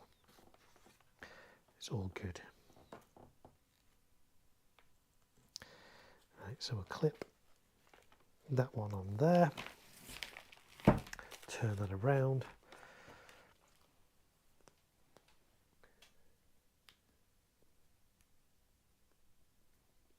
We call our hoover the billy goat. Yes, well, that's what we call ours as well. Well, I didn't want to use that term in case people don't know what I'm talking about, but it's basically a giant hoover, giant vacuum cleaner, in fact, should we say. But yes, the company I crew for, yes, they call it the billy goat as well. I'm not quite sure why. I'm not sure if that's a brand name. I'm not sure if that's like an affectionate nickname for it. I don't know. Who knows? But yeah.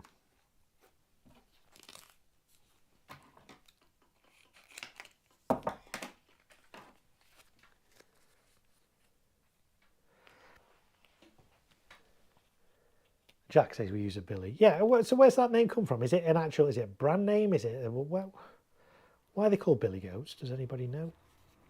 Haven't really looked into it. Giant grass hoover, yeah.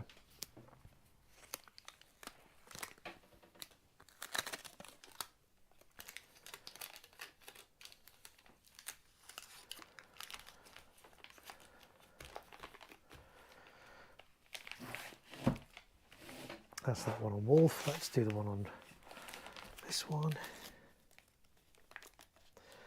The funniest thing is when you remove the fuse cover label and there's actually no fuse behind it. I have had that before where they've stuck the orange fuse cover in completely the wrong place, and you don't have to search around the firework and actually feel where the fuse is.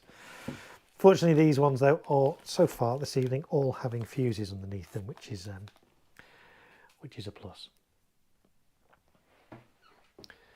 You might end stream at 12 AM. What, in 4 minutes time? I don't think I'm going to get these done in 4 minutes. Given my track record this evening, I can't see me getting these done in 4 minutes, can you? I think that's what it's actually called. Okay, yes, it's a brand. All right, fair enough. I wasn't sure if it's just a nickname that people gave them. But hey, that's fine. Yeah, cool if it's an actual brand. But they are big, bulky, noisy things, aren't they? Oh dear. Like you think the fireworks are noisy, you've not heard a billy goat.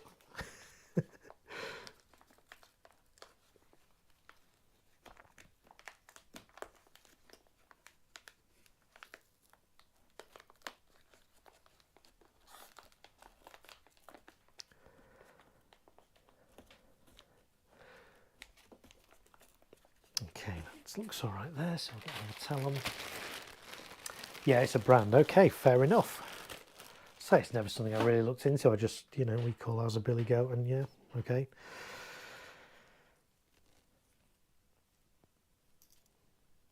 Oh, we have covered a whole range of topics, haven't we, on this stream tonight? Some really random stuff. Drinking straws, billy goats. People just tuning in now thinking like, oh, what is this guy talking about? Well, hey, if you want to catch up on any of the action, and believe me, there's been some fast-paced action tonight, you can always rewatch this stream again tomorrow.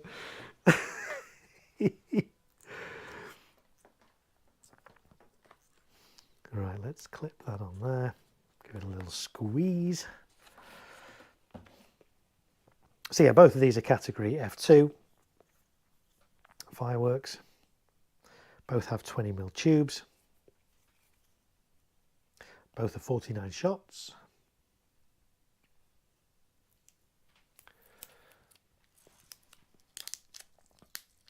It's the carrying it into the van. Yeah, oh, they're so cumbersome, aren't they? They really are. Baby Peach says, is it just me or is Marco the only one still up? No, there's 8-9 people watching at the moment, so I'm not the only one up. And of course, don't forget, you see, this is YouTube. We could have people watching all over the world right now, not just in the UK. So whilst it's 2 minutes away from midnight here in the UK, obviously it's not like that everywhere around the world. In America, it's still early evening. In Australia, it's probably, what, mid-morning. So, yeah. Bulletproof Mum says, I've seen that after displays. As we use the ride-on mower with the vacuum bit after shred and collect them. Do you know what I mean? A ride-on would be a lot more fun than pushing a billy goat around, wouldn't it? They need to make it like a ride-on billy goat. That would actually be fun.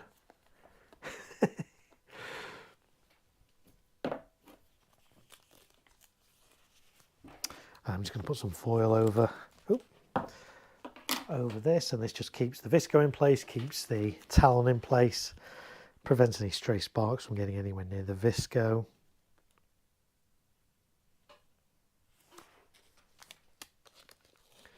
Baby Peach says 1 minute till midnight. Yes, it is. We should almost do like at the top of the hour, we should have like a bong and kind of do like, no, I don't, a sound effect bong and sort of do like the headlines. Here's what you've missed over the past 4 hours. For those just tuning in for the news. Right, there's that one done. Okay, let's waterproof these two.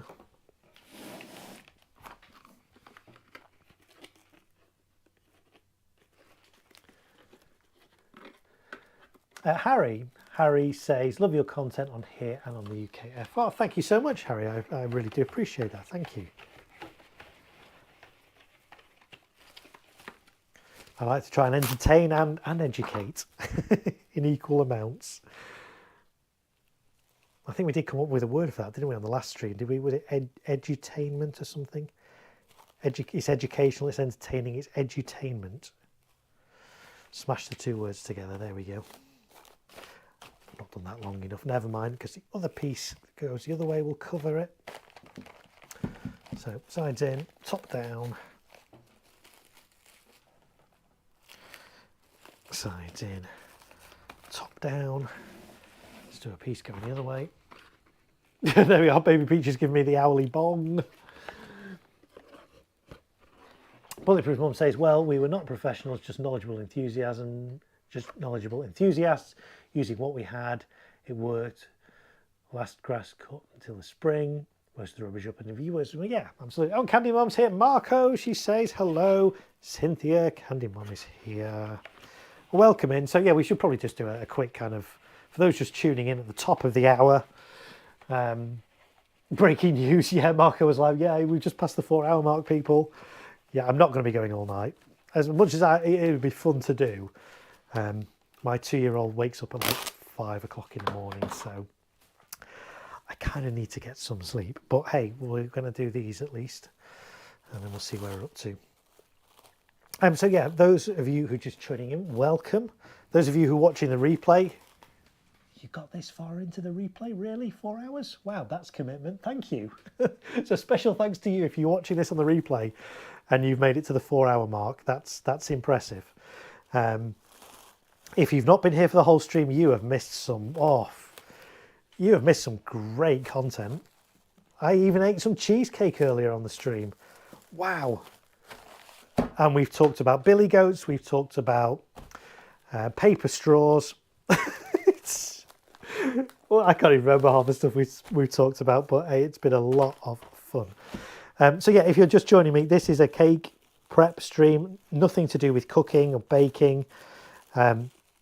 Cakes are these. It's a slang term we have for these batteries of Roman candles, batteries of shot tubes, technically known as barrages. We call them cakes because they're basically lots of Roman candles together, and where do you see lots of Roman candles together? On cakes. So I'm prepping these, getting these ready for a display that I'm doing 2 weeks. I was going to say 2 weeks today, but it's now past midnight, so it'd be 2 weeks yesterday. So on November the 5th, which is bonfire night here in the UK. So I'm just getting all the cakes ready, waterproofing them, connecting the igniters. They're only Talon igniters on these ones, and labeling them up. So yeah, and we've just gone past the 4-hour mark, which is a new record for me. I've never streamed this long myself before. So you guys were all here at this momentous occasion. Should have some more celebratory cheesecake, shouldn't I? Right, let's have a Candy Mum says, Marco, you hear that Fantasmic stopped twice last night? Did it? Second time they ended it. Someone asked what happened to the fireworks. I didn't hear about that. For any of you who don't know, Fantasmic is a show at Hollywood Studios in Florida. Do we know why they stopped Fantasmic? That would be interesting to know.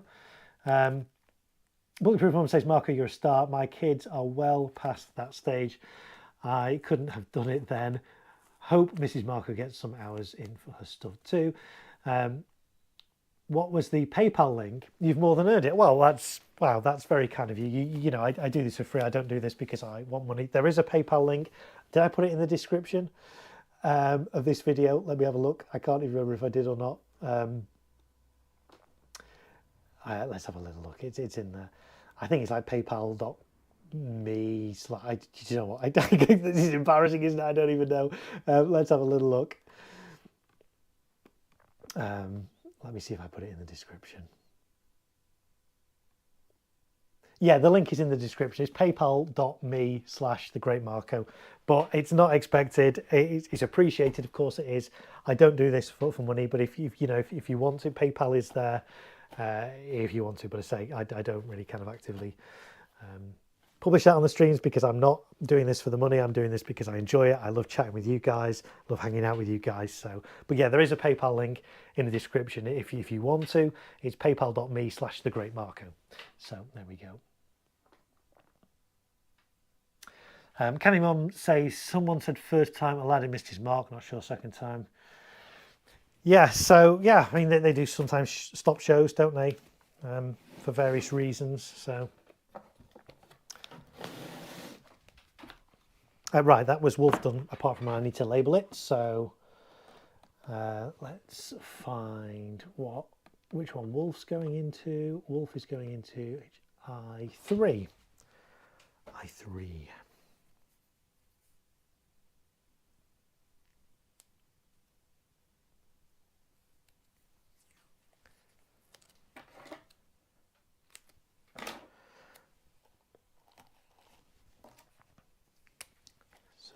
I3, and as luck would have it, the other one is going into I4. So that's I3.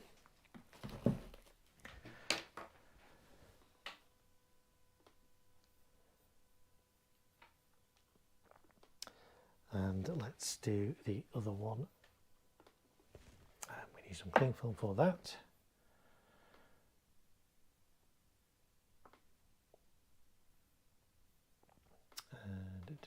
Right.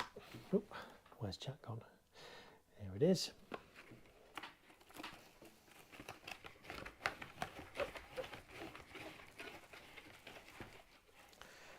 It's quite a tall one again, so we need a little bit more.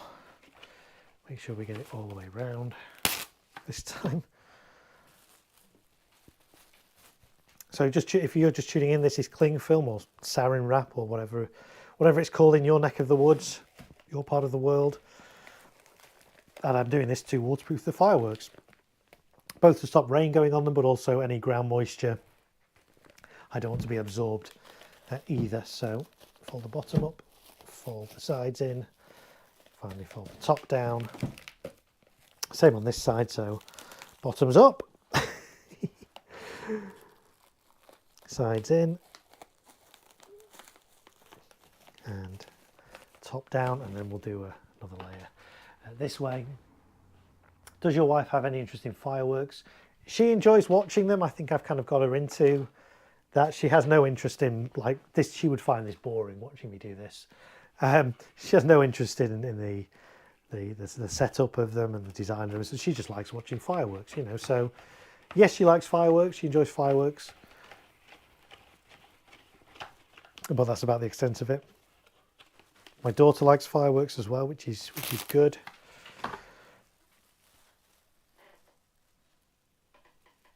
We took my daughter along. I mean, she's seen quite a lot of fireworks because, of course, you know, I do a lot and we go to a lot of displays as well. We took her along to the Festival of Fireworks this year, which was a couple of months ago, and she actually fell asleep during it.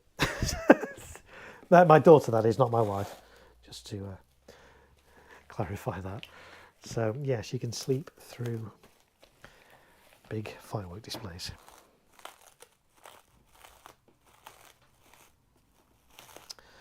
Okay, up from the bottom, in from the sides, down from the top, up from the bottom, in from the sides,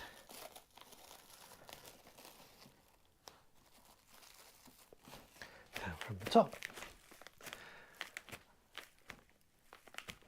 George SB says, does the company you crew for have a shop as well, or just displays? Are you trying to work out who it is? Actually, quite a few display companies have shops as well, don't they? So yes, the one I crew for does have a retail shop as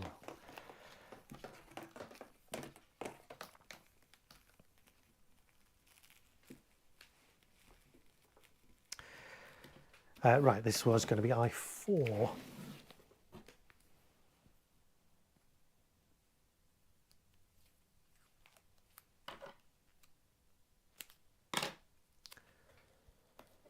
Tape over there, I4.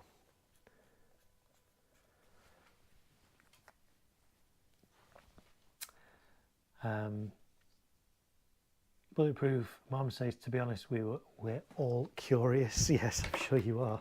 There's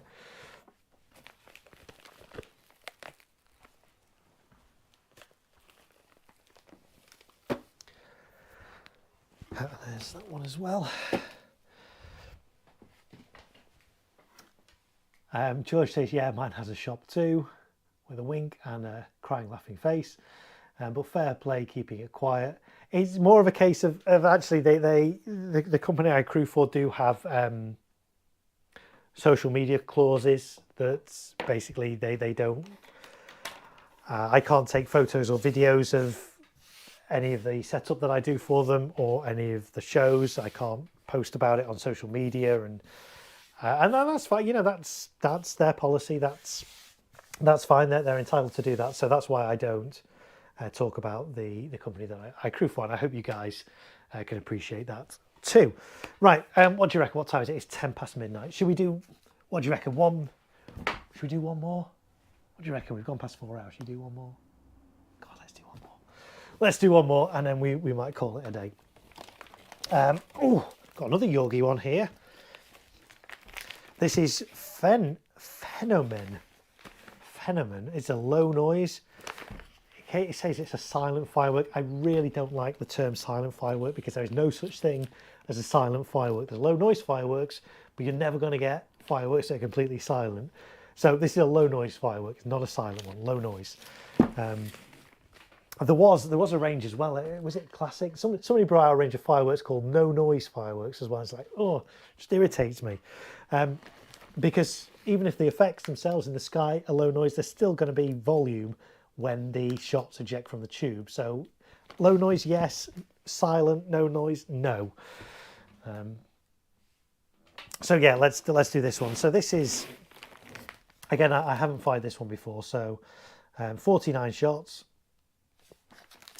It's category F2. It's got 499.8 grams of net explosive content in it. So there we go. Fuses on the side. Bulletproof Mom says there's one local to me. Do all the local displays. I've often wanted to crew with them, but I find it kind of intimidating. I know it sounds daft, but it's such a male-dominated industry. Yeah, I'll wait for the second, because I say that's one of two. I'll wait for your second part of that, and then I will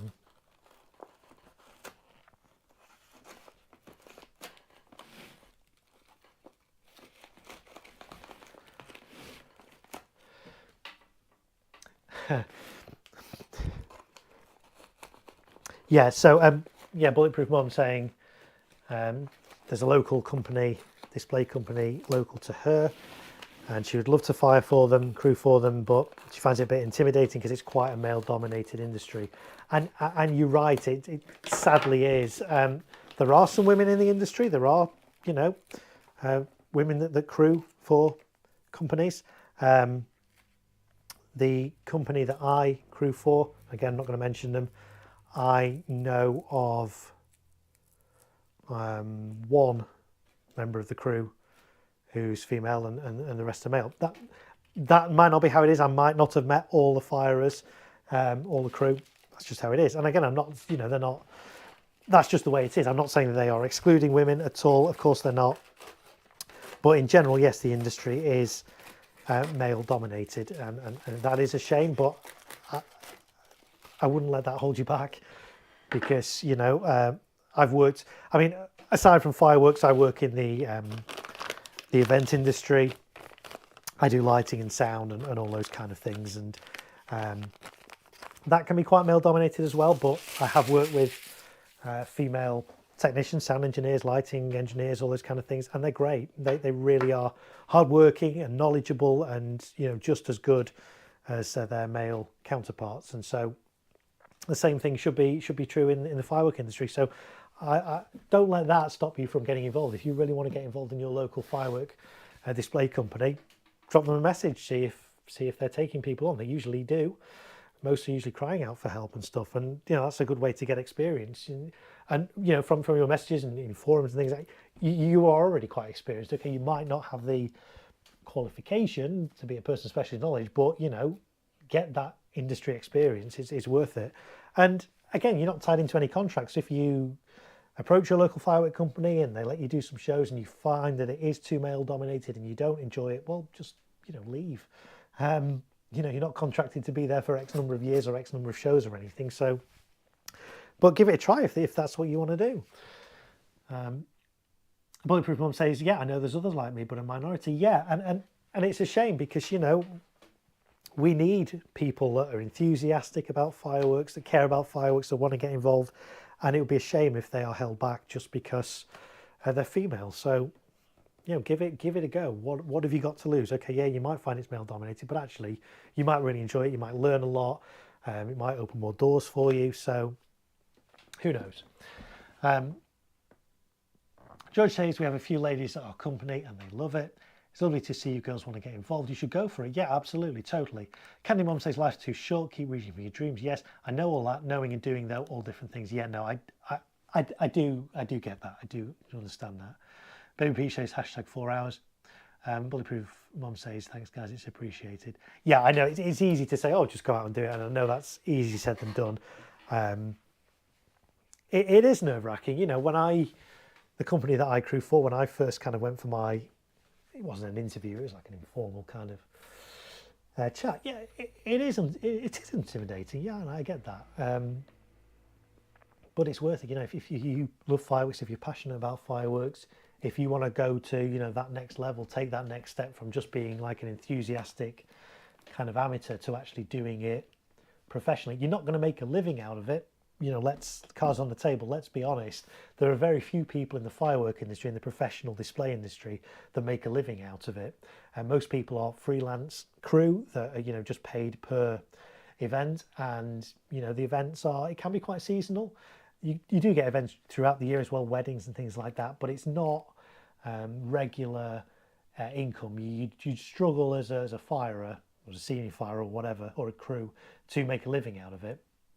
But I don't know anybody that actually kind of does that for a living anyway. People just enjoy doing shows here and there and stuff. So don't go in expecting it to be a career, but it's certainly something that's great to do. And certainly the shows I've done, there's great camaraderie between people. You might enjoy it. You won't know if you don't try. Candy Mum says nothing worth it is ever easy. Baby Peach says, night, I accidentally fell asleep on my keyboard. Oh dear. Well, we're just going to do this one more and then we're going to call it a night. But I say one more. Hey, who knows how long this is going to take? I've only got as far as taking the top off so far. Right, let's find the fuse. Fuse is round this side. It just has the one fuse. So let's take this cover off.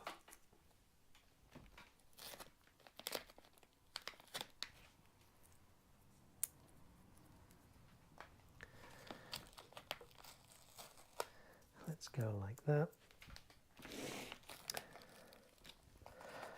And find where that is. Going into the cake. I can't even remember what the effects are in here. I mean, obviously I will have looked at a video and thought it was good and thought it would fit in well with my display, but off the top of my head, it doesn't actually tell me what. Oh, there we are. So the effects are brocade crown tail to gold spinner with red and green tips.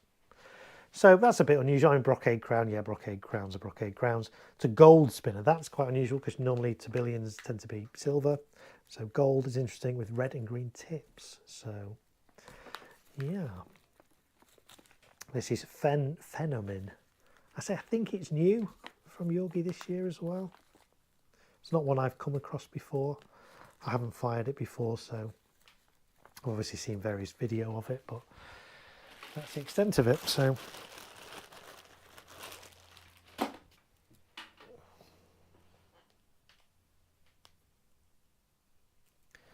okay, talon igniter. This is what I use to electronically fire the fireworks.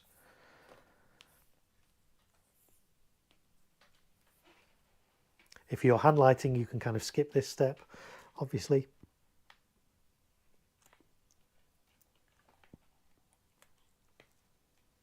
Squeeze that on there. Fold that down there. I'm going to have this coming out this corner. So I'm going to put a little bit of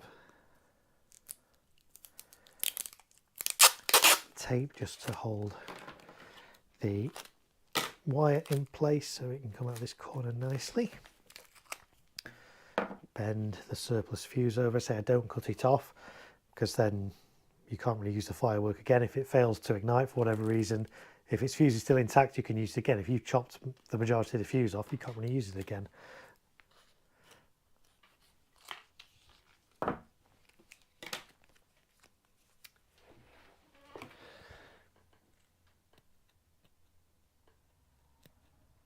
Baby Peach says 1.6k. I'm guessing is that my subscriber count now? I know it was 1.599 yesterday or something, so. Bulletproof, all true. My background is split between special education and caring. Definitely look more of an extension of a hobby. Yeah, absolutely. Yeah. But I say, you know, if you can build up the courage to do it, you know, what have you got to lose? Yeah, you might not enjoy it, but equally you might. So, right, there's that one. Right, let's cling film this one.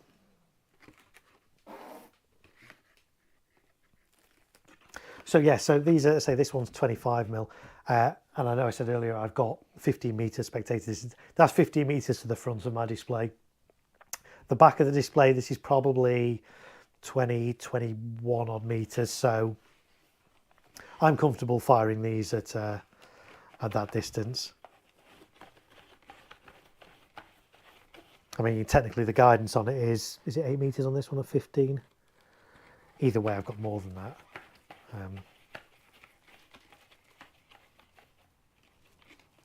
But yeah, I do get a bit concerned when I see F2 fireworks with 30mm tubes, and you know, spectators only need to be like 15 meters away. It's like, I'm not sure I'd like that.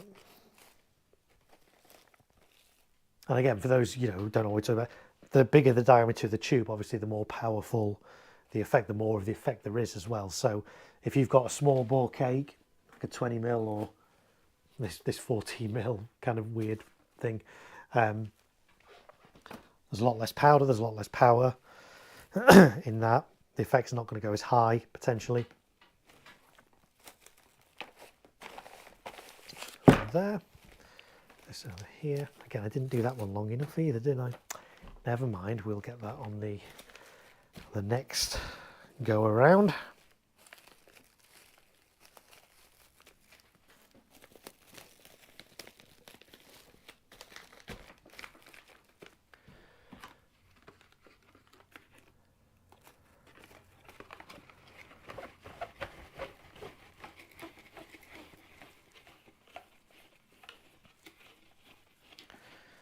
Let's go nice and long on this, there we go.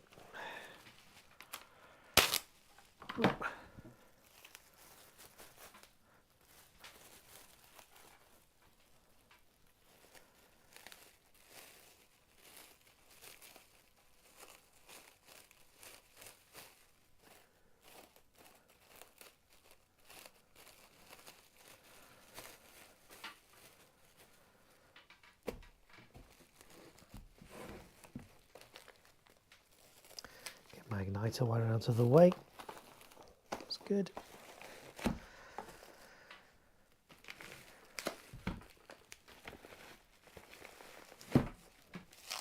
And then bottoms up, sides in, top down, and then same over here. So bottoms up, sides in, and top down. And then let's see which one, what this is going to go in. Let's pay attention to the chat as well. Mike Wetton is here. Hey, Great Marko, great content subbed. Thank you. I appreciate. Sorry, I'm not even in shot, am I? Thank you. I appreciate your subscription. Thank you. Jack says, no way, you're still live. Yes, we've been going 4 hours, what, 20 odd minutes now. This is going to be the last firework though, because I do need to get some sleep because my daughter will be up in like 4.5 hours. So yeah, I need to label this. Let me find out which one. This one's going in. And this is going in J6.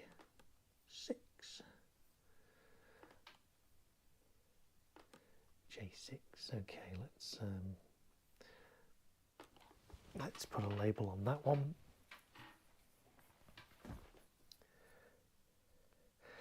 Bulletproof Mum says, yeah, like, technically I have space for 25 mil, for 25 meter F3, but 99% I use is F2 because I go by bore size. I learn from experience. Yeah, most 2 F9s. Yeah, that's right. Most F2 nowadays looks great at 15 meters, never mind 8. Yeah, that's true.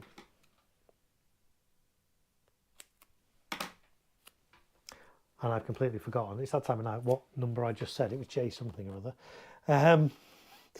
Let's have a look. I think it was, did I say J8? No, I said J6. It's always worth double checking because I want to make sure everything's plugged in right. J6 on that, and let's coil this up.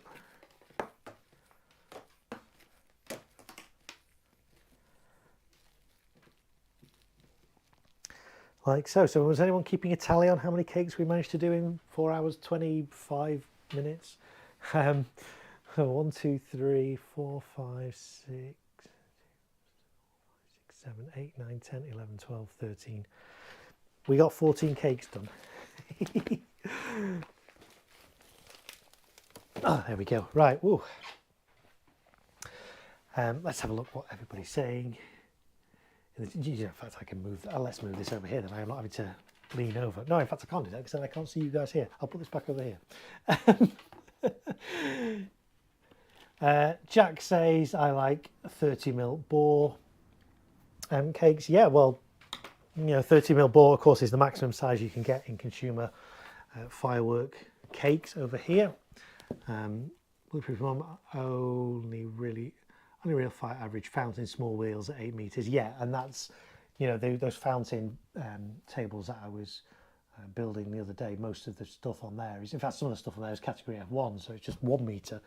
Most of it's 8 meters. I think the Goldilocks fountains were 15, but yeah, fountains you can have closer to your audience potentially than the cakes because there's less risk really with the fountains going wrong than there are with cakes going wrong, generally speaking. Mike says anything with a fuse. Candy Mum says thanks for sharing and chatting. It's nice to spend time from across the pond. And yeah, I really do appreciate you tuning in. So thanks for that, Cynthia. BMP said I did 11 cakes in 4 hours. Did I do 11? 1, 2, 3, 4, 5, 6, 7, 8, 9, 10, 11, 12, 13, 14. I did 14.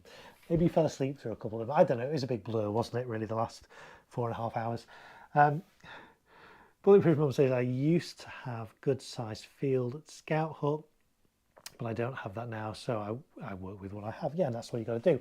So the site that I'm doing this doesn't have a massive space. I can do 8 meters, I can do 15 meters, but I can't do 25. But there's enough good F2 products out there these days that you can put on a decent display, even if you've got restricted space. So there we go. So we've got 13 people still watching. I think I am going to wrap this up in a few minutes because I have been going nearly 4.5 hours. Maybe I need to go a couple more minutes just to make it that 4.5 kind of sounds quite nice. Let me see the exact, how long have I actually been streaming? Let's find out the exact time. And then we can go exactly 4.5 hours. Seems a nice round number. It's the longest time I've ever streamed myself. I need to, where is it? Let me get on my channel up first. Whilst I'm doing that, guys, if you've not subscribed to my channel, if you've enjoyed this stream, if you've been here for the whole 4.5 hours, wow, thank you. I hope it's passed some time, killed some time for you, whatever. I've certainly had a lot of fun. It has actually been a lot of fun. I hope you guys have enjoyed it as well, because I certainly have. Let's have a look. 14 people still watching. Does it tell me how long I've been streaming? Where does it tell me that? Let's have a look. It's not going to tell me, is it? No, I think I started round about a minute past 8 o'clock in the UK time, so we're now coming up to half midnight. Let me go back to the chat before we go. 14 in 4.5 hours is good going. Yeah, I'd normally expect to do 14 in about 2 hours. being realistic. But hey, anyway, that's fine. Luke says the display I'm doing this year has a safety distance of around 36 meters. I made the decision to pull the majority of 30mm. Sure, it would have gone smoothly, but still just not worth the risk. Yeah, that's right. Yeah. Yeah, it's better to be safe than sorry, isn't it? And you can get stuff now with 25mm that is just as impressive as the 30mm stuff.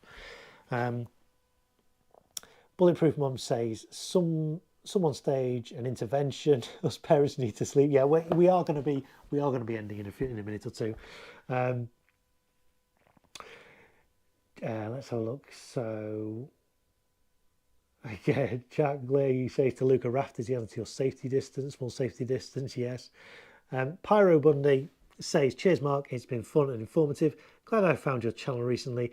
I need some more sleep before my son wakes me up in a few hours' time. Yes, that's kind of same for me. I look forward to seeing more of your videos. Thank you so much. I do appreciate you being here, and I'm glad you found my stream fun, enjoyable, and potentially quite long. So, let's see, Baby Peach says 5 hours. I'm not going to be going for another half an hour because I do need to sleep, and I'm also kind of could do with the bathroom as well. So,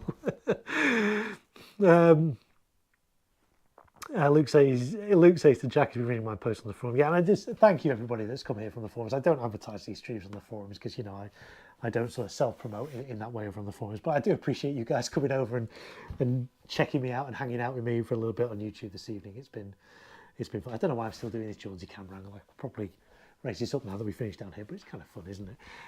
So yeah, thank you everybody from the forums for being here. It means a lot, so thank you. Baby Peach says, my favourite part of the stream was Marko ranting on the Sprite lid. Yes, if you just join me, and like, yes, we've had a rant about lids on fizzy bottles. We've had a rant about paper straws in Capri Sun drinks. We've not spent the whole stream ranting, and they haven't been mini rants. But if you want to go back and watch those, this stream will be available to watch again now, and you can rewatch it again in the coming days as well. If you know you want 4.5 hours to kill, if you've got 4.5 hours to kill, well, what can I do in this time? You can rewatch one of my live streams. So, Candymon Cynthia says, "Have a good night, everyone." Thank you, Candymon Cynthia, for being here. I do appreciate it. I haven't checked my PayPal, but if anybody has made a PayPal, I do, you know, it's never expecting. I don't really publicise it, but it is greatly appreciated. I should probably just log in and just, I don't even know what my password is for. No, I can't get access to that, never mind. But if you have, I'm going to thank you anyway. My PayPal details are in the description on my channel if you want to, but I say it's not expected. It really isn't. All my streams are going to be free. They are free. My content is free. It will remain free. It's not going behind a paywall. But I know some of you like to show your appreciation, and PayPal is one way you can do that. But hey, that's enough said about that. Thank you all for being here. Bulletproof Mum says we've had a laugh. Thanks, Marko. Thanks all. It's been great. Have a good night, everybody. Yeah, it's been good. I will be doing another one. I mean, you know, I've still got some more prep to do. I've still got candles and things to prep. I've still got more cakes to prep. Various bits and bobs. Still got my single shots to sort. So there are going to be more streams. Can't tell you when, but obviously it's going to be sometime in the next week and a bit, 2 weeks, less than 2 weeks now. So do subscribe, enable notifications, all that kind of thing, and you know what to do. So I am going to say goodnight because it's gone midnight now. So, but thank you everybody for watching. It means so much, and I hope you've enjoyed it as much as I have. And I will see you on the next stream very soon. What camera angle will I use then? Let's wait and see. Thanks everybody. Good night.